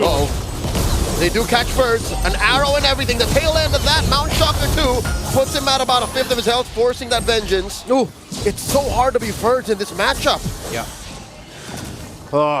3 deaths on the board. He's level 11, Edward's level 13. There's been a 2-level gap for the past 6-7 minutes between the 2 EXP laners.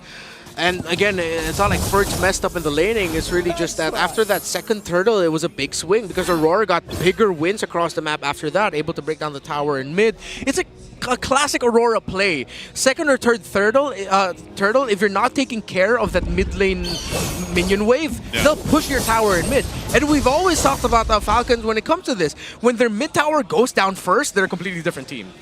Yeah, it seems like even for Aurora, in a sense, it's like, this addition of light here, it seems smoother, I would say, for them. Now, it might be too early to say as it's only their first game of the season that we've seen, but they have control against a team like Team Falcons here. This is what I was alluding to, man. Plug and play. Light just fits well. Even on a hero that has definitely lost its luster in recent times. High loss. Look at this. Edward coming on to Ogwin. Mountain Shocker by Demon Kite, revealing everyone, denying the purple away from Kyle.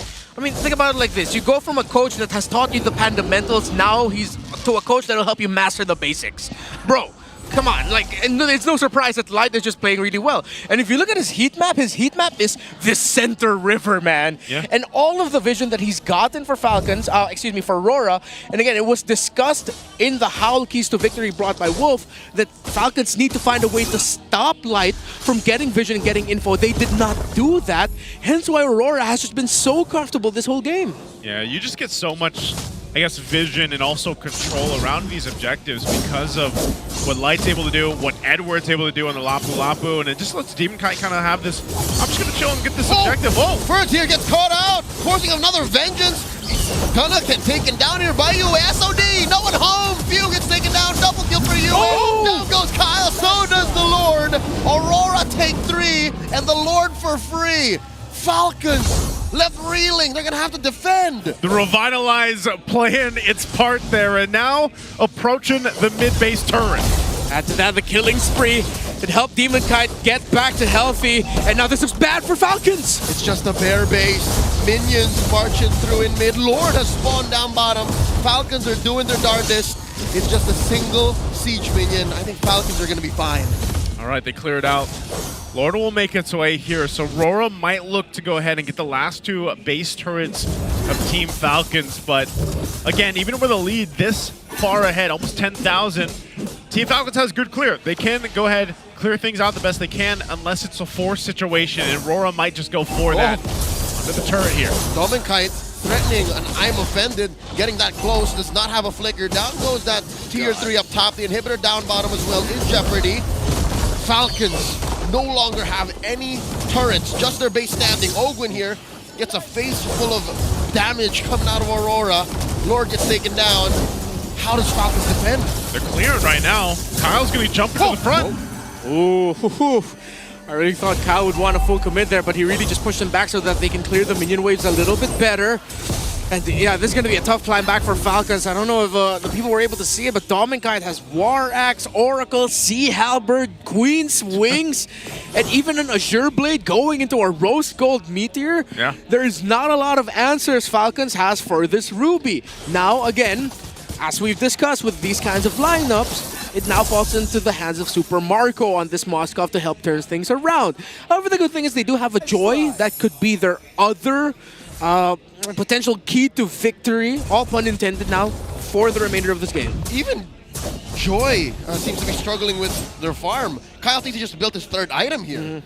Yeah, I mean, despite that initial burst he dished out onto Yue when he was pushing them back, that was surprising to me.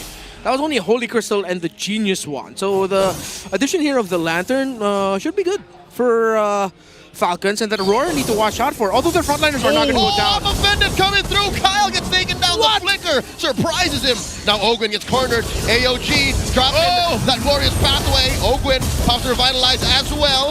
In comes Demon Kite. Light kiting the rest of Falcons. Super Marco winning away, throwing spear after spear after spear, and it's not going to be enough. RORA's so tanky. Ooh, this Ruby is stacked. There's way too much sustain there. Even though Falcons were able to drag that on longer and Super Marco was hitting for free, it felt it was nothing for Dominkite. This is the problem, though. Like, you just saw it there. Even with taking out Kyle Teasy, having the numbers advantage, catching out some of the members of Team Falcons, they still could have ended there. There's been a couple instances where it's like you think they can, but because you have Super Marco clearing these waves so insanely fast and the rest of the team able to help clear that, they should be able to defend their base like that. But now can they contest this Lord? That's the next question. Super Marco did pick up a Malefic Gun. Here's a Conceal. Arrow, though. That's a White Rush. Flushing Marco out. Very low. Does not survive. Kyle Teasy takes him down, and AOG. Kyle Teasy falls. But it's found by Light. Trying to space out Super Marco. In comes the rest of RORA. Birds takes down Demon Kite. 3 for 1 the trade for the first time in a while. The Falcons win. What a turnaround by the Falcons! I thought it was looking so good, but we talked about it. The pickup on the item for Kyle Teasy. He started it, Ogwin answered, and the rest of Falcons followed. Light tries to buy time, but at the cost of his life. I don't think that was worth it. Just Edward left on the map. It's just Edward. You have to send Few to heal, handle with the base push. But this is going to get them the Lord. I mean, Team Falcons, you got to remember, they were down 10,000 gold defending their base. And maybe this is where, again, you're looking like, man, I wish this wasn't a Ruby in the gold lane we have. Cut that lead in half. Nay, cut it in half again. Aurora are now just up barely 3,000. And there's a Lord marching up top. Falcons, they may have found their power spike. Yeah, they got it. Holy shit, what a turnaround. Now even the Divine Glaive there on the Kagura. You have the Blood Wings already for Kyle. He just built the Lantern before that, and then now he has an extra item to boot. Super Marco now has the Rose Gold Meteor full build. Aurora need to watch out because again, Naisu, as you mentioned, now they're going to be wondering, I wish we had a different pick other than a Ruby at this portion in the game. There was a good window for it to work. Yeah. Oh, no. Mid lane, it's going to be pressured down, but again, even with the gold lane Ruby, a lot of the instances that we see, especially when you're pushing in the base, you need that flicker available. And there was a time when they possibly could have ended the game, but the flicker wasn't there for Dominkite, wasn't online. So they couldn't force the situation to end, and now they're facing down a potential push from Team Falcons. I'm not sure if it's going to be a push to victory just yet, but right now, Super Marco's locked and loaded. So this Lord will go ahead and march on in, and they're going to be knocking on the base here of RORA. You are throwing out prayers and arrows to try and stop Falcons from pushing in. The siege continues as waves crash through top, mid, and bottom. Kyle Teasy ushering waves through mid and bot. The AOG coming in from open, might have pulled the trigger too soon. Lord Panther in. Dominkite still alive. In comes Kyle Teasy from the side lanes. Dominkite and Demon Kite wailing away. Super Marco. It's Light. He's got him, but there's not enough of a support. Not enough artillery. Down goes Light. Put to sleep, and that's all she wrote. Aurora just lose the roamer. My goodness, what a cover by Few, and the fact that Super Marco was able to bring his Wind of Nature up just in time, get the wind chant off so that it reduces the damage that Edward was dishing out on him, and that extra bit of help from Few ensured that Light wouldn't be able to finish the job. And they've done everything they could to get the game now in their favor, completely demolishing the 10,000 gold deficit that Team Falcons was facing. They've brought it down to basically anyone's game. The next time this Lord comes up, both teams are in good fighting form. The one advantage for RORA is they've still got 2 base turrets. That is an advantage that they can play into. Now the hardest part is, how do we catch Super Marco? A couple arrows have landed here. You know, Dominkite, like I said, he's got to rely when that flicker is available. Maybe that's the answer, but even with Light charging towards Super Marco with a glorious pathway, Team Falcons is doing what we've seen them do every single time. They protect Super Marco so well. It can't just be Light.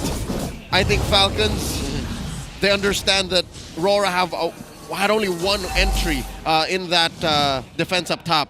Maybe if RORA can find an angle elsewhere, if they can flank Marco, that could be their way in. It's also difficult to do that.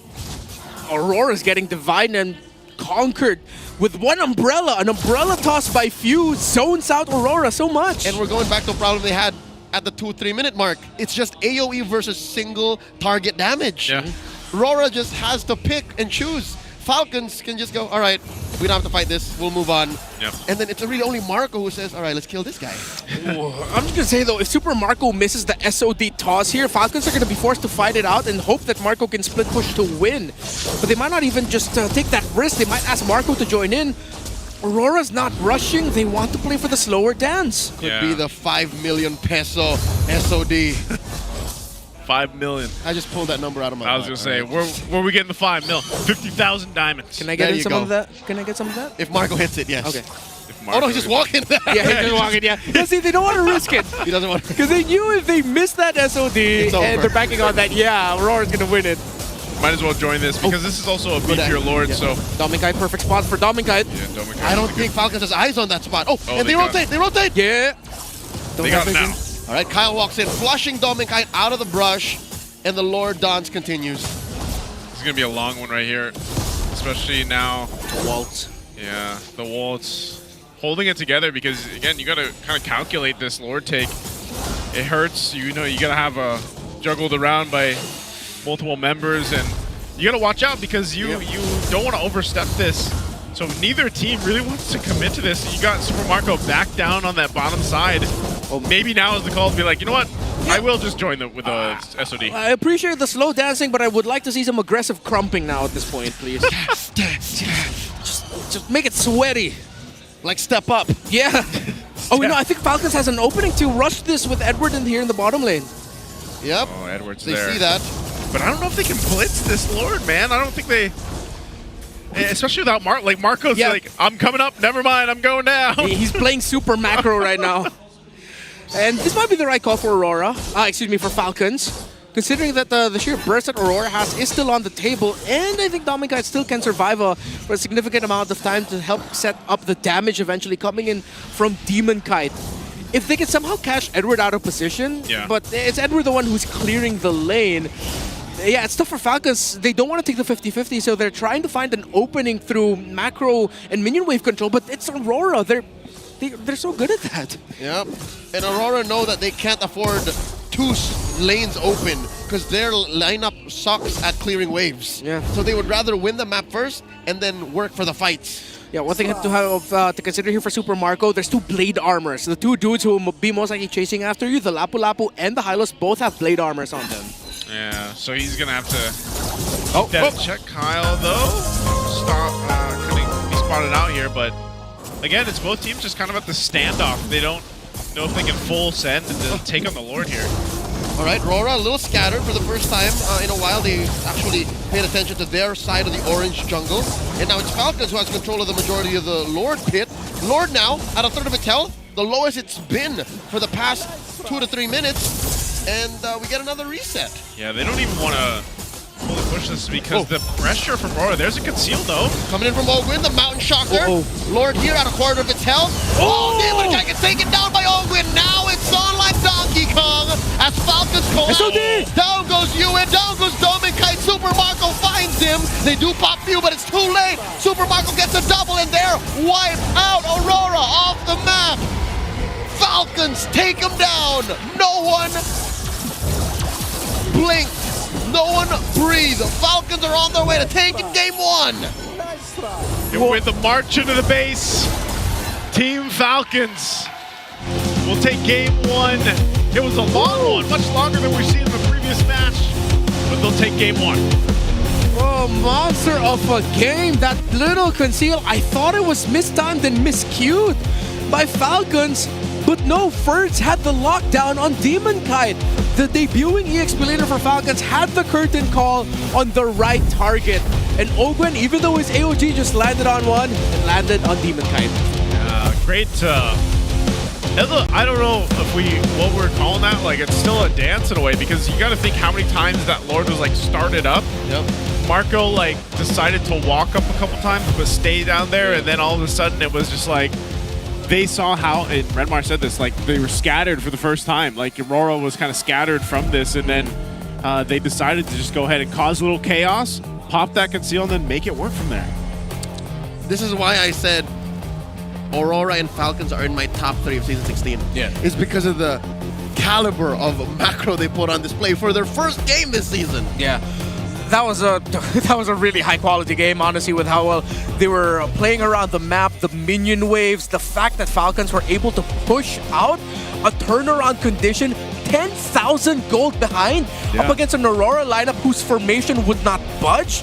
So Falcons decided, okay, stick together, good, we'll be able to free hit. And Super Marco was bulletproof. Never change, man.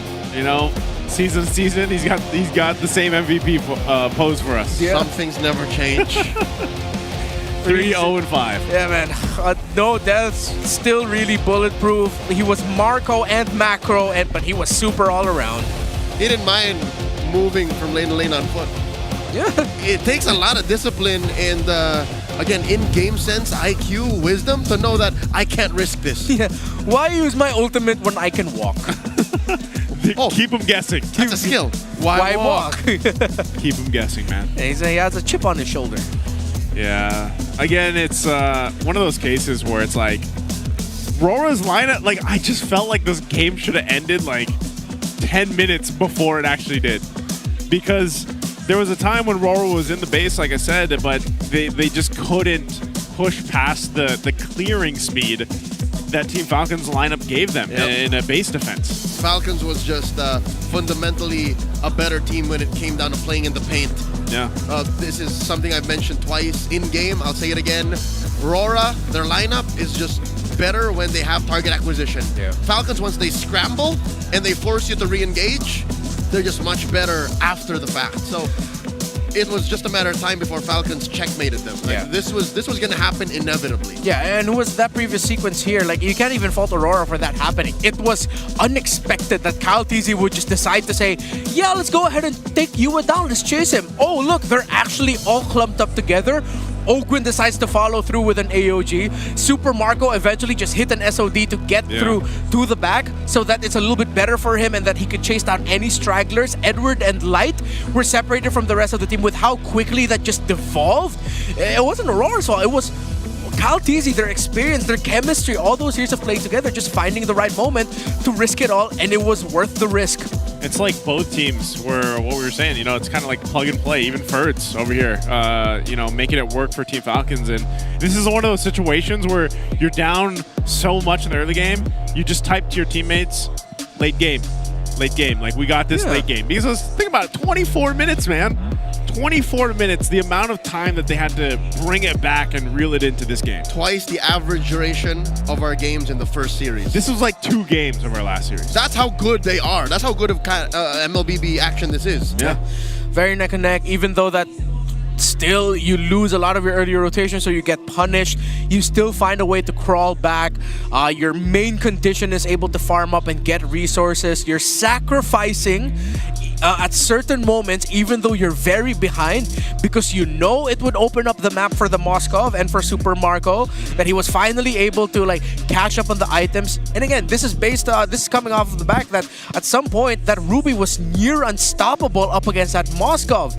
But in the play that where everything was turned around, just because they picked up the lantern for the Joy, next thing you know, all of these extra HP items makes the Joy happy because I'm doing more damage to you. Yeah, and it was great to see. I mean, even when we were thinking about the theory between the Joy and the Kagura working together, and then the double Genius Wand that they had, because sometimes it was such a different layering. Like sometimes it was Kyle Teasy starting it up, then you have Few that capitalizes on the Genius Wand that Kyle Teasy had, or vice versa. Sometimes it was Few starting it up where then Kyle Teasy has that reduced magic resistance to work through and goes in, and like you said, even with the Wishing Lantern, that was a big change to the output that they had. So very interesting combination. Again, you don't see the Kagura work too often, at least in the past month that we've seen it pop up, but this is a great showcase of exactly how it can work. It might just take a little bit time for it to actually come to fruition here. So again, you see this right now. Rich Guy, our BPI Rich Guy, Super Marco, we got the carry here. Yue Light took a ton of damage, as he should, on the Ilos. And then of course you have Ogwin there as the wingman. Yeah, with everything that Falcons was able to throw onto the table for Super Marco to feed off of, well deserved that he gets the BPI Rich Guy and all the gold that he was able to get. And what we saw from the Kagura here, I feel like I've suddenly unlocked the memory for me. Right in Season 9, this was one of the usual trades in the mid lane, Selena and Kagura. So I feel like we're just calling back to that now. Because right there would be a time, one team gets a Selena, the other team would get Kagura. If the other team decided to prioritize the Kagura for some other reason, the other team would just pick up the Selena. There's like a weird relationship between the two with the Abyssal Arrow and the Umbrella. And the timing of that as well. And the cleanse. And the cleanse. Combat mobility of a Kagura. And the map rotational speed of a Selena. Like, they're the yin and yang. Yeah. Literally. Yin Yang, was it Yin Yang overturn? Yeah. Yep. Kagura. Yeah. You know? I don't play her, but yeah. I used to. I used to play her quite a bit, and then she just... It's obviously, it's not a hero that you really want to pick in like solo queue. You know, it's one of those heroes that works really well in this combination where you kind of work together with your jungler in that sense, or the rest of the team. So interesting to see if we still see that happen, where it's like that relationship between the Selena and the Kagura pop up, because I still feel like only certain teams bring the Kagura to play. So again, before we head to game 2, we're going to have to go ahead and throw it over to our smart ping test to see how our players prepare for the match. Hello. Hello. Hello, mic check. 1, 2, 3. Si Mark, tahimik lang.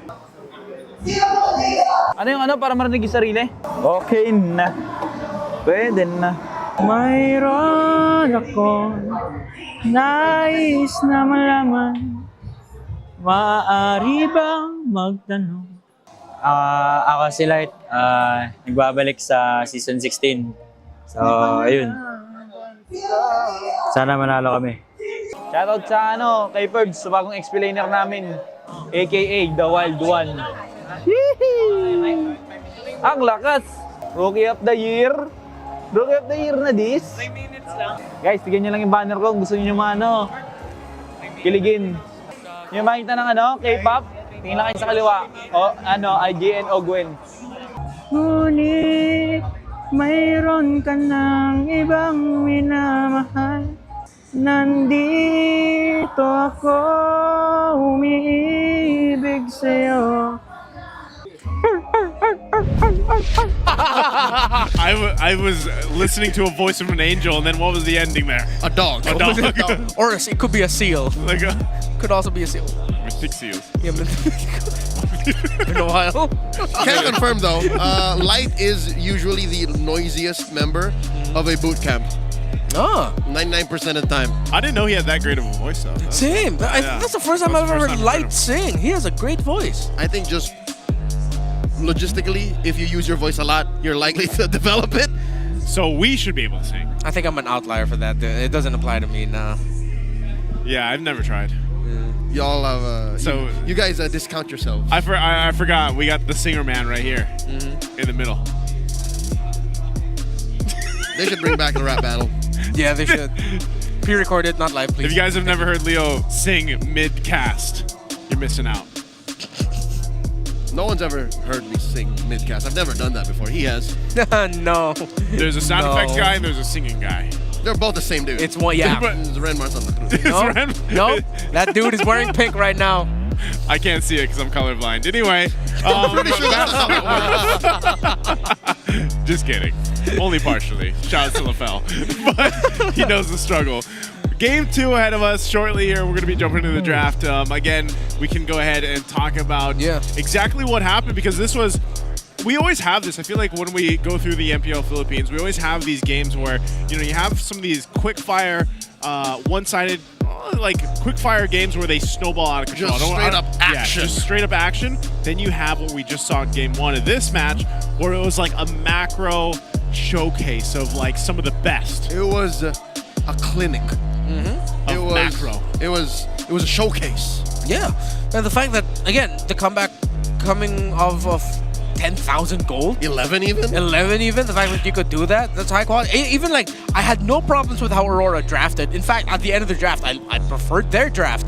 They played the condition of their lineup incredibly well. Yeah. But then, on the other side, you got Falcons who, they may have had some errors in the early game. They might have overcommitted some moments, mistimed some things. It looks like a little of jitters as well from the Wild One and Ferds. But then they found that turnaround, and everything clicked for them. And then they looked comfortable, and then they started playing the map really well because Marco was able to farm up. We just got to see the best of what the two lineups had to offer at exactly the time we needed to see it in. That's what I said, in that case, Aurora, there's really...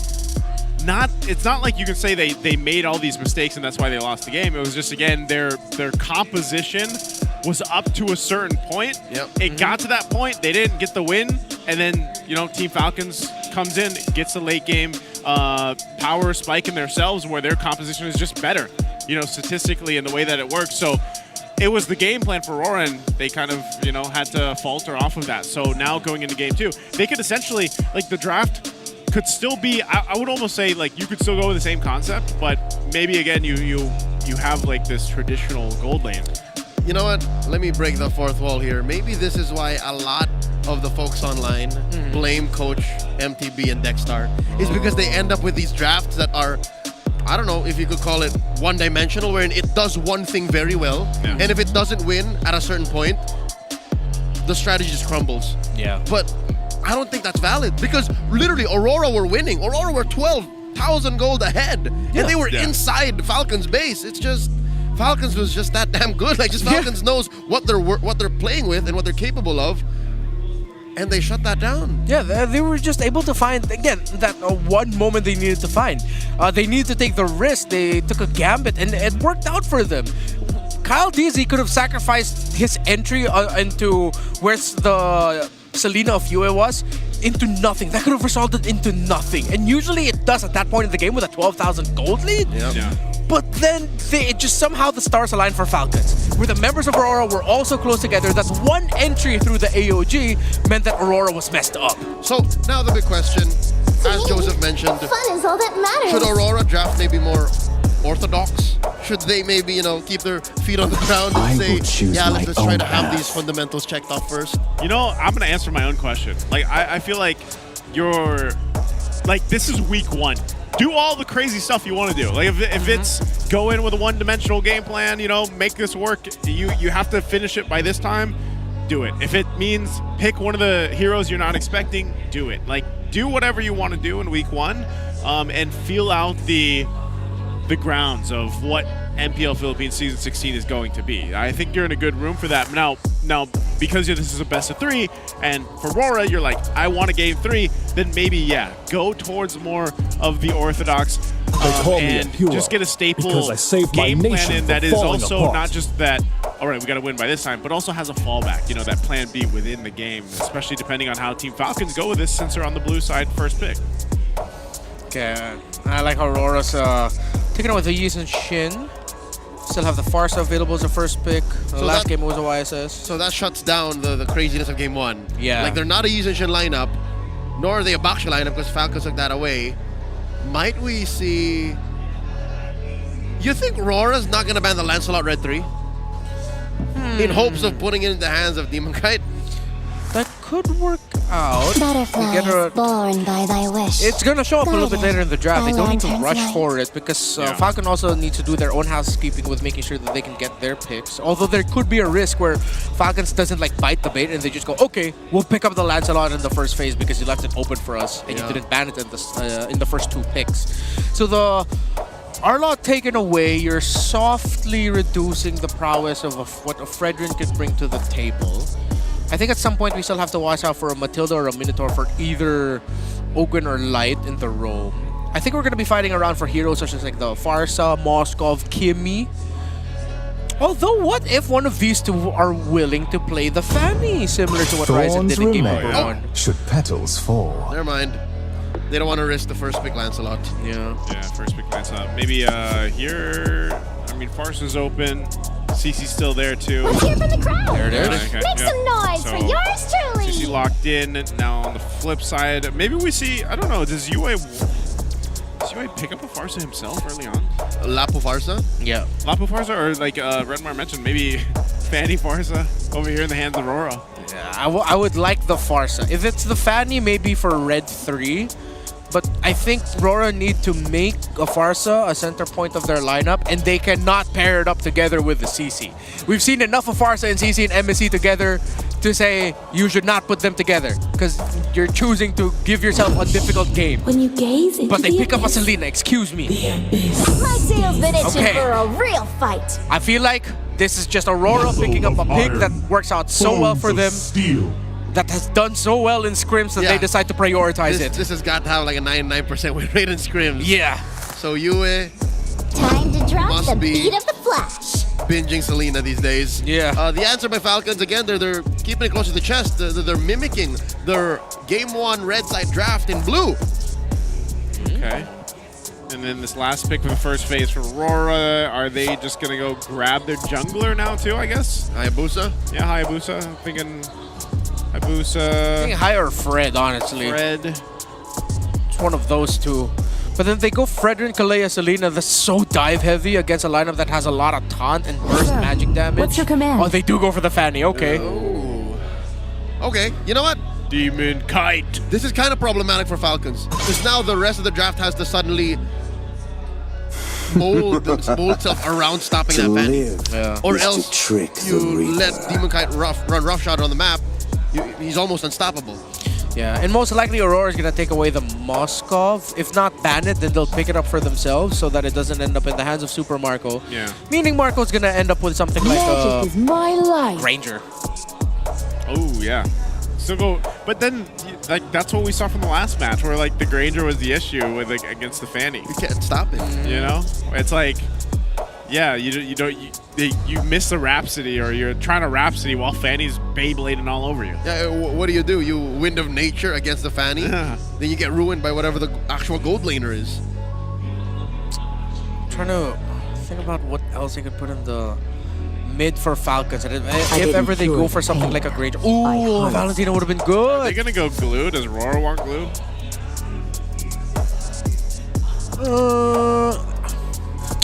I'd like to see a faster rotating EXP laner for Aurora. They need something that can help supplement like the Fanny around the jungle. Yeah. Because if it's a glue, it might be a bit too slow, and if the Fanny starts getting invaded, then what are you gonna do, right? I feel like they definitely need something to supplement the Kalea. You know, so Kalea, like we saw earlier too, like you don't have to just throw everything in finding a target to Tsunami Slam. Like you can choose your target a little bit better. So last match for Team Falcons is going to be Lapu Lapu, and it so will now soon this be your brings it burial to, ground. what do you park in that XP lane? Unless they hold on to this. Yeah, that's tough. You can't go Fovia, Severe Edward.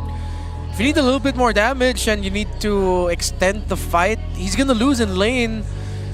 But you might want to consider an Edith but then that means you're gonna have to help Edward against that CC. I am vengeance. Instead, they lock in their gold laner first. As mentioned, they take it away from Super Marco, so it doesn't ruin Demokite's Fanny. I'm on the Edith train. I think there's a reason why they banned the Valentina here. So that they don't have to worry about the Primal Wrath getting stolen away. Yeah, which is basically a better Valentina, a better Edith. Yeah, and it helps cover the fact that your only magic damage source so far in this lineup is a Selena. Okay, so if it's Edith, then they could go Granger here. And then their mid lane... I mean, Farsa's still been open this whole time, but with the Farsa there... She's not safe. Oh, they might go Novaria! Just for the range, I guess. Just for the range. With a good combo. Vision, yeah. Payback. Let's go Win the Farsa. race against time. This is better against the Fanny, though. Like, Bruno is better against the Fanny than the Granger. Yeah, you can even time the slide tackle so that when the Fanny enters, you dodge. It's a quick stun and then it's a dodge as well. Okay, last pick, that XP lane. I think this is still Edithable. Yeah. Edith, Glue, or... You're not gonna go... thinking damage. You can't go Yuzong. Wait, no. You can. Actually, yeah, you can. You can. You can. The Bruno and the Farsa are going to have a really bad time. Yeah, if it's a Yuzong. Well, Yuzong, Kalea together. Edward's considering Yeah. it. He's thinking about it. He's thinking about the lane matchup. It's either Yuzong or Edith. Oh my god. None of the above. How about it? Maybe that's why he was given the... Yeah. All right, fine. Okay, coach. Okay, all right, fine. guys. I don't know who actually made the call, but it's a team decision. Pick Uranus. Okay. So what do you do here? Do you just stand in front of the damage dealers and threaten them with a Ionic Edge? Well, okay. Let's try to look at it from a laning perspective first. It's sort of meh. It's like 50-50. You're not going to win the lane, but you're going to hold it. Yeah. And you're going to manage it well enough. So I feel like that's one of the things that they were also looking for and why Edward was like, no, not this. Maybe I'll just go Uranus. Because any other EXP laner pick might have struggled. Yes. Hypothetically. Even Edith would struggle. Yeah. But then the team fight is where I'm rattled a bit because there's so much burst on the other side. Yes, you shine against burst, but it might get to the point where Uranus might just get melted if they're not careful. And we saw that, a month ago from MSC and everything else. We're like, man, Uranus is so tanky, but then we saw him where he just got shredded through. So I don't know. We'll have to see if it ends up working out. We're jumping to Land of Dawn again. It's game number 2. Will we get another game 3 on our opening day here for MPL Philippines Season 16? We'll find out. But right now, taking a look at things, the early rotations going on. This is one of the things, we've seen so much Selena already in day 1.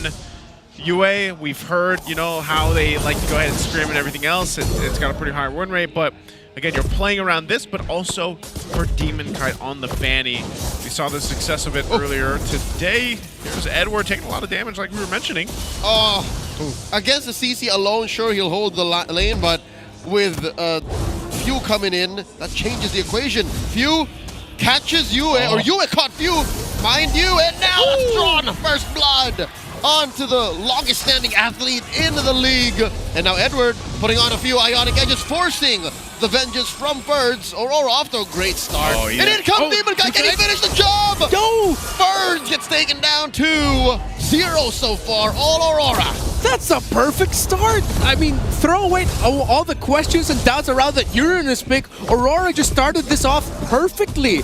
Able to read the rotation of you, picking him off first. Ferds was taken down as well. They decided to go for an EXP lane focus because that CC is the big problem that Aurora had at the end of the draft. They answered it right away. Aurora can just continue this, honestly, continue this momentum that they found for themselves. Great start, as you mentioned, and they'll continue into this. Also, Edward having that level 4 right now against Ferds. Set things up for that first turtle pretty well for Aurora. So, again, we're going to have to see how Team Falcons adjust to this. Few doesn't have the level 4 yet. No feathered airstrike. Okay. Looks like we're going to take a little breather here for the teams. Because of that big win for Aurora in the EXP lane, wherein they rotated hard to get 2 kills, the choice by Edward to put, what was that, mystery shop amongst his emblems makes so much sense. They want to get past that point wherein Uranus is burstable quickly, and then they can start taking control of team fights. I like that. I've never thought about it that way. Yeah, I see the vision there. Hopefully that does work out for them, and so far it has, and it will, because those early returns from the fact that they were able to get some big wins means that they're gonna get the resources and their gold very quickly. I'm just trying to think of how Falcons could recover into this. I mean, the game isn't completely lost, but you've already been nerfed in the EXP side that you might have to give up the first turtle. You give up the first turtle, and that opens up a possibility that Demon Knight is gonna go for another aggressive rotation, pushing the lead if he gets the kill. So now you're looking at how Kyle TZ is gonna counter jungle this so that he can take some resources away. And I guess the silver lining is that Super Margo didn't get solo killed in the gold lane. Actually, he's the one pushing the Moskov into the tower. And that last thing is usually enough for Falcons. That's what happened in game 1. I was gonna say, it's funny because like whenever we get a glimpse of the gold lane, Super Marco is the one like mostly dying. Like his health bar is the lowest, but he's still like aggressive enough, and I feel like that's always the thing with Super Marco. Like he knows that limitation of how far he can push, and that's exactly why, you know, before and even now, it's still like he's bulletproof Marco. You know, he's able to go ahead and push some of the gold laners, the best gold laners out there, to this line, and then eventually, it's the thing though. It's like this is a Bruno. We haven't seen. Now there was a time when Bruno was insane and he was picked up all the time, but he's still one of those heroes that isn't picked up as much now. And it's still definitely, like, even now, look, he just goes back and forth with Domenkite here. And once he starts joining these fights, you're going to see this Bruno be kind of a nuisance to deal with for RORA if he's able to get that power spike early on. So now RORA taking advantage of that huge win in the XP lane. Turtle taken. No, he still got it. How did that happen? All went over to RORA, especially with the start of the fight, but Falcons take everything. 3 kills and a turtle. Yeah, the curtain call by Ferds was perfect. He got the right targets, even though was Cal TZ Tsunami slammed? Someone was Tsunami slammed. Or was he able to cleanse it off because of the Joy beats? He had the right amount. No, you're only slow immune. Yeah, slow immune, not control immune. Exactly. Right? So how Falcons suddenly almost 2,000 gold up? Yeah. Well, whatever it happened, or however it happened, the right things happened for Falcons. The right things happened, and like you said, a big part of that was that current call. I gotta look at this. What does Super Marco have here? He doesn't even have. Is he going Haas class first? Is that what he's going? Super Marco. What is this? What is the first item for? The corrosive sight. Yeah, corrosive sight. I'm just surprised at how much he's able to go ahead and like duel 1v1 against Domenkite here, but he's trying to hold down his lane the best he can. Ogun joined him. Hold on to that revitalize, so it could pop it if he needs to, because RORA's making their way. There's a revitalize. So Marco will charge on up. They do sidestep the arrows. So far, Falcons have secured themselves the map. Again, they're looking to go from just that win in the first turtle and taking control in the second. Few here, drops the failed airstrike, almost gets taken down by Demonkite, but the SOD from downtown, Domenkite takes him down. And SOD doesn't just take objectives, it takes lives as well. Great toss there by Domenkite. Well, you saw Ogwin was trying to protect Few, but I don't think Ogwin and Few were able to calculate exactly the damage that still goes through the initial target of the Moskov. The Pierce. The Pierce, exactly. Oh, now, second turtle up. Falcons still have a huge advantage. And just like that, Kyle TZ, who celebrated his birthday just a few days ago, gets it. Down goes the light, turned out for Few. And the dance continues. Again, Falcons couldn't catch a break, going more than 2,000 gold. Oh, the CC and Gotcha combo has just been so good since MSC, or it was really brought to the world's attention in MSC, and now it's doing magic for Falcons. As we look at that instant replay, no, I think Few just wanted to recall. It would have hit him even if Ogwin didn't block. Ogwin just wanted to block for safety. He stood still, yeah. Good Oh, what? Look at the burst coming in from Birds! Go! Still gets taken down! The Wild One scores! What the hell? What does he have? Demon Kite and the thousands of fans all around the world didn't see that coming. What? How did that still clip him?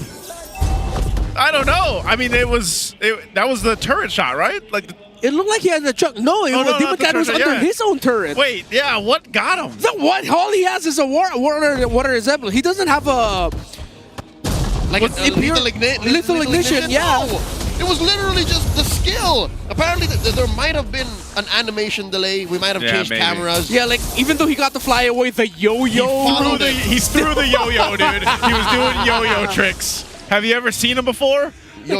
Competitive yo-yo. Competitive yo-yo. Yeah, like maybe since the animation of the yo-yo is already locked in, even though he's out of the range, You ever heard of Walk the Dog? Yep. I don't know what that was though. That is elementary. What would you name that trick? Around the world, that's elementary, man. That's the Wild One at work. Oh my goodness, Ferds. Already racking up highlights, unintentional or not. All calculated. I'm pretty sure it was calculated. All right, Turtle now. Up, final one here of the game. Scored by Falcons. They propel up to 3,500 gold. Yeah, 3 for 3 on the Turtles. Yeah, it feels like what happened to Aurora in this game so far is just literally a series of unfortunate events. They're not doing anything wrong. It's just that, again, the Ferds dished out a really good yo-yo blitz and curtain call in Turtle 2, leading up to Turtle 3. Ferds somehow getting that kill. Even though Aurora started this off really well, Dominkite is still taking conditions here. He's still getting farm. He's still opening up the map. It's just some things have not aligned for Aurora and it just aligned better for Falcons. Look at this pressure here for the purple. Revitalize is going to be popping lights around the corner. Dominkite is fighting for his life here. Tsunami Slam taking it down first. No! He did not go down. Instead, they got punished. Demonkite and Light full. Oh man, all that pressure on the purple buff and then turns into 2 kills and a turret. AOG by Ogwin, pushing back RORA, will not be able to defend this tier 2 in mid. Gentlemen, throughout the recent sequences, right? Few and Marco haven't been popping their purifies. They've just been able to hit. They are in a comfortable enough spot. The threat the CC brings to the table once you just toss out the curtain call. Even Few, of course, can dish stun out if he has someone marked with the Curse of Crow. Everything's just, again, aligning for Falcons. They're playing it so well. And now it's just up to RORA to open up the map, get resources. But now you're really going to feel that this Uranus against the Bruno, who was able to farm up without a problem, he's just a sponge. Yeah. He just literally stands there now. Just has to stand there, and you can see the pressure. Look at the damage already, too. They'll get the shield up top. Lord's still a little bit of ways here, and a nice push, at least in response for Dominkite. There might be a response as Ferds makes his way as well. All right, Marco popping his Purify there, catches an arrow from Yue. This might be a pincer maneuver. The flicker and the Tsunami Slam. Super Marco catches a trap, serving up a kill to Edward. Now one more. Dominkite off camera gets taken down here by Kyle. And a close call for Ogwin, gets the AOG out. Yeah, a gold lane trade, but that was vintage Light. Remember how Light in his heyday just always found those weird angles you don't expect him. Few saw him concealed and running through, but Light just had his target locked already. On to Super Marco. It's just unfortunate that actually Aurora got traded out. Kaltizi was able to find Dominkite in the bottom lane. Yeah, they traded it out, so basically brings it to, you know, let's wait for everyone to be up. We'll go grab the buffs that we need, and Lord is that next objective for both teams. RORA, given the fact that they really haven't been able to contest much against the Turtles, they're in a good position to go ahead and do it here. It's just more so of approaching the fight in the right way because, again, you can't deny how much damage potential Team Falcon's lineup gives them. And we've seen it already a couple times. Demonkite, even on his entry on a Fanny, he's got to be careful on how he approaches around the Lord even here. So getting a glimpse at the Infix hand cam, of course, for Demonkite. And we'll see. We'll see how they play this. They don't have to force anything here, even for Team Falcons. Yeah, because every time Demonkite and Light go in, honestly, Falcons can just blast them. Even if, let's say, Light is able to get a target up in the air with a Tsunami Slam, you have more than enough damage to just take down Light. Once that animation ends, okay, you got someone up, but the roamer of Aurora is also down. Okay, Lord started up. You got the rotation up here. See if they can get here in time. Falcons looking to blitz. Kyle DC secures. The Demon Kite trapped there behind enemy lines. Able to swing and cable through. Demon Kite getting chased down here by Falcons. They're going to hunting. AOG, no one home. Demon Kite Cyclone Eye through. Wow. The purple of Aurora in jeopardy. Demon Kite still unable to taste it. All Falcons. Great sidestep there by Dominicat, using his own SOD to reposition himself closer to safety. Few tried to predict where he would go. He threw out. He wanted to stun him down, but then Dominicat was already right behind him. Yeah, good response there, but ultimately objective again secured by Team Falcons. They'll approach the base. They got some of the shields down earlier on, so RORA has, again, they've got the Moskov. They can clear out some of these pushes, maybe do what we saw Team Falcons do in the previous game, where they just go ahead and try to buy more time. But with this lineup from Team Falcons, they can continue to go ahead and knock on that base turret. You know, they can even force a fight if they wanted to, but I expect them to just kind of take this calculated. They don't have to force a mistake or force a situation if they don't want. They'll get these tier 2s down, and possibly a base turret here, depending how it's cleared out. Again, the damage from Ferds. And it's Edward this time he hit. AOG coming through, and that might have been the turret confirmed. Falcons have pierced through Aurora's base. Top lane, permanent damage dealt to Aurora's structures. And there still is the Holy Shield down bottom, but it only stands for about 10 seconds more.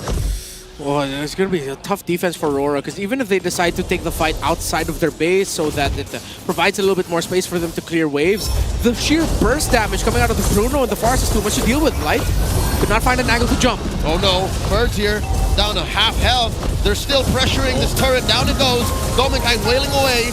Open pops to revitalize. In comes a Demon Kite. Not enough. Ouch! Cables, not enough energy to swing through all of them, and they take away his purple once again. The bane of Fannies, man. When your purple's just getting pressured and taken. But in the last 10 to 15 seconds, the reason why the defense on the bottom was so thin was because Demon Guy was taking the purple away from Falcon. So he took the long way around. Yeah. Kyle TZ now also has the lantern on him. 4 items locked. Could be the same story as game number 1. Now Aurora's looking for an opening for Falcons to mess up. Oh, Kyle! But the AOG forcing back Aurora. Edward and Light. Up next on the docket, Kyle TZ gets a double. In comes Demon Guy looking to find retaliation. First pops his vengeance. The final turret in mid, falling. Falcons have exposed the bare base of Aurora. They're just right coming through. Dominic Kite dashing back. Waves crashing from all lanes. RORA know that it's crunch time. Too much damage. You saw it there, just how fast Light and Edward lost their lives here. And again, it boils down to the fact that they last picked the Uranus. They took the early game condition of it, but then it slipped away so fast because Falcons were able to mirror. Too close. Way too close. Dom and Kite, that was actually timed so well. We've all seen it way too often. That was Spear Destruction, taking the Lord. You even see Few smiling and laughing there. Oh, guys, that was too damn close. Everyone has seen that lately. Must have felt their stomachs drop. A good try from Dome Kite, but now they're going to have to go ahead and prep up and get ready for this base defense. This time around, it's Team Falcons with nearly a 10,000 gold lead as they get ready to march in and to sweep the series. Can RORA defend this? Can they stay in the game here? A conceal's going to be used, though. Coming through, Ogwin looking for a target, has the AOG on lock, drops it onto nobody. Dominic and Edward dash through. Dominic throwing out these spears. The Tsunami Slam comes through. Super Marco serving it up to Demon Guy, but the base is going to crack here as Falcons sweep Aurora.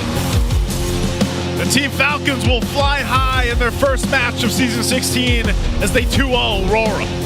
Game 1 was too close for the Falcons' comfort. They did not want this to go into a third game, and they ended here in dominating fashion with, once again, Kyle TZ's joy coming in as a difference maker.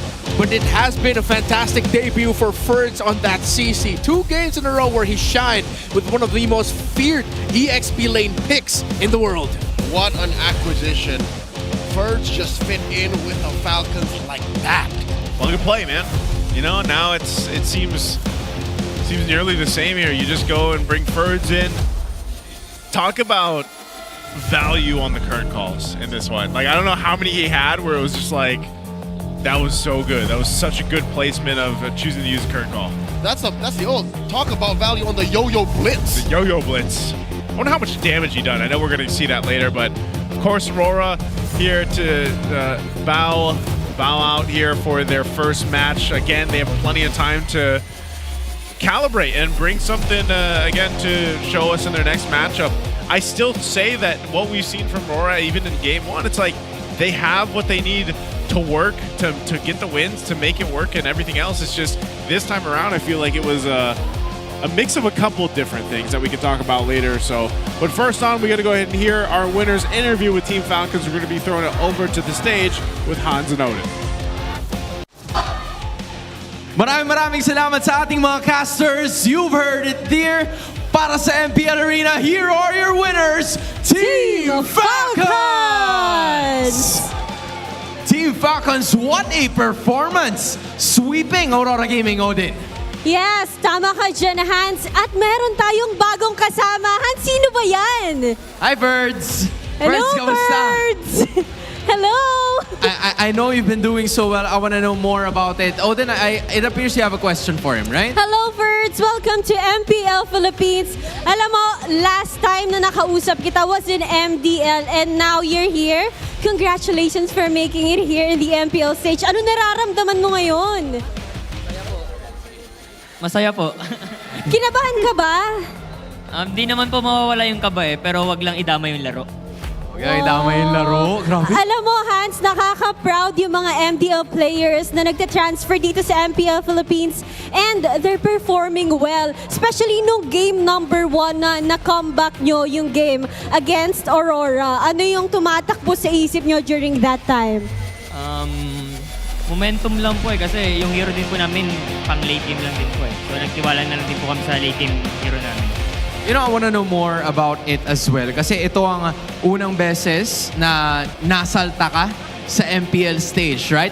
I know that you've been waiting for this opportunity for so long dahil nai-representa mo na rin ang bansang Pilipinas being part of Team Cebol. So, I want to know, ano bang expectation mo para sa sarili mo and for your team heading into this season?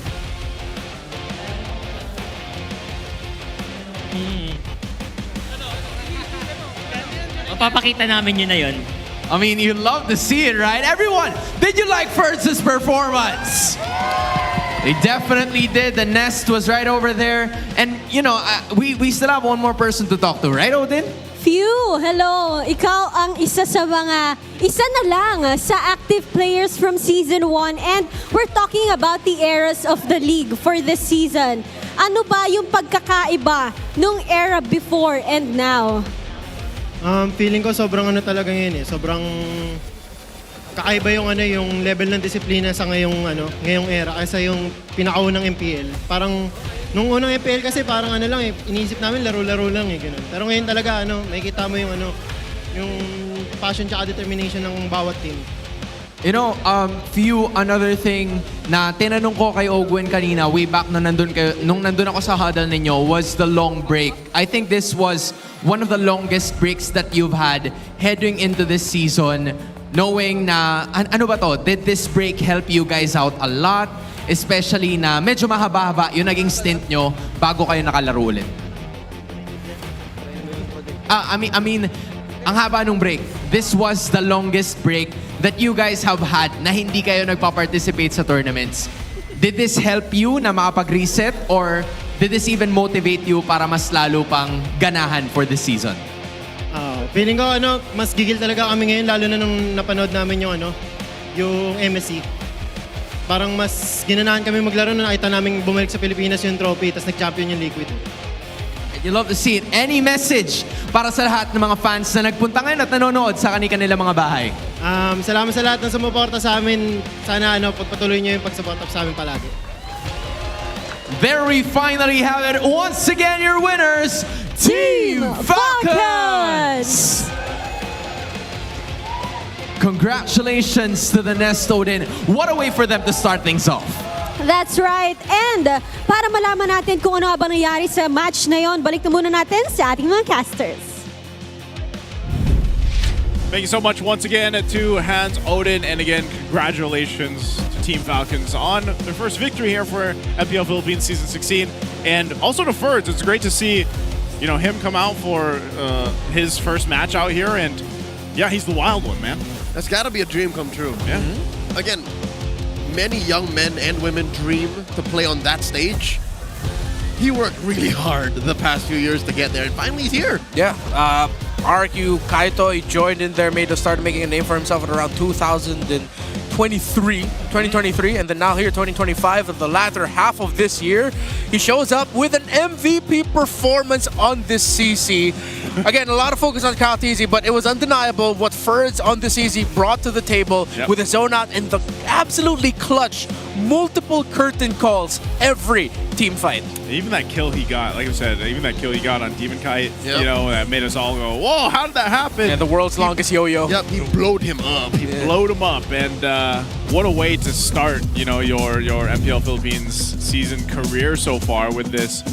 Just because, again, I want to see what more he can do. You know, yes, we got to see him here on the CC, but I want to see what more we get to see from Ferd specifically and Team Falcons as we go throughout the season here. But again, even looking at this, RORA's lineup, it mostly made sense. I think the biggest question mark for all of us here on the desk was, yeah, that Uranus pick, like that last pick, like what were you going to do, you know, for the most part throughout the game? Maybe something could have been different there, but again, it could have just been one of those situations where it's like, yeah, we just go with it. Edward got the call, and unfortunately, they couldn't capitalize on the composition. I feel like I spend a lot more time reading the comments these days, especially the analysis comments from our community. Wait, I just need to see this again. How did that connect? Was it a... Oh, no, it was a blitz. Yeah, it was the yo... Oh, yeah, he just threw out the yo-yo blitz, and it still just followed him all the way to the end. There was one more proc, yeah. Yeah, anyways, oh, not the yo-yo blitz, the curtain call. It was the curtain call he actually threw out. Oh, yeah? Yeah. Oh. Yeah, I thought that actually the curtain call came out earlier. You know, I'll break down that down later. But anyways, with this Uranus pick, it's like, you gotta find that right balance of how well does it actually manage the laning phase, and then what does it do after that? I feel like the Uranus pick was a little bit too focused on the idea of, we have to make sure we can shut down the CC in the laning phase. Okay, they did that with their first rotation, but then they lost the second fight because the Uranus was also not doing much. Ferd still somehow got level 4. He still had the curtain call by the time the second turtle started, and then that was all she wrote. You know what? Let's see what this Uranus is building, because this will also give us a little bit of insight as to what maybe RORA was planning to do with Mr. Consistent here. As you can see, there's a secret shop, mystery shop, and then the Inspire. So again, they want to put his uptime there. Yeah. Is it just me, or is there a glaring lack of a book? Cooldown dependent. No, he gets his cooldown through the Oracle and the BFB instead, because he can't go book in the scenario. There's just way too much on the other side. So too much damage. You got bursted. Yeah, so he needed. He gets at least like 20%. So it's like you're building a book in a way. Okay. And then you also have Inspire that puts you up at 25%. So that's your replacement for the book. And then you have the Blade Armor there because you have the Moskov. But then, yeah, essentially you can itemize it as much as you want. Yeah. That Uranus is just gonna struggle, and that eventually, even though yes, you did mess up Ferds in the initial rotation, they recovered. So it's the equivalent of sharpening a spoon to do a knife's job. Yeah.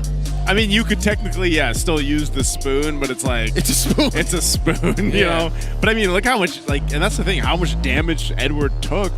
But essentially, still, it wasn't just about Edward. I mean, the lineup as a whole kind of struggled, and then even to the sense where it's like, yeah, you have that Moskov, you're hoping to play into that later on, and it just didn't work out. So you're seeing it across the board here. BPI Rich Guy for Kyle TZ, Ferds the carry again.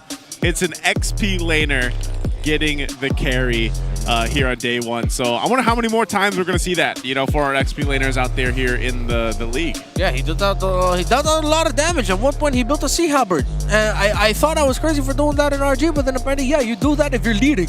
Yep. And like, if it's going really well for you, there's a lot of healing on the other side. Yeah, you definitely pick up a Sea Halberd if you're the CZ, just because you deal out so much damage. Yeah. Kyle TZ also, which is so impactful, and I think that's now two learnings, I think, from this series. Number one, Joy on Kyle TZ, you really have to be ready to deal with it. And number two, if you are gonna give up CC as the first pick of the opposing side, you have to be ready to answer for it. Usually one of the answers to that is a Paquito. I didn't think of Paquito. Or a Lapu-Lapu. Or Lapu-Lapu. Which they banned out. They banned out. We know also they did not have the room in their lineup to pick up a Paquito as well. Yeah, it's going to be interesting to see how the rest of the drafts go for week number 1. But also before that, we want to go ahead and showcase your esports skills and passion for gaming by organizing your own local tournaments through eProject Esports for everyone. Participants in this program will be provided with special access to tournament modes, in-game items, diamonds, and more. All you need to do is to just visit the MPLPH website for more information on how to apply. Don't miss out on this amazing deal. You know what? Chances are, the MVP of Game 2 and the new member of Falcons, his first few tournaments were were eProject. Yeah, most likely. Yeah. That's where you started, man. Yeah, a lot of the MDL pros and the members of and MDL players who do eventually make it to MPL or through other leagues around the world had their start in the Philippines through eProjects. That's where you got to start. You got to start somewhere. You know, might as well start there, eProjects, and again, that's an opportunity for all the maybe one day aspiring players or aspiring professionals to find their way, because now you have so many avenues to end up here. You know, play in your school, play in your local government, your barangays, your city tournaments. Hold your own eProject. You know, your office. Everybody plays MLBB. You can, and again, it's been a great day 1. You know, day 1, I feel like we at least got 3 games for the first series. We got to talk about homecomings and reunions, and then this one we got to see Team Falcons and RORA play it out. Yes, it was a sweep for Team Falcons, but I think a lot of promise there for RORA ahead of us. So thank you again for joining us here on the English desk. It's been us, the We Bear Bros, me, Leo, and Renmar, and we'll be back here tomorrow for you guys. Let's go ahead and throw it over to the stage to close out the show. Nag-uumpisa pa lamang ang ating Season 16 pero tila iba ang ating nakita mula sa unang 4 na teams. Tama ka dyan, Hans. At match 1 pa nga lamang, napakagandang welcome back na ang ating napanood. Kasama si Ryzen at Netski as they take their first win bilang bagong barangay. At hindi lang yun, dahil mas nasaksihan pa natin lalo ang reinforced na Team Falcons lineup with Ferds being added as their newest XP laner dahil nakuha nila ang sweep kontra sa Aurora Gaming. Marami pa talaga tayong aabangan bukas. More eras to revisit at mga kwento na gusto pang isulat ng ating mga kupunan. At hindi lang yan, because we'll also be giving a major revisit towards Super Fan Saturday na mangyayari bukas na bukas din. So with that being said, antabayanan at abangan nyo lahat ng mga laban na mangyayari bukas. With that being said, my name is Hans Hilaria. And this is your very own Odin. Kita-kita tayo muli bukas dito lamang sa MPL Philippines Season 16!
Malakas, Pilipinas, malakas kahit anong lane, we become the monsters.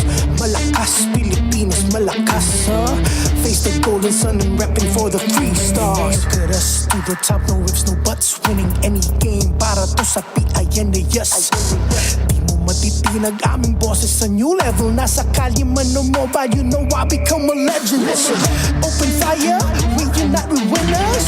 But with pressure, like diamonds are made of. Switching the lane na parang gera. HP Racing made a setup. Pagkakatang buhat ni Hilda, full dome SS parang Laila. Susundan